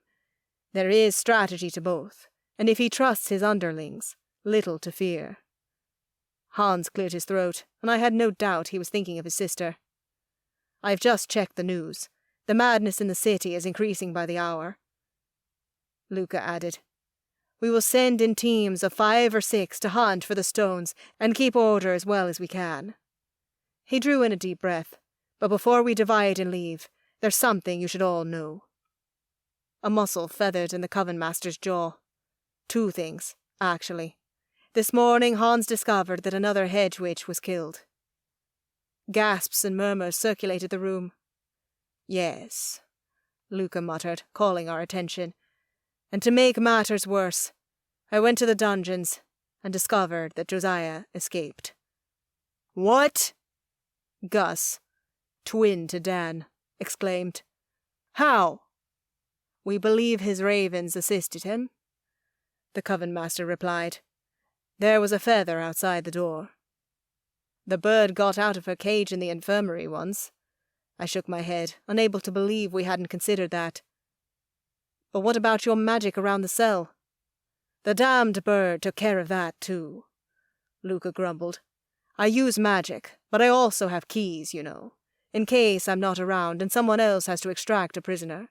Earlier, Gus used the key to let Josiah out for further questioning. Obviously, the necromancer took note of where the key was stored and had the raven search for it." "Where was it?" "In my office, in a drawer. I'd crack the window to let in fresh air, so that bugger had to be watching me all day, lying in wait to steal the key. A perfect scheme. No one would take note of that or mark it as unusual. Ravens were commonplace in these parts." "But how did no one notice Josiah walking out?" Meredith asked. "People seemed to be here all the time." Daphne cleared her throat. The bird was also around the infirmary when I was brewing a new invisibility potion to replenish my stocks. Josiah must have been listening to the apprentices and I talking as we brewed. Upon Luca's insistence, I took stock and discovered one of our bottles is missing. The bird could have taken it when she left the infirmary, Luca said. As we know, Josiah can possess the creatures at any time. Hearing about the potion, well, he would have thought it handy to have around. So devious. Though I'd had my doubts before, I was becoming more certain that Josiah had murdered Lola. The only motive I could understand was that he was doing this for Sarah. Was the person who took her using him? Luca rubbed the back of his neck. Josiah could be anywhere by now. Silence fell in the room, and tension mounted so high that my skin prickled. And, unfortunately, Luca added, we're in no position to search for him. We have to mobilize teams to New York and discover if it is, in fact, the Pearl causing this madness. Inaction will piss off the hedge witches, Gus whispered. It pisses me off, Luca replied.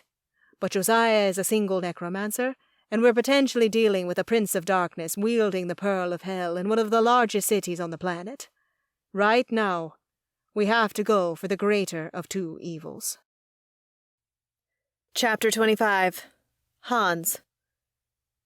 I shifted uncomfortably in my seat and wished Tobias would hurry the hell up and get to the city. The vampire insisted my jeep was too big, and parking would be easier with his car. Fine. I could deal with riding in the stiff mobile. At least I thought as much until Meredith claimed shotgun, sticking Harper, me, and Shay in a too small back seat. Even with Harper between me and Shay, things were tense. Every time I spoke to discuss team strategy, the Nephilim grew rigid, as if hearing my voice pained her. In these tight premises, I couldn't help but see the reaction. I wish we had more teams, Meredith sighed, as a newscaster on the radio announced yet another person had leapt off a rooftop to their death.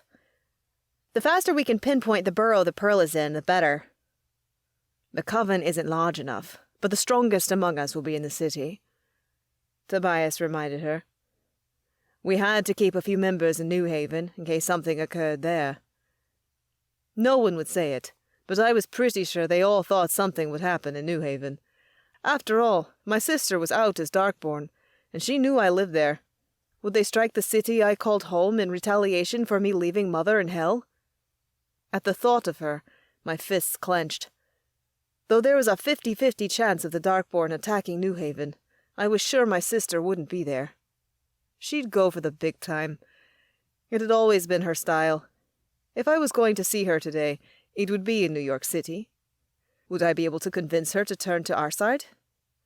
The exit! Shay shouted, pointing out her window. Tobias swung the car across the road, which was shockingly empty, turning my stomach. Apologies. It's been a while since I've been here. Frustrated, I closed my eyes. Though his car was more reasonable, I should have offered to drive. The vampire was from a different time, and his driving reflected that. Had I been behind the wheel, we would have mobbed into the city 10 minutes ago. Be on the lookout for parking, Tobias called back once on the exit. Garage or otherwise. It took us all of 5 seconds to discover that it didn't matter where the hell we parked. Not a single car drove the streets of Manhattan, the wealthiest portion of the city. This is different, Harper murmured, staring out the window. It's like a ghost town. She was spot on. Parking spots were aplenty, and even stranger, people had abandoned their cars where they sat in the road. Why? Had they fled on foot? And gone where? Dude, stop anywhere, I urged as Tobias scanned the scene with wide eyes. He complied, pulling to the side. We piled out and grabbed our gear from the trunk, making sure the throwing knives we'd packed were accessible, but also hidden in bags that hung off our sides. Who knew if authorities would be out? If they were, we did not want to appear threatening at first sight, but did need to be able to defend ourselves quickly. Of course, 3 of us could wield magic as a weapon, too. Shit, Harper and Tobias became weapons themselves, but we intended to exercise our supernatural qualifications with restraint. Though in disarray, the city was surely still filled with millions of humans. We couldn't tell the world about magic, but we had to be careful and use it only when necessary. People must be holing up in their apartments, Meredith agreed. They're scared, and I don't blame them. Crazy shit is happening everywhere. That's good for us, I concluded. Fewer witnesses if we do have to use magic. The Covenant will still probably have a hell of a cleanup job later, though.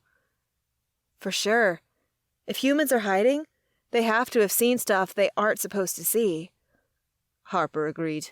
I wonder if the Covenant even realizes what's going on yet. That's not our concern, Tobias clarified, turning to our seeker, arguably the most important person in SNS right now. Meredith, can you sense the pearl? A vibration of magic filled the air. Meredith's power was expanding, growing by the hour. At this show of magic, hope surged through me. Maybe we really had a chance to find the pearl today, to end this. And if the opal was with the pearl of hell, all the better. I feel something, Meredith announced, her tone shocked. It reminds me of the pearl, how it felt before I found it the first time. This way. She led us down the sidewalk, but we made it only 1 or 2 blocks when screams filled the air. The seeker stilled, casting a glance back at Shay, Harper, and me, the trio that had taken up the rear. Continue on, Tobias urged at her side. Should we need to defend ourselves, we will. But our aim remains the same no matter what we come across. With a swift nod, Meredith kept walking. At the next intersection, we learned what had caused the sound. 3 men with bloodied knives in their hands chased 2 women. The men were clearly possessed, their eyes glowing red while blood stained the front of their shirts. "Help!" one woman screamed, waving us down. "Help us!" Leaping right into action, we ran straight for the possessed men. When they saw us coming, they locked on the girls, eyes gleaming as they veered our way. A roar burst from Tobias's throat when one of them lunged for Meredith, but the witch did me proud, ripping her dagger from the bag and slicing the man across the arm. His knees buckled from the pain, cracking on the pavement as she ran past him, not missing a step. Shay stepped up to the plate and dropped beside the man, pushing his torso against the ground. I stopped running, sure that Tobias, Meredith, and Harper, who were already upon the other 2 guys, had it handled. Among us, Shay was the only one who could cast out a possession. She might need help keeping the man in place. The Nephilim's hands rested on the man's chest, and bright golden magic bloomed out of her, rushing into him. I held my breath, waiting as a second passed. 2. Boom! A cloud of darkness erupted out of the man's mouth, making me stagger back, leaving the man coughing up a storm. "You're okay," Shay said, her tone calm as the man writhed. He gasped as his coughing fit slowed and gripped at his arm, right where the blade cut him. "What happened? Where am I?" He winced, eyes squeezing shut for a moment. "Damn it all to hell! My arm is killing me!" "Shh!" Shay breathed, and released a faint beam of light, her angelic influence, to calm the guy. Surely, he still experienced pain, but as her magic took root, he seemed to relax. "Why is there blood on my shirt?" "You were possessed, and I think you hurt someone." Shay helped him up, but the man stared blankly at her. This would be a difficult matter to accept, but Shay didn't have time to help him through that burden right now. Not to mention that, if we took control of New York, specialized witches would be sent into the city to obliterate everyone's memory of this day. So really, we just needed the guy to move on so we could continue our search. "Do you know where you are?" "Close to the office?" The man looked around us as if confirming what he said was true. "What the fuck happened to the city?" "Listen to me," Shay demanded. "Can you walk home from here?" "My apartment isn't far." "Then go. Stay away from all people. Get home and don't leave until tomorrow." Startled and confused, the man sprinted away, not even daring to glance back at us. When Shay turned and found me watching, she frowned. "I think the prince might have controlled him with a shade." She paused, her eyes narrowing. "Can you sense him?" "Prince Orion?" "Yeah." The question was a sensible one, though it hurt. No one had asked it yet. I can't. I can't even sense my mother. Oh. Aggravation, as though I was being purposefully unhelpful, lined her features. Fine. I need to go to the others. She gestured to where Tobias and Meredith had the other 2 men pinned to the ground, waving at her. I let her do what she needed to do, annoyed at myself for not being able to sense the prince, even if I didn't want to, and frustrated with Shay for lumping me into the same categories as super-powerful demons. She still saw the worst in me. And so did I. Done with the last exorcism? Shay called out, and I turned in time to see a previously possessed man dash around the corner and disappear. The other was long gone. Let's move. The women who were chased had already left too, so we pressed on with Meredith in the lead, following her magic. I think... The seeker stopped at another intersection. It was here. Like, not recently, but its presence is still here. Is the trail clearer than before, or less so? Tobias asked. For a moment, Meredith studied a street pole, eyes narrowed. Clearer. Whoever held it touched that. What? Harper ran over to the pole. Her green eyes popped open wide as she sniffed the metal. Smells weird. Dark. Like sulfur. Meredith and I locked eyes. Sulfur. Like hell. Get a good whiff, then, I suggested. Maybe you can help Meredith track the pearl that way. I appreciate any help. Meredith agreed. We can't mess this up. Harper brought her nose closer to the pole and inhaled. As she did, I updated our location through the Coven's chat group, scanning for the other team's whereabouts. Everyone else had made it to their burrows and were searching. Many had sent updates claiming that they'd already fought off demons. So far, no one had been injured, thank the goddess. I glanced up from my phone to assess this area better and provide a report. The deeper we plunged into the city, the more desolate and abandoned it looked. 10 feet away, bags of groceries littered the ground, as if someone dropped them to run. Had a Darkborn mob come through here? Were the humans running from possessed humans? Or was something else causing New York to look ever so barren? When I glanced at Shay, I found that she was also glaring at the empty streets, her fists clenched. Perhaps she was having the same realization as me. She alone could pull darkness from people. If too many were infected, she wouldn't be able to handle them all. As if she felt me watching her, the Nephilim turned, catching my eye. Her nose wrinkled, disgusted by me. And feeling like dirt, I focused on the chat again, giving the other teams a rundown of what we'd experienced. Luca was in the next burrow over, and knowing that our team would most likely be the one to find our quarry, had insisted that we stay in communication as often as possible. I'd just sent the text when a sound called my attention. "Are those wolves?" Meredith asked, her tone high-pitched. Wolves? Shoving my phone into my pocket, I glanced up, found what she was looking at. A group of at least 20 animals were running down the street. Squinting, I stiffened. Oh, shit. "Hellhounds!" I yelled, the pack coming ever closer. "And they've locked in on us! Run!" "But what about the trail I was following?" Meredith cried back. "Do as he says," Tobias snarled, pulling her from where we'd been lingering. Our group broke into a sprint down the street, turning one corner and then another, trying to shake the beasts off. The snarling sound grew louder. The monsters from the underworld were gaining. "What can we do?" Meredith yelled. "One bite will cause a person to wish they were dead," Tobias replied, not out of breath in the slightest. I didn't often feel jealous of vampires, but their ability to perform athletic feats without getting winded was one of the qualities I envied. "Like shade poison?" "Like way worse," I spat. "Like rabies, but more painful." "We can't run forever," Shay shouted. We were all in shape. To work for S&S, physical fitness was a requirement. But she was right. We'd run out of steam before the pack of monsters, and we couldn't hide and let the pack roam. They'd surely tear a human to shreds. They might have already done so. I swallowed thickly. Hiding was out. We had to fight, but first we needed to secure a position of advantage. Swiftly, I scanned the street in front of us. "There!" I shouted.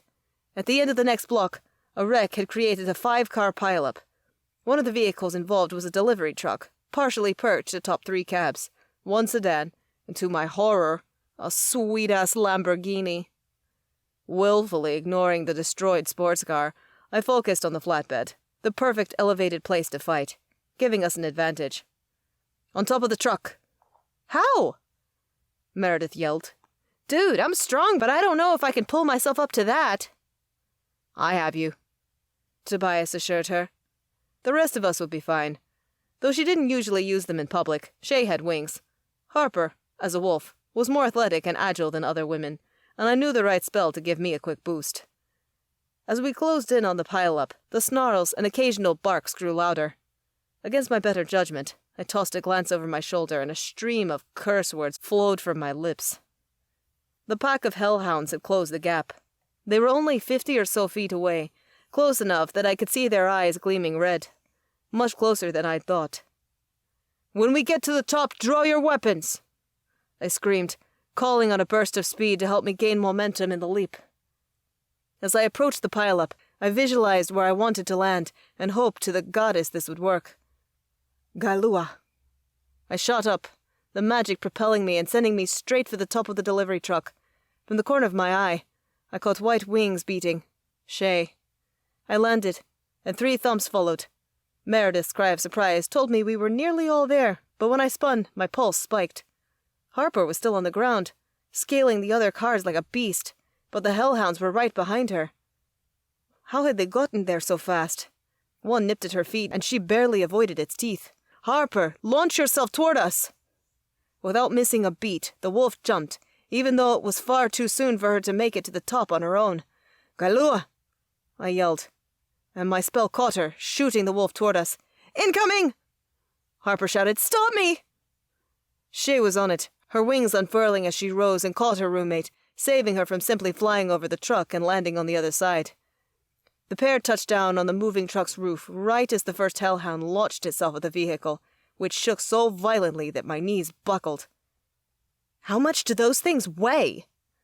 Meredith gasped, trying to steady herself while another hellhound came at us, ramming into the metal sides of the truck. "Forgot to Google that on my way here," I shouted. "Everyone, attack!" Busting out her knives, Harper began hurling them while Meredith, Shay, and I relied on magic to fight back. Though Meredith had little experience defending herself with magic, the girl did me proud. Her blazes of light seared into the hellhounds' eyes, blinding them so Harper could plunge the daggers into their skulls. And, unsurprisingly, Tobias hurled each of his blades with frightening accuracy. One by one, the vicious creatures fell as we remained in our safe, elevated position. When Tobias hurled a dagger at the final beast, sinking it into its skull, I dropped my hands, able to let my guard down for a moment. Or so I thought. One feral beast had sneakily rounded the back of the truck and took that moment to attack, landing on the roof with us. I spun. "Watch out!" Shay stood closest, and the hellhound snapped at her wing. Thankfully, she dodged quickly, lifting into the air and out of reach. The creature wasted no time lunging for Harper, and I went on the defense, visualizing a shield for protection. "Bestu!" My barrier wrapped around the wolf, and Tobias attacked, zooming up behind the hellhound and twisting its neck until the bones cracked. "Bloody monster," Tobias muttered, and released the beast of the underworld so that it collapsed onto the roof of the truck. For a moment, we all stood there, staring at the creature. "Damn, those things are freaky," Meredith exclaimed, her tone wobbly. I had to agree. I'd read up on the beasts, seen images of them in books, but never came face to face with one in real life. No one had. Where had Wrath been hiding his monsters while he waited to attack the human world? "More will come." Tobias spoke ominously. "And now that we know they live in this realm, it would be smart to have an antidote on hand to negate their bite. Someone should take a saliva sample, so the healers can get working on that when we return to New Haven. Did anyone bring a vial?" "I have one," Harper answered, reaching into her bag and pulling out a metal tube. "Can the saliva touch my skin?" "Yes," I assured. "But be careful not to get it into your bloodstream. Are you cut?" No. Then you're good. Harper knelt next to the beast, her nose wrinkling in disdain. Stinks. It's from hell, I agreed, and regretted the words. My mother hailed from there, and despite my own unease about being hell-blooded, I did love her, and she didn't smell. I doubted any of the royals did. They might rule the underworld, but in most ways they were separate from the creatures in their domain.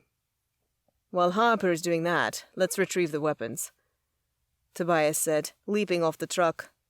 Shay, Meredith, and I followed, and our quartet began pulling the daggers from the hellhounds' heads. The first blade came out with a disgusting sucking sound. The second took more muscle, but eventually it popped out of it. Clambering over a few cars, I reached a third hellhound corpse on the edge of the pack. It had taken 2 blades to do this one in, and they'd sunk deep. I placed my foot on the creature's head and pulled. When it came loose, blood spurted out, spattering all over my pants. Fucking sick, I thought, not because I worried over blood, but this particular blood stank, and now the rank scent of hellhound covered me. I reeked of sulfur. I looked around for something to wipe the blood off, if that was even possible. Not only did I hope that it reduced the smell, but less blood on my clothes meant less chance of infection if I got cut later. "That happened to me too," Meredith called out. "There are napkins in the truck. Wipe up what you can." Thanks. I pivoted to return to the delivery truck, but stopped before I even took a step. At the end of the block, black ribbons twisted and spun out of an alleyway. Nicoletta. All sense left me, and I sprinted for the alley, ignoring the sounds of my coven mates' cries for me to stop, to go back. The ribbons continued to spin, but as I reached down the alley, they retreated down the lane, disappearing over a fence. My teeth gritted together.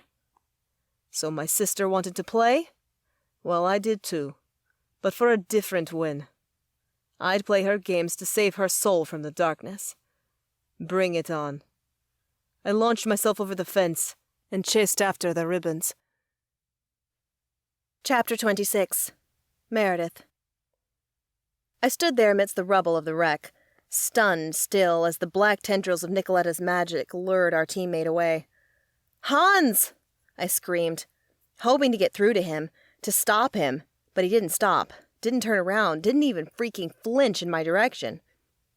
I swallowed the lump rising in my throat. Did Nicoletta have him under her spell? The idea made my stomach tighten. Hans had said his sister was an excellent manipulator. What an idiot. Harper groaned. That has to be a trap. Oh, right. The others hadn't seen this. They had no idea what the younger Novak could do. It's his sister's magic, I replied, but then thought better of it. Unless lots of demons have that kind of magic. No one can be certain of that, Tobias offered, coming up alongside me. Pureblood demons have been gone from this world for decades, or so we thought. She isn't all demon, though, I pointed out. She's like Hans, wizard, dad, and demon mom. Yes, but his mother is Lilith. Harper countered. Lucifer's bride is as strong as the princes of darkness. I'd heard that before, but I hadn't come across a prince of hell. I didn't really know what it meant. Probably that I should be scared, but all I cared about was making sure that Hans was safe, with us. We should follow him, I suggested, beginning to go the same way as Hans. I didn't make it far when the tug behind my breastbone stopped me cold. Crap. The pearl. The single item I was here to find. My secret instinct said it was located in the exact opposite direction Hans had gone. "Rooms? What's wrong?" Shay asked. "I sense the pearl," I admitted. "It's almost like it's calling to me." The others exchanged a look. "What?" I asked uneasily.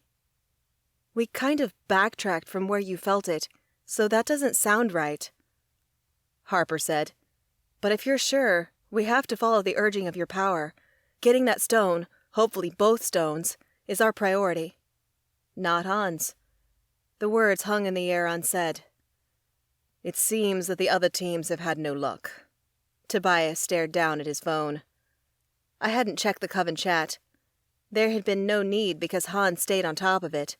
With him gone, that task fell to Tobias. "But we can't leave Hans!" I agreed with Harper, but torn because I'd seen what his sister could do, how insane she was. Someone has to go after him. Agreed. But that person will not be you, for you must seek the pearl. Tobias gave me a look that made it all too clear he was sticking with me, and a warmth rose through my veins. Harper? I can scent the pearl. She replied hesitantly, because that left only one other person. I turned to the Nephilim.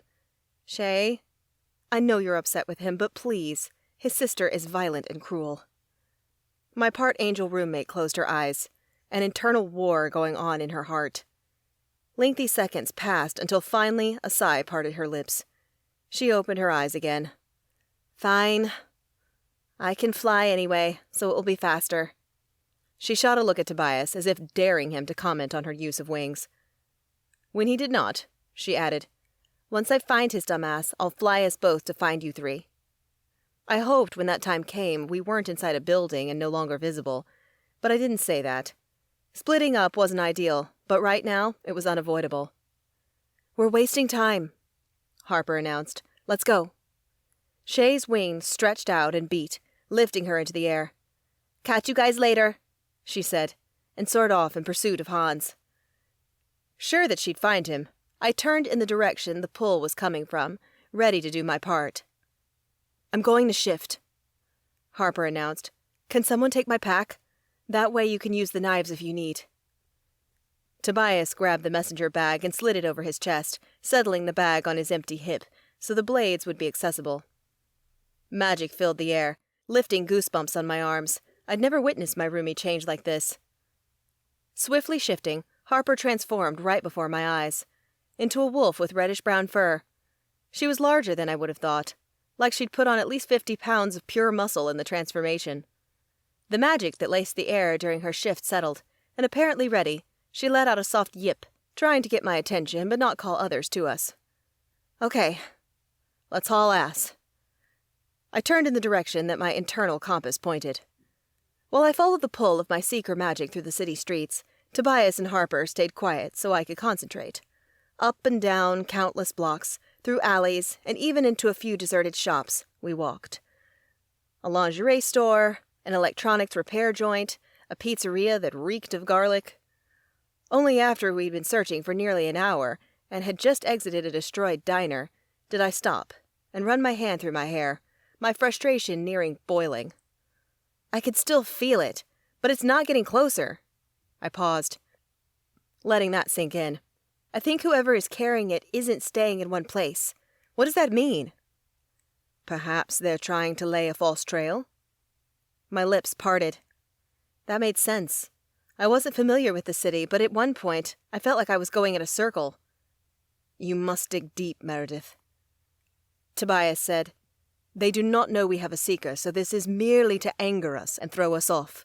But you can pinpoint the stone's location if you focus. You should be able to sense the stone itself above all the paths others laid. I did as Tobias suggested, digging deeper into myself, into my magic, than I ever had. Back in the day, I'd referred to my power as intuition. While a part of me still found that fitting, it no longer quite covered the extent of what I felt inside me. My ability both led me and seemed to need to be directed. So, I listened harder than was usually necessary, until another pull, this one strong as hell, yanked behind my sternum. It's that way, I pointed. Central Park is in that direction, Tobias said, and many elegant locales that would likely draw a prince. The tug inside me is stronger, I said. I say we check it out. Harper yipped in agreement. Tobias nodded. Stick close together then. There are many places to hide in the park, and even more in the surrounding buildings. As we ran down the city blocks, somehow even more deserted than the places we'd already been, I found my emotions shifting strangely. Before I'd wanted to get the pearl, but really, I would rather not see the Prince of Hell at all. Now, however, my hope that we'd come across Prince Orion grew. I found myself wanting to battle him, to pay him back for all the fear he'd instilled in me, for making me a villain, the reason that the world was in danger, for breaking into my vault. My fists clenched into balls, and the skin on the back of my neck tightened with anger. Yes, I wanted a piece of that demon. I wanted to show him who he was dealing with, that I could defeat him. I wanted his blood. I blinked, my train of thought broken and slowed. Where the hell had that come from? And why was my chest so tight? Why did I feel like I might explode at any second? Meredith? Tobias slowed alongside me, and Harper followed suit. Are you okay? No. My fingers pressed against my temple, a strange, uncomfortable pressure building there. Inside I felt hot and sticky, like my blood had turned to oil, and its influence was spreading anger and hate through me. It made no sense. What was happening? I feel funny, I said, when Tobias inched even closer, clearly worried. Like I want to wring someone's neck. I actually had the thought that I wanted blood. That has never happened before, I snorted. And I've dealt with some real assholes, so that's saying a lot. Harper's growl reached me, and I turned to find her hackles raised and eyes glowing. Something wrong, Harp? She shook her head, like dogs did when they itched, but Harper did so with more violence. Then, mid-shake, she began to shift. When she stood before me as a human, her eyes were wide with fear. I felt that way too. Harper chewed her bottom lip. For a moment, I even felt an urge to leap at you, Mare. That's why I shook, to get it out of my head. But it didn't work, so I had to shift, to become less deadly. Oh. I took a step away. It's gone now, Harper assured me. I'm in control, but it was getting stronger the closer we got to the park. Something is off about this area. Tobias's jaw ground from side to side. I suspect there's a perfectly good reason for that. You're sensing the power of the Prince of Wrath. We're closing in on him, in all likelihood the Pearl. This must be one of his defenses. I gaped. He can make people feel wrathful? It's a rumor from the past that apparently is true, Tobias admitted. The princes of hell can directly manipulate people to do one sin, the one they represent. I believe, since you are experiencing such emotions related to wrath, he must have distributed his influence all around the area he's staying in. What better way to control people than to create havoc? Well, crap. How was I going to control myself? Those feelings had been strong. They'd spiraled me. It would do no good to take on a Prince of Darkness when I was under his influence. And I couldn't be sure that would not happen again. We cannot take you in there, Tobias cautioned, on the same line of thinking that I was veering towards. Possibly, we'd all be affected. Me, more slowly, as I don't require breathing to live, but we cannot venture forth, not like this. Agreed. Harper pulled out her phone, and her fingers flew over the keyboard. I texted the other groups, and told them about this area, so no one comes this way and gets lost in the sin. But how in the world are we going to get the Pearl if we can't go near Prince Orion without losing our shit? We need to seek a Coven warder, Tobias answered. Someone who can create a specific protection around our person. I know of covens in the area, though I cannot say with any certainty that such a member is in their midst. My jaw tightened. We were so close.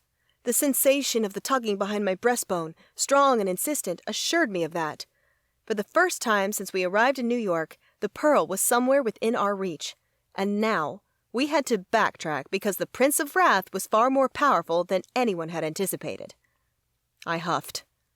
What covens do you... Harper's phone rang, and she nearly dropped it from shock. S&S members had agreed not to call each other while we were in New York. It was too likely that the ringing might draw attention. It's Luca, she announced. He must have already read my message. Hopefully he knows of a coven that can help. She answered the call and put her phone to her ear. What's up, Luca? Though I couldn't hear what he said, Harper's eyes widened with each second. Got it. Thanks. She hung up. Luca agrees that we need protection. He has someone to shield us and says she's close by. At that instant, Harper's phone vibrated. She glanced down, pulling up a map, like super close. He just sent me the address and we're a couple of blocks away. We can be there in 5 minutes tops. Where will the others go? I asked. Surely the other teams would be redirecting our way now that we knew Orion was in this area. There are covens in other boroughs. They'll seek them out for protection and then coverage in the park. Hopefully, we'll all get there around the same time. Is this woman a lone warder? Tobias asked. Why would that matter? I asked. Covens recruit warders, so it's rare that they're lone practitioners of magic. Harper explained when my eyebrows knitted together, and no, she's not a warder, but a mage. Tobias blinked. Is she the one Luca claims he trusts with his life? The one with access to his magical safe? He didn't say, Harper replied. But we should get going. Wrath's influence is trying to wiggle its way into me again. I turned inward and discovered the same could be said of me. I hadn't even noticed it, but now that I did, I squirmed. The sensation was uncomfortable, hot and sticky, building with each second I stood there. It was time to move on before it took me over. Lead the way. Phone in hand, Harper maneuvered us through the semi-post-apocalyptic landscape of New York. With each step we took away from Central Park, Wrath's influence dimmed, eventually falling away entirely. We're here. The wolf stopped in front of a door to a fancy apartment building. Now I need to... The door to my right squealed open an inch. Your names. A sharp feminine voice demanded from the darkness. The vampire shifted to stand in front of Harper and me. Tobias, Meredith, and Harper. Who are you? Get inside. No one moved. I'm Luca's friend. The mention of the Coven Master's name was all we needed. We darted through the door and found ourselves face to face with a short, curvy woman with raven wing hair and dark brown eyes. She dressed elegantly in a black sheath, which, considering what was going on outside her door, felt out of place. If I had to guess, I'd put her at about 50, though the youthful glint in her eyes hinted that she was probably spry and active for her age. Follow me, the woman instructed, and bolted to the stairwell. Trailing her, we climbed 5 flights of stairs, entering the hallway to the 5th and top floor in silence. When we got to her door, she placed her hand above the knob. Magic poured from her palm, and the door swung open. Swiftly entering, she waved for us to follow. Only when the door was closed once again did she speak. Which one of you is Meredith? Me. I stepped closer. Most unexpectedly, the woman closed the gap between us and wrapped her arms around me. I stiffened, though her touch was soft and warm, and she smelled like biscotti straight from the oven. If not for you and those who journey to hell with you, my brother would not be alive. She whispered, I owe you a debt I fear I can never repay. He is my only true family. Luca is your brother? A soft laugh escaped her as she pulled away. Only then did their similarities sink in. Both had strong Italian features and the warmest brown eyes I'd ever seen. He is my twin. I am Ginevra Moretti. Oh, I didn't know. No one does. Ginevra assured with a shrug. It would be unwise to flaunt our relationship. Our father is a powerful man, and we have half-siblings in Isila who would positively love to do away with us, and any claim we might have to power in the other realm. She spoke so lightly about the matter, as if she were saying that her siblings didn't want to share a coke with her. You're also the mage he trusts with his magical safe, Tobias concluded, bringing up the enchanted vault the Coven Master used to store dangerous artifacts. I am, and obviously you are bound to secrecy on that matter. The mage tilted her chin. He wishes for me to protect you, but I must watch over my brother, and that which he holds dear first. None of us will say a thing. Tobias vowed. You have our word. I promise, I agreed, and Harper echoed me. That brought a smile to Ginevra's face. Thank you. Luca surely knows that. He wouldn't have directed you here if he did not trust you. But tell me, what is happening out there? She gestured to the window. In that land of horrors. We gave her the rundown. Once we were done, the mage went to her cabinet, bringing out a bottle of liquor and drinking straight from the bottle. A prince of hell. His sin creeping over the city. Altering minds and hearts. I never imagined such a thing. You should leave the city, I urged. Not while my brother is here.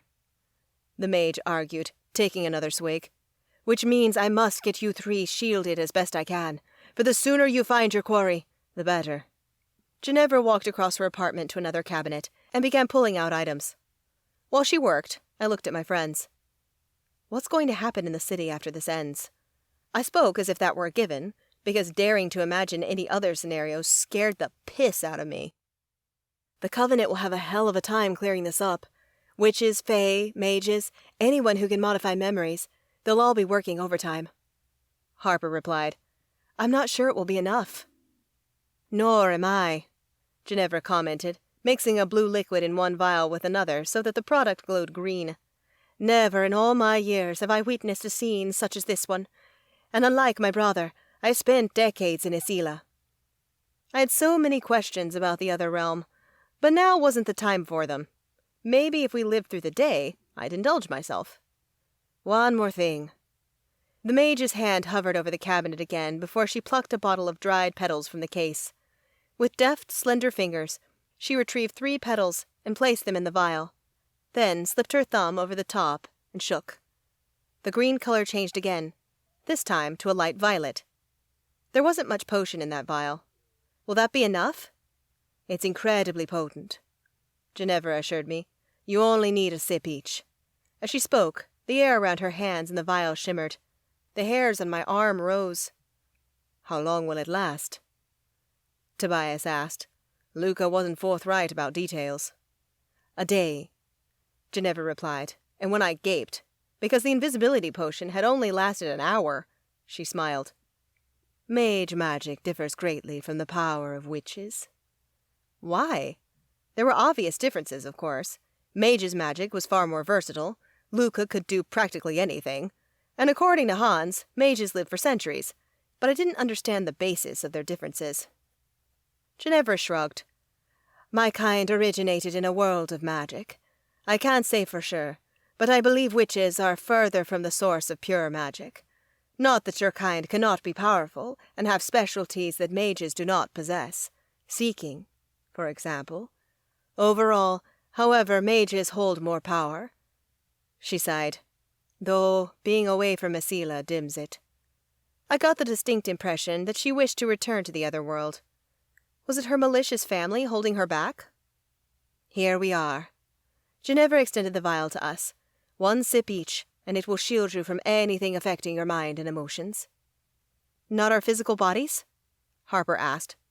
Like, not a shield? For maximum potency, I chose to be specific to the Prince of Wrath's powers, his influence over your minds. We thank you for it. Tobias took the vial first, drinking straight from it. He winced and passed it to me. Thinking it would taste awful, I steeled myself. So when sharp but pleasant citrus washed over my tongue, I was surprised. Passing the vial to Harper, I side-eyed Tobias. Vampires are particular about their tastes, he explained, premeditating my question. About everything, Ginevra countered with a chuckle. Tobias didn't deny it, and Harper snorted before downing the rest of the potion. Thank you, the wolf said, handing the bottle back to the mage. What's the waiting period? It's already in effect. Then we should go. Thanks, I said. Good to meet you. It was excellent to meet you too. Ginevra inclined her head. And thank you again for saving my brother. If you need anything, ever, do not hesitate to call. Will do. Slipping out of the apartment building, we entered the war zone of New York City once again. Chapter 27. Hans. My lungs burned as I chased the onyx tendrils that wove through the city just out of my reach. Occasionally, the black ribbons would allow me close, but right as I almost touched them, they would twist out of my grasp, teasing me. The 5th time this happened, my frustration went from simmering to boiling. What was my sister playing at? Somewhere in the back of my mind, my team surfaced, the people I'd abandoned, but their memory and my guilt over leaving them were distant, unimportant. That wasn't like me. Nicoletta's manipulating me. The idea slammed into me, and for the first time since I'd taken off like a crazed man, I stopped running. Chest heaving, I shook my head, trying to rid myself of her presence, of her magical influence, which had grown stronger than I'd ever known. Hell, I'd run off on my own thinking I was going to save her, that I'd do something good. She was using my character traits, what she guessed I'd do, against me, making it so I wouldn't see anything else, like reason, that I should never have left my squad. Why didn't I consider this before? She wanted me to come after her, to abandon my squad. How did she get in my head without me knowing? My teeth gritted together, and again I attempted to force her out, to be the only one in my mind once more. The effort expelled was great. But a few seconds later, the clouds in my mind parted. Finally, in full control of myself, I spun, scanning the area. Nothing was recognizable, which was no big surprise. I'd run far. Was I even still in Manhattan? Fuck! I roared, unable to keep my fury tamped down. Yes, I wanted to save my sister. I wanted to give her an option to choose good. But would I have ever risked my teammates for it? Absolutely not. I was responsible for them, for their lives, as they were to me. I'd not considered that when Nick used her manipulation magic on me, and as a result totally screwed up. Pulling out my phone, I tried to text the team, but before I could, a figure dropped out of the sky right in front of me. I grabbed one of my daggers. "You're a hard guy to catch up to," Shay huffed, stopping me short of attacking. I blinked, taking in the Nephilim, her windswept hair, the color in her cheeks from flying. "You followed me?" "Did you think we were going to let you go? In this?" She gestured at the destruction, the desolate streets and pile-ups of vehicles nearby, pushing back strands of wayward hair as she did so. "What about the stones?" I asked. "Are the others going for them?" "They're on their way now, and we're to meet them. I can fly us both if you—" Shay grabbed at her neck as a black ribbon slithered around it and tightened. "No!" I grabbed the ribbon. "Nicoletta!" I couldn't see my sister, but this was her magic. She had to be close. "Nick!" I roared as the ribbon tightened around Shay's slender neck. "Let her go!" "Why, brother?" My sister's dangerous voice, the sweet one she only used when she was pissed, rang around us. "You so kindly brought me an angel. My lord will love to play with her." The thought of a demon prince playing with Shay sent my blood boiling. I ceased trying to pry the ribbon off and took more drastic measures, placing my hand above the black magic. "Dissolve," I ordered. The tendrils dissolved, as they had so many times when Nicoletta and I played with our powers. Nicoletta's guttural scream ripped through the air. "How could you?" Shay coughed, but didn't hesitate. Her hand went right to one of her daggers, unsheathing it with grace. The other hand lit up gold with angelic power. "Where are you, Nick?" I called out, still searching for her. "You don't have to do this. You have other choices." "I told you not to call me that." My sister appeared, sweeping out of an apartment complex, dressed in black leather pants and a black crop top Father would not have approved. The only thing on her person that vaguely resembled the girl I'd grown up with was our grandmother's necklace, one of the only heirlooms our family possessed. Seeing it made me all the more determined to bring Nicoletta back. I'd save my sister from the demon prince's influence if it was the last thing I did. I had to. For her, for me, for our father, who'd done his best to raise us despite what we were. "Bitch!" Shay hissed, her voice raspy from the strangulation. Nicoletta barked out a cruel laugh. "I thought angels were forbidden from talking nasty. Are you a half-breed too? If so, the Darkborn might have a place for you. With conditions, of course." "Screw your conditions!" Shay blasted gold light at my sister. My insides clenched, but Nicoletta saw the attack coming and sprung out of the way with such dexterity that it became clear she'd been trained hard for this battle, this life, for a prince of darkness to rule. How long had she been working toward this goal? For how long had I not known my sister? "Ladies, please!" I inserted myself between the two women. Shay lowered her hands, and sure that she wouldn't be the one to do anything hasty, I turned to my sister. "Nicoletta, I know you're pissed at me, and I deserve that, but I have an offer I don't think you're going to be able to refuse, or even want to resist." My sister's black eyes narrowed to dangerous slits. "There's nothing you can give me I don't already have within reach." "Safety, prosperity, your family back." The last slipped off my tongue, the kingpin in my argument. Or so I thought. What a mistake. Ribbons burst from her core, shooting toward me. You failed to get our mother the first time, you idiot! Why would I trust you? You're not my family anymore. Nick, Defend yourself! Shay growled, sliding in front of me before the ribbons could strike and spraying gold magic at the tendrils, which turned to harmless smoke. Nicoletta snorted. This bitch has to do your dirty work? Pathetic. She spun, and shards of black shot out of her, spraying toward us with the speed of bullets. Escu! I yelled, ready this time.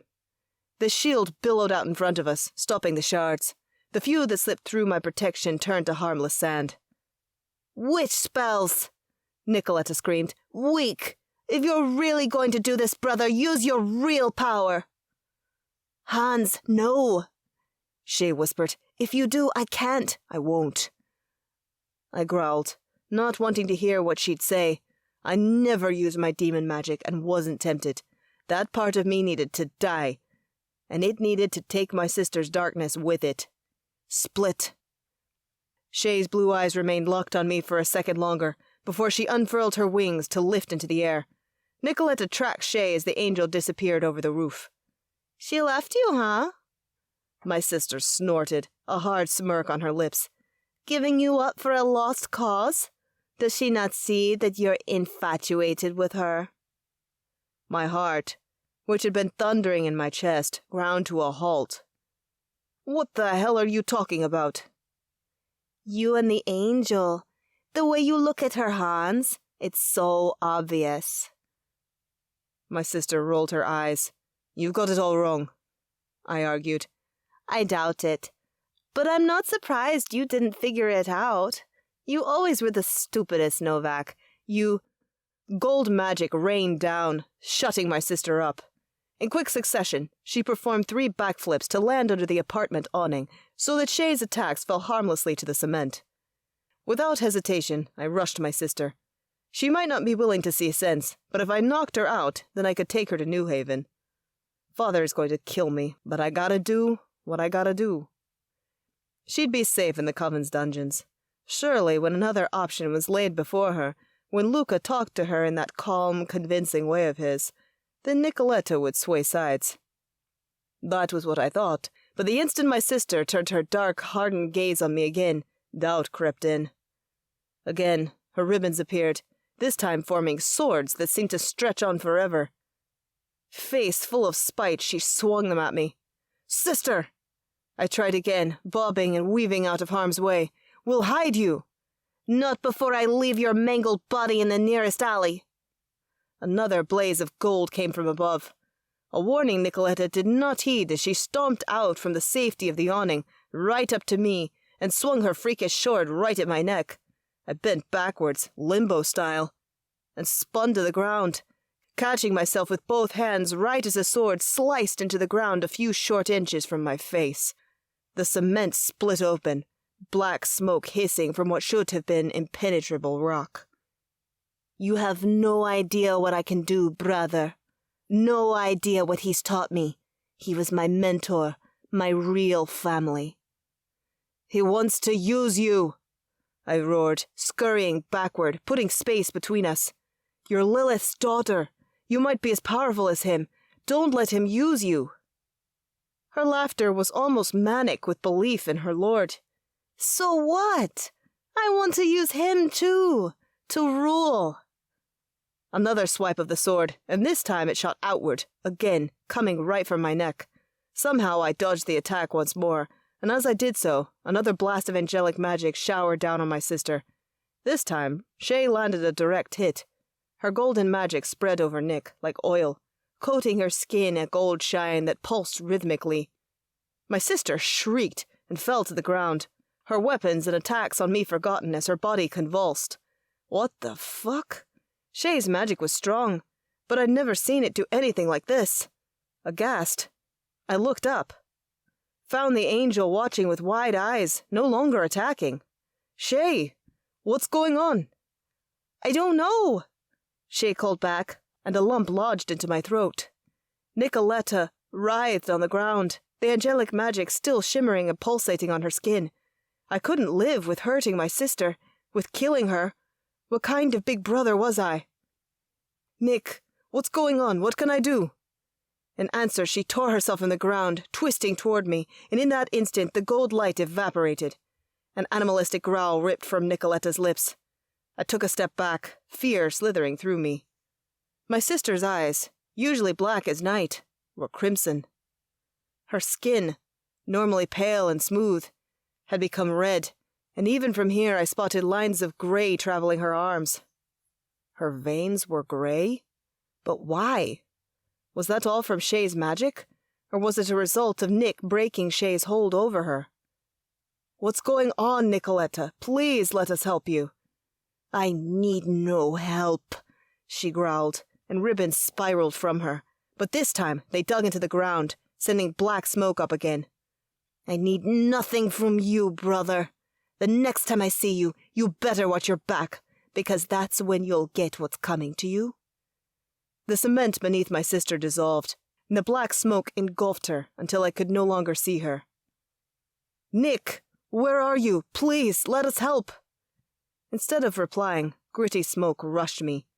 An acrid stench that reminded me of the bowels of hell filled my nose, and I collapsed to my knees, eyes stinging. Hans!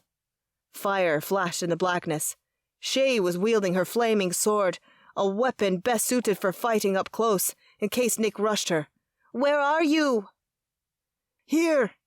The word came out strangled, and weakly I waved my hand, barely able to see through the smoke.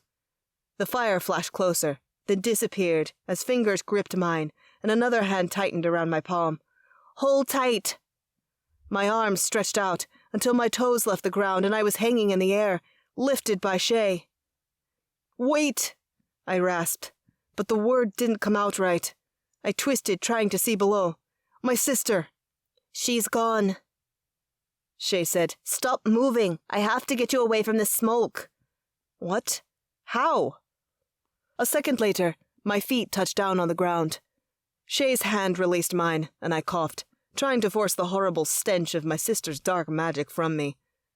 2 deep breaths, 3, and finally, I could breathe normally once more.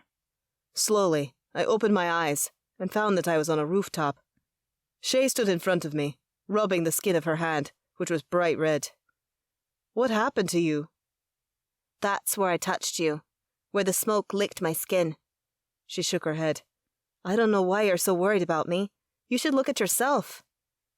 Lifting an arm to my face, the hairs on my nape stood on end. My skin wasn't just red. The veins that ran beneath were dark. Not black, but grey. What the hell had Nicoletta done to us? Where is she? I shoved to my feet, surprised to find that my skin didn't hurt, and since my veins didn't explode or do anything crazy, I figured I was all right. Your power did something to her. I know, she admitted, but I don't know why it affected her that way, and clearly hers did something to me, to us. A similar irritated reaction, except for your veins. Hers, too. I saw them turn grey before I couldn't see her any longer. Any idea why? None. Not only had I never sported grey veins, but I'd sparred with Shay many times before. In all those sessions, her power had never done anything like what it had done to Nick. Nicoletta! I called out as I peered over the side of the building, into the street. I told you, she's gone. The ground swallowed her up. Swallowed her up? What the actual fuck? How? I spun. I thought you might know. All I know is that she's accepted her dark power while I blocked mine. My sister's demon magic is advanced far beyond mine. She's right. I don't know half of what she can do, what she's capable of. She might have made a deal with Prince Orion, Shay warned. Hell-blooded people aren't common, but I've seen a few. Never one with powers like hers, though. She's no weak girl, Hans. Your sister is a hurricane waiting to happen. I closed my eyes, fearing that Shay was right. Chapter 28. Tobias. Central Park grew ever closer, and with each step, The tension edging my spine ratcheted up another notch. We had ventured beyond the location where we'd first turned around, and so far I sensed nothing. No sensation of wrath trying to claw its way into me. Though it had not affected me the first time either, so I couldn't be sure it was not there. Was the sin affecting the witch and the wolf? I studied them, but noticed nothing amiss. When the greenery of the park peeked through the buildings, announcing our impending arrival, I figured it prudent to flat-out inquire as to how they were managing. "How do you ladies feel?" I looked to Meredith first, then Harper, who had yet to shift to her four-legged form in case the shielding potion did not work as expected. We did not need a shifting wolf succumbing to the sin of wrath and lashing out. "Fine," the witch replied, and lifted her dagger, which she'd been carrying at the ready since we left the apartment. "I should have felt stabby by now, but I don't. I'm scared and anxious, but otherwise normal." "Yup, I think the potion is working," Harper confirmed, never halting from scanning the road. "Hopefully the other teams arrive soon, and their protections are as good as ours." "I'm sure Luca will be swift," I said, feeling the same as the wolf. "So glad we met Ginevra," Meredith breathed. "Now we can fight—" "Oh, darling." A voice, deep and brimming with power, rang from all around. "You truly think you can fight me?" "Shit!" Harper shouted and shifted to a wolf while I spun, searching the area. Meredith stayed in place, blade in hand, poised to strike. "Who are you?" "The question is, which? Who are you?" Smoke billowed from the end of the street, blocking our view of Central Park as it rolled our way in threatening black clouds. "Anyone know what that is? Should we run?" Meredith asked. "We're still alone." "Hold your ground," I gritted. The smoke, while threatening, was too theatrical. Whoever this was, and I had a good idea of who we were probably dealing with, wished to frighten us. We could not allow it. The smoke rolled ever closer, expanding, and filling the entire street as it neared. Faint growls emitted from within, hinting the Prince of Wrath, should he truly be in the cloud, was not alone. "Prepare to fight many," I warned, not sure Meredith's witch ears could hear the growling. He's not alone in there. "I'm ready to chop whatever comes out of that into little demon cubes." The witch's eyes narrowed on the smoke. A laugh barked out of me at precisely the same moment the cloud came to a stop. Some 20 feet away, and vanished. A devil of a man, dressed in a modern black suit, appeared. Feathered wings expanded from his back, black as the night sky in an open ocean. Black horns swept back from his forehead, glinting in the late afternoon light. Behind the man hovered 6 demons, all of varying sorts, none very human-looking, all grotesque. "Brave," the prince intoned, mercurial grey eyes flashing. "I respect that you did not run." "And why should we care about that? Who the hell are you?" Meredith sneered. Of course, she had to have a hint, but wanted to be sure. "No longer am I in hell," the man replied with a smirk. "Haven't been in some time, much to the wild annoyance of my dear brothers, I'm sure. But I do rule there, even in my absence." "If you talk this much and don't bother answering questions, I doubt they're annoyed that you left." The rebuttal earned Meredith a dangerous smile laced with venom. "I am Prince Orion, mortal, or just Wrath. It's not my given name, but I do quite like the ring of it." "Just Wrath." Meredith spat out the name as if it disgusted her. "You've got to be kidding me." "Not in the slightest." His lips curled dangerously. "And don't act like my favorite sin doesn't worry you. After all, you've guarded yourself from my power." "We have," I interjected. "And you should know there are more of us coming, all capable fighters. We're here for the pearl and the opal. You'd do well to relinquish them." "Or what?" The prince laughed. "Vampire, I'm as difficult to kill as you. There are always ways to end an immortal life."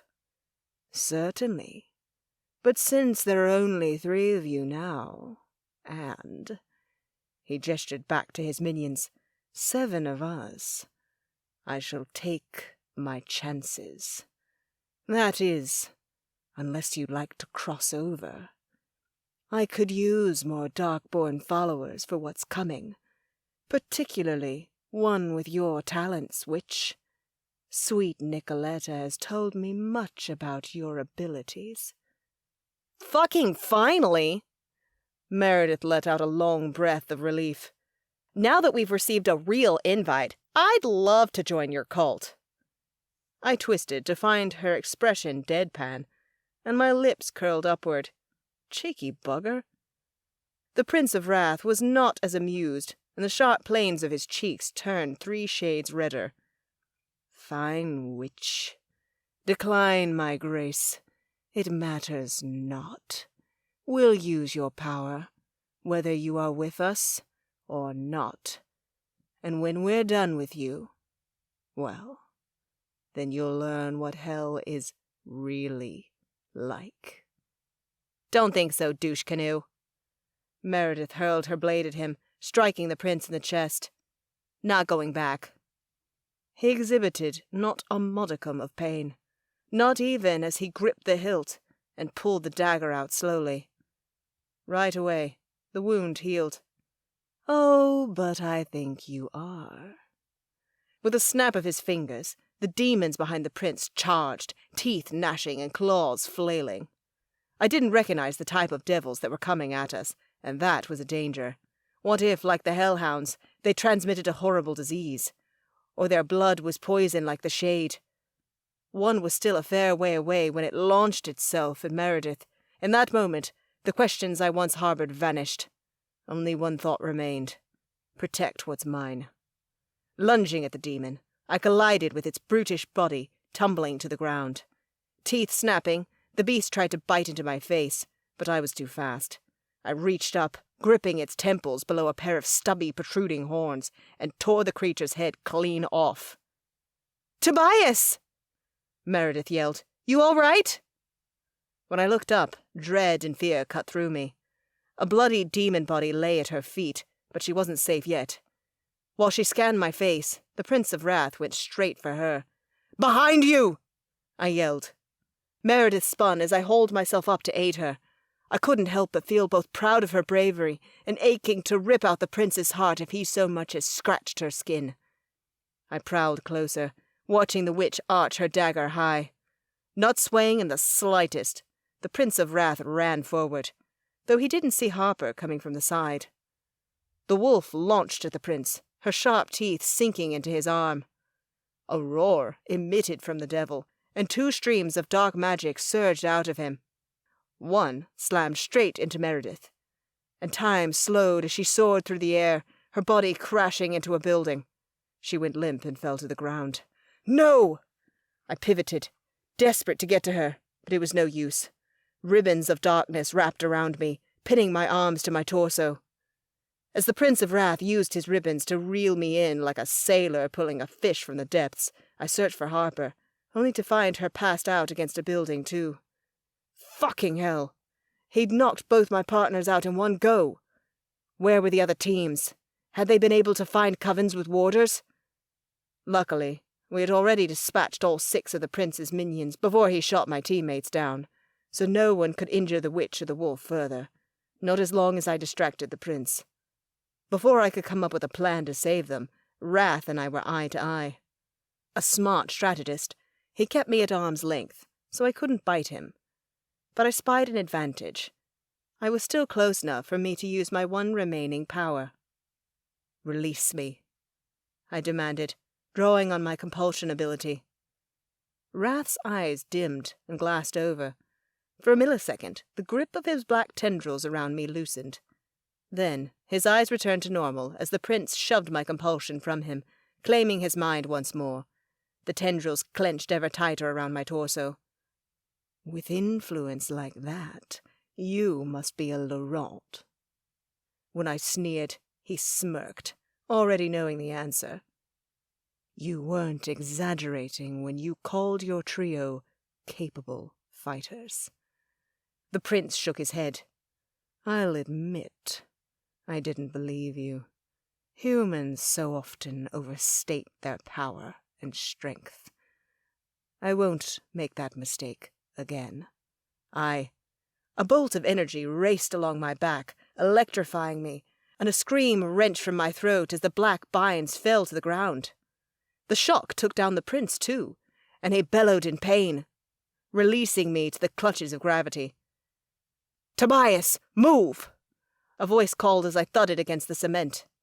Shots of pain blasting through me, I rolled away from Wrath, until I was far enough to stagger to my feet. "Over here!" My head snapped toward the voice, to find that Luca and his team had arrived. Another was right behind me. It had taken them longer than we'd hoped to acquire protection from Wrath's sin, but they were finally bloody here. "Out of the way!" The mage ordered, seconds before he unleashed another stream of magic. It flooded the street, aiming for the Prince of Darkness. I darted to the side, away from harm, but couldn't help looking back, taking great glee in the expression of horror crossing Wrath's face. A mage, especially one as powerful as Luca, was not to be crossed, particularly when Wrath had no backup. In that instant, Orion seemed to realize the same thing, for black smoke poured from his hands thick and fast. It enveloped him, partially obscuring him from view, and when Wrath clapped his hands together, the smoke expanded, swallowing him whole and billowing out again. It flowed over me, the stench acrid, nearly choking me as it burned my skin. Somewhere in the distance, the others coughed loudly. "Wait it out!" I yelled. "It will dissipate!"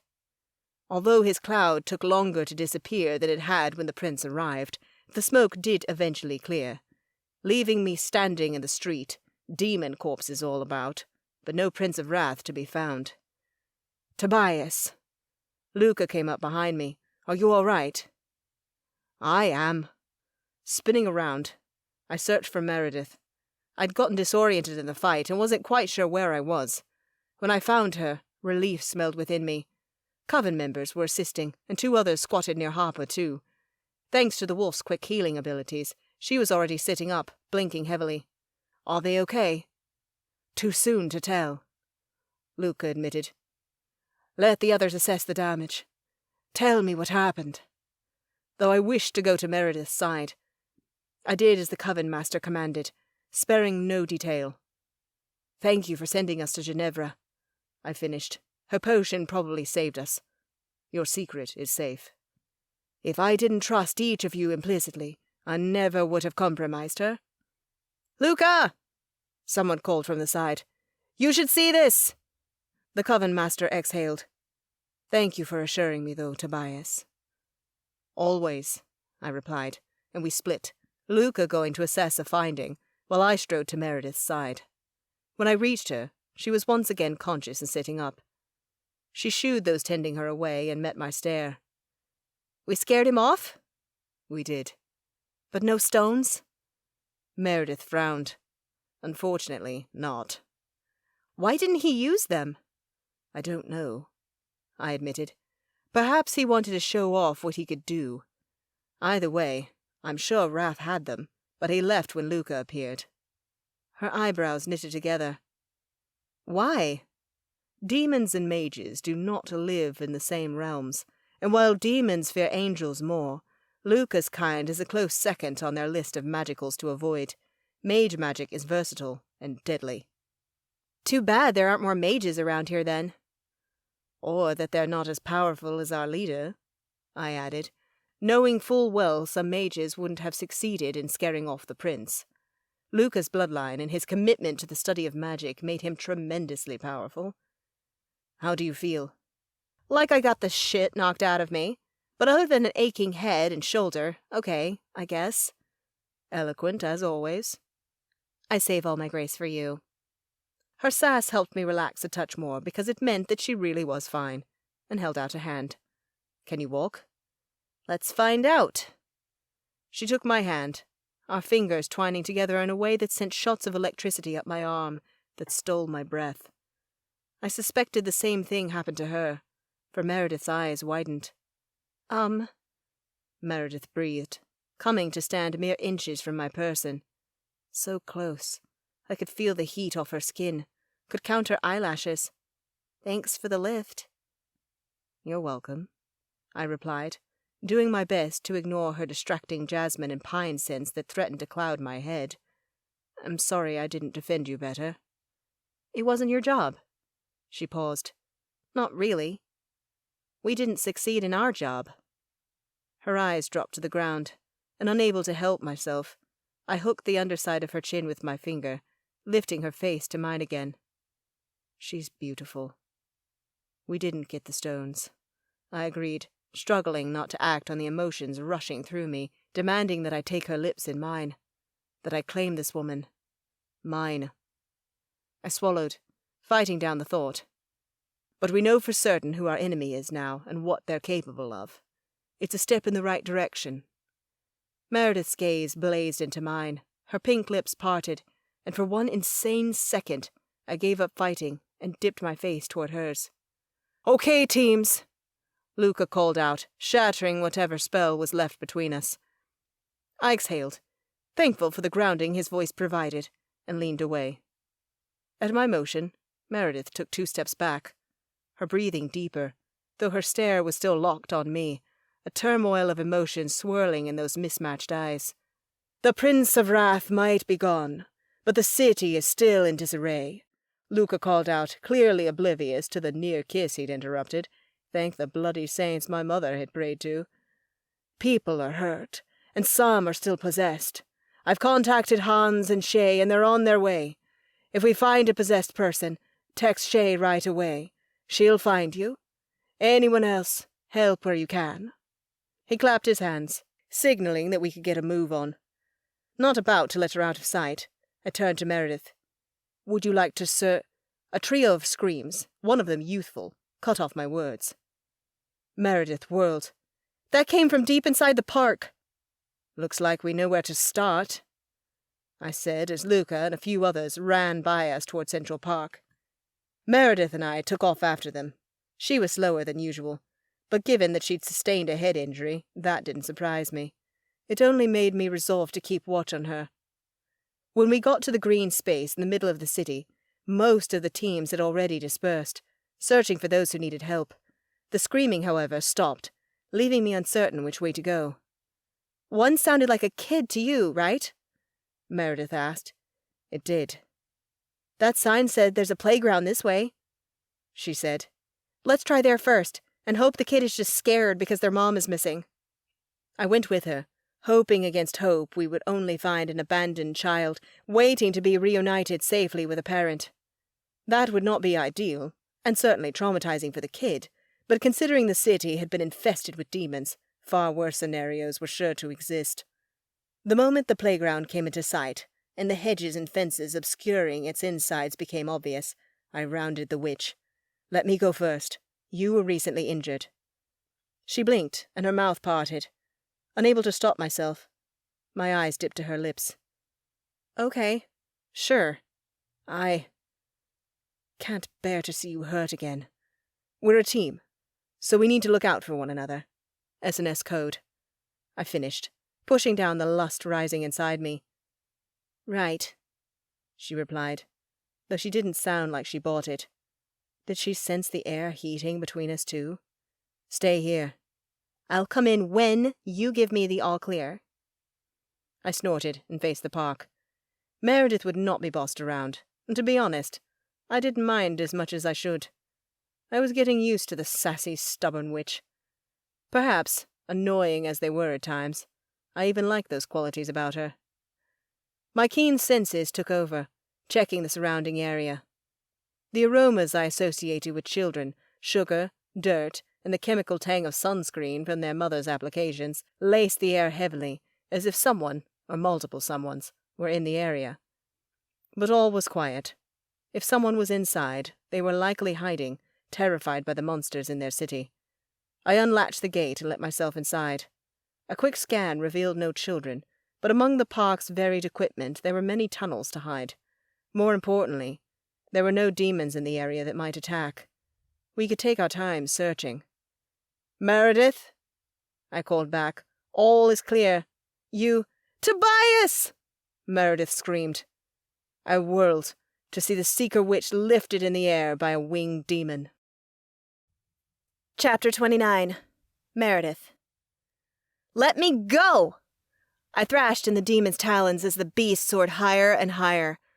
Over light posts we flew, and then took a sharp turn upward to skim the roofs of skyscrapers. Going so fast, my eyes started to water.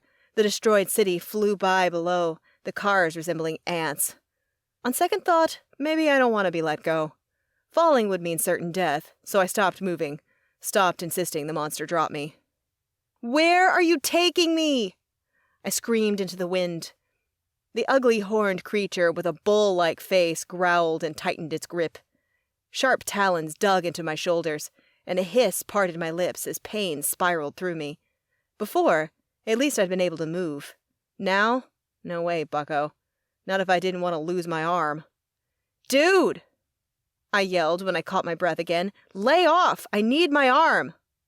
In response, the demon only growled once again. Could it talk? Something told me it was too stupid for such things. Would a stupid or a smart demon be more dangerous? Either way, it probably wasn't acting alone. Did Wrath send it? Where was this thing taking me? Seeing as I wasn't going to get an answer from the beast, I bided my time for when we landed, trying to figure out how I'd attack fast enough to escape.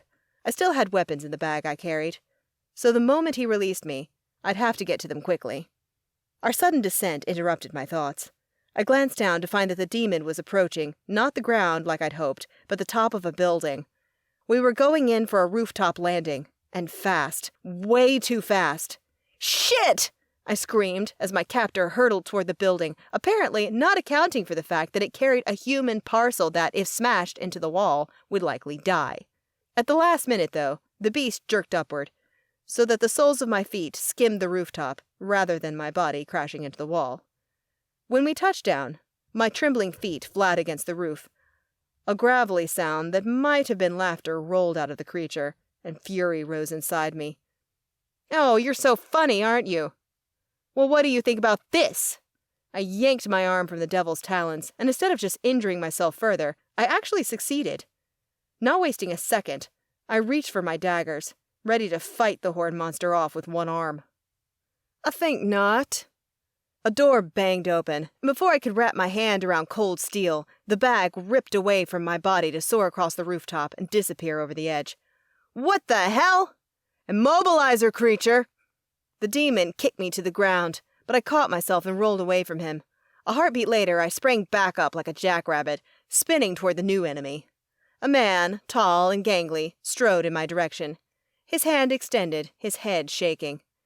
"Idiot beast, I'll do it." The next thing I knew, my hands were bound magically behind me. No! I'd wasted my chance to escape. Still, I could run, but the new guy was blocking the door. So I did the only thing I could do, and sprinted to the side of the roof, trying to put distance between myself and the magic worker. "And where will you go?" he drawled. "You have no wings." I blinked. Obviously, he was correct, and I had no way out. But how would he know that? Wrath knew I was a seeker, but wasn't it possible I was of mixed heritage, like Nicoletta? She was a witch and demon and had wings. My questions were cut short when the door to the rooftop opened again, and a short, muscular woman wearing a long black trench coat appeared. Trailing a half-step behind her was another guy. "Josiah!" His name came out strangled. "I'm sorry, Meredith." That was all he said. All he needed to say. In those words, it was clear to me that Josiah was a traitor to the Coven. He'd escaped confines in the tomb because he'd been guilty of killing Lola and that other witch. Had he also been the one to send word to burn the Lucemesia crops that had made the journey to hell necessary? How did the acts benefit one another? Why? I demanded. They took Sarah. And I will keep her until you deliver. The woman spoke with such confidence that it became clear she, not the tall man, was the leader. Somehow, she seemed familiar, too. Who are you? Meredith. You wound me. The woman replied. You don't recognize me? Sort of. I'd never seen her face. But those ice-blue eyes. We've never met, I replied, because being wishy-washy would sound weak. And while I might be in a position of weakness, I was not weak. Oh, but we have, Meredith Stone, the woman assured. Many, many times. Her hand dipped into the pocket of her trench, pulling out something. My stomach pitted. It couldn't be. But the moment the mask slipped over her face, the moment those ice-blue eyes blazed from behind a shield of black panes, I knew. The ringmaster. I forced out, fear lacing my voice. Surprised? The woman asked. Most people are. This isn't your voice. Of course not. Think, Meredith. She ripped off the mask. I control criminals. Billions of dollars pass through my enterprise. Power flows to and from me, a woman at the top of her game. Why would I not disguise myself? Not use a synthesizer? Did I not insist that you, of all those in my employ, utilize disguise during jobs? Why would I not do so too? She had, many times. The use of a disguise had saved me. But when you pulled me off the street, you were a man. I remembered the day like it was yesterday. The man approached, still in a mask, but the body had undoubtedly been male. That was a moment I thought was my salvation, soon became a house of horrors that I wanted desperately to escape. A hired body, and nothing more, the woman replied. That man wore an earpiece, doing what I told him to do, to say. I was not there in body, but rest assured I was always there pulling the strings as that masked puppet got you set up and prepared you to work for me. And then, I never saw him again. Not in person. I'd been placed in a home with other thieves in training, watched over by a hard-as-nails couple in the ringmaster's employ. They did as the boss said, doled out missions and punishments, just as the ringmaster wished. The scars lining my back prickled as the memory of the day the cane had cracked open my skin returned with vengeance. All that pain because my boss felt I hadn't done my job properly. Don't feel stupid, the ringmaster continued. Few know my secret, and those who find out, well, they were soon dead. Did Josiah and the other guy realize what awaited them? Not those two, the ringmaster said, catching me. I need someone to train my magic, and Josiah will be useful for when I wish to grow my powers. He lives, as does Sarah, for as long as I wish. A twisted expression crossed Josiah's face. I didn't understand why the ringmaster took Sarah to use Josiah, but assumed Sarah refused to give the woman what she wanted. Harper had called Sarah a pacifist, and apparently she could remain that way as long as her boyfriend did the dirty work of stealing magic. The trio stopped to stand in front of me. The demon that brought me here was still off to the side, waiting for a command. This seemed to be proof that my old boss had always known about the supernatural. So, are you a Darkborn? I asked. Here to usher in a demon prince? The ringmaster barked out a laugh. God, no! Though I have been privy to the magical underworld for some time, I've not had much access, and I'd never encountered the Darkborn before, though I did find the group's willingness to trade and work together very useful. What does that mean? After Dens came slinking back to me, a man appeared at my door. He wanted Dens to work for him, but I recognized the man was something special. She had to be referring to the vampire who had changed my ex-partner.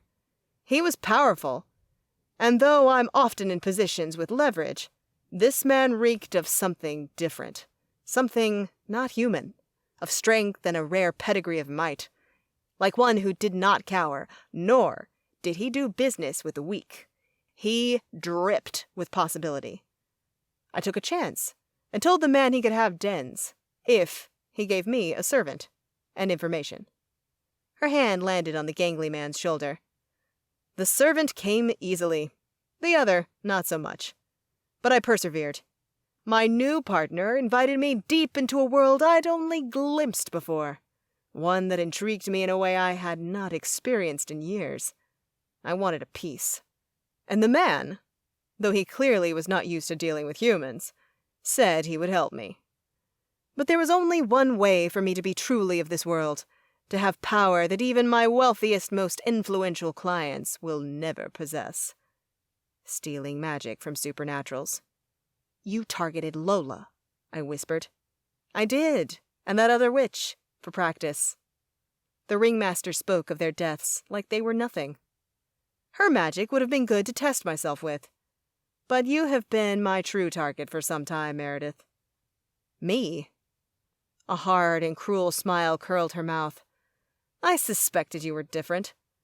It was why I always kept a close eye on you, and of course, gave you the choicest jobs. After I lost dens to my business partner, I sent a team to look for you. They found you, with a coven, of all things. After that, it took a bit of research, discussions with my new connections, and blackmail.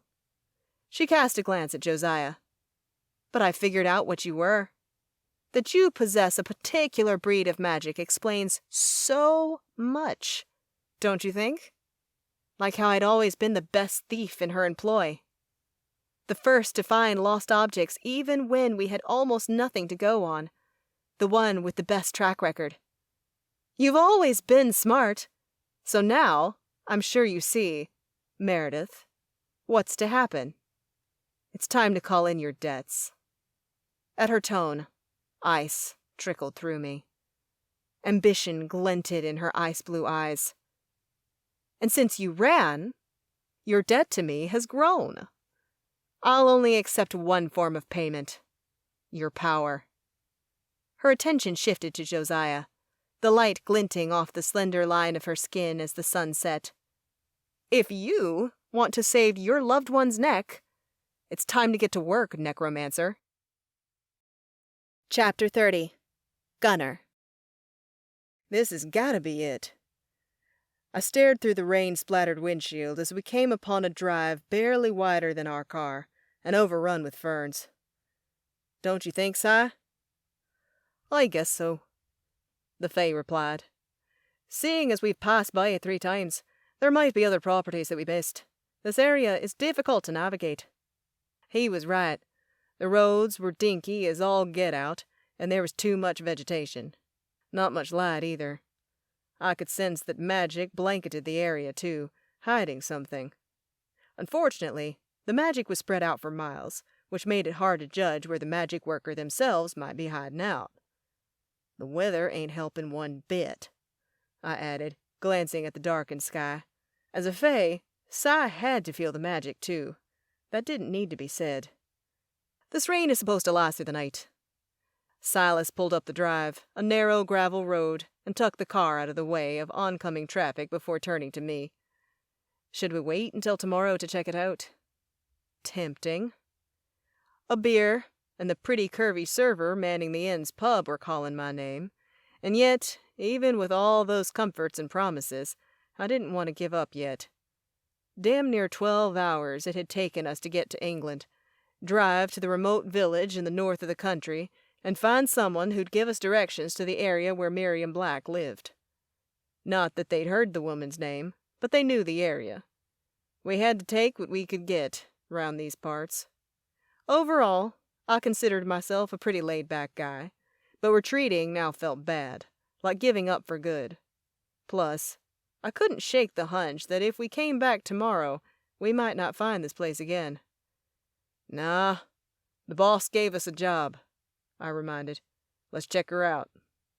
Silas sighed. We'll have to walk down the drive. The car won't fit. Yeah, sorry about that. I'd been the one to insist on the largest sedan the rental agency had. I was a big dude, so I didn't like to be cramped in those tiny hybrids. Though, truth be told, I wasn't sure one of those Mini Coopers would even fit down this way. Don't apologize to me. The Fae snorted. I have magic that will keep me dry, but you'll get wet. I'll shift. Don't mind it as much that way. And what if Miriam isn't supernatural, and I show up with an enormous wolf? What do we tell her? For one, it's damn near certain she's magical if her name was on the Lebastion paperwork. I doubt they have a single human client. Besides that, you think she'll notice a wolf, but won't say anything about magic keeping the water off your head? Silas didn't reply, instead opening the door and stepping into the pouring rain. Following him, we tramped along the narrow lane. I squinted through the rain. Sniffed, too. Don't see any lights. You? None, the Fae affirmed. But a few feet down the lane, and magic laces this area even more heavily than it did on the street. I inhaled more deeply and caught what he meant. Sweetness filled the air, fixing to burst with witch magic. You think it's for protection? It has to be. And that has me worried. If this is where Miriam lives, she's far from, well, everything. Why are so many wards necessary out here? He paused, swallowed. We must proceed with caution, Gunner. Will do, Si. With that, I shifted into my wolf form. When I was younger, right after puberty, the process of shifting, which consisted of cracking and rearranging of bones, the rapid growth of black fur, and the sharpening of my already keen senses, used to hurt. Nowadays it was nothing but a release that I reveled in. I was my wolf, and my wolf was me. Take one away, and you might as well lay me in a grave. Once the process completed, I stared up at Silas, who nodded. We prowled forward, ready for anything. With each step, I listened and scented the air. The property was lush with vegetation, reminding me of my pack's forest acreage in North Carolina. Wetter, though, and a damn sight colder, too. But the cold and wet drenching my fur was the least concerning of the differences between this place and my pack's land. The farther we got down the road, which narrowed more every few yards, the sweeter the air smelled, the heavier and more menacing the power. Witches lived here. That much I was sure of, though they seemed to have hidden themselves far away. From what, though? Why would someone want so much protection when they lived in the middle of nowhere? A few simple wards should have done the trick. But no. Finding this place had been like finding a runt pup running loose in the woods. Hoping to get the answer to those, and a dozen other questions, we kept on going, searching. It wasn't until we'd walked at least a half a mile when I caught sight of what could be a house through the dense foliage.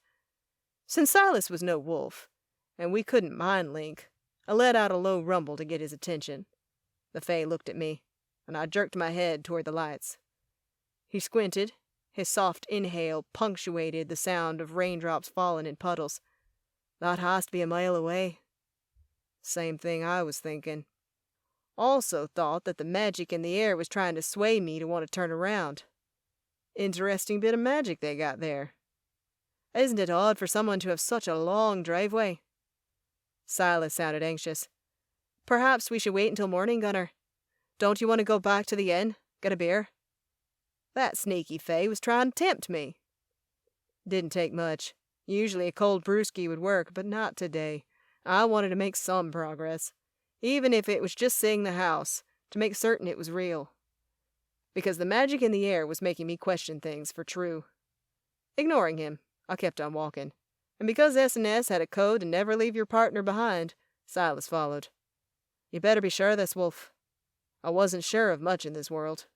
My family, my pack, that I worked for a good guy and with good people, also that the old ones had blessed me. This creepy-ass lane? I wasn't sure of this place, not one bit. But I'd made a promise to check it out, and do that I would. When a 20-foot-tall gate suddenly appeared out of thin air, not 15 yards in front of us, I stopped. Cautiously, I scanned the road, the forest that surrounded us, and even up in the trees. No one was around. The gate was magical, and we had triggered it somehow. Gunner, Silas breathed. They don't want us here. My gut is telling me we're taking this too far.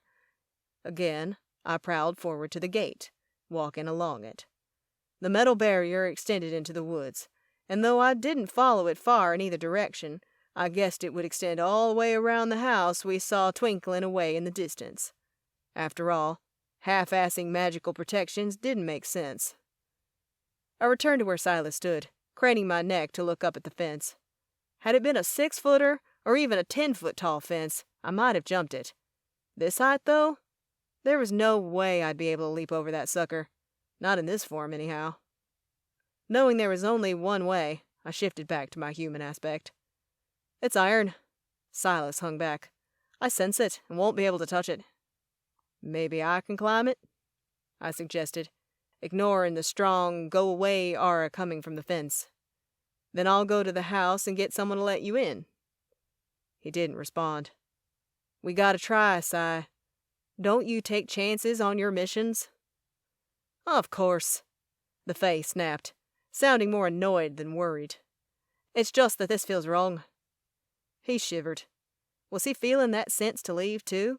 Was it stronger on him? We can return later, Gunner. I'm getting a strong sense that we should. Yeah, I was pretty sure that the magic in the air was repelling him.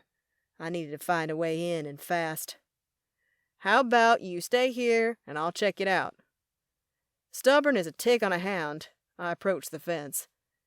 Hesitantly, I reached out, touching the iron, and half expecting it to ignite to deter people. What happened was so much worse. One moment, Silas and I stood in the woods in front of a fence, open space spreading for miles behind us. The next, a cage descended from nowhere, slamming into the sodden ground and trapping us within cold bars. Well, shit, I muttered, as Silas scurried to the middle of the cage, wincing. Faye couldn't abide iron, so it had to be made of that metal too if he was reacting like that. I stared out at the trees, preparing for someone to emerge. If the cage appeared out of nowhere, it stood to reason that someone had put it there.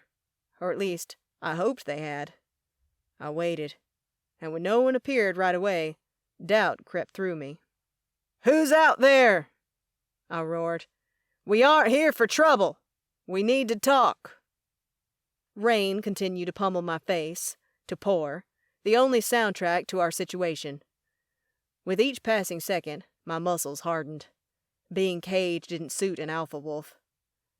Silas, can your magic do anything? If that were the case, I would have done something by now. Worth the ask. I'm gonna see if I can bend the bars. You'll do no such thing! A female voice, sharp as a whip, cut through the night.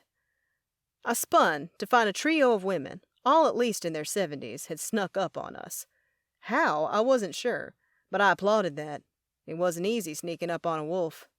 "Do you live here?" I asked. "We don't mean ye any trouble, ladies, but we're looking for someone." Are you of the 7?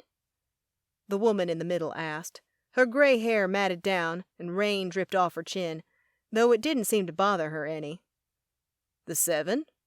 I cocked my head. "Don't think so." You'd know. She sniffed. And if you're not of the 7, then you're an intruder, and we have no use for you. She looked at the other two. Shall we call John, or leave them there to rot, sisters? What the hell? My dear ladies. Silas found his voice and stepped forward, all courtly manners and fey charm. I apologize for our entry onto your property. We should have waited. You shouldn't have come at all, the middle one argued. Can you not feel the magic telling you to turn away? Fine, I spat, not about to tell them that we did feel the magic and I was pig-headed. Then let us out. It's not like we're going to get over this fence anyhow. A crow's laugh escaped the woman on the left, setting my teeth on edge. Are you deaf? We have no intention of letting you go.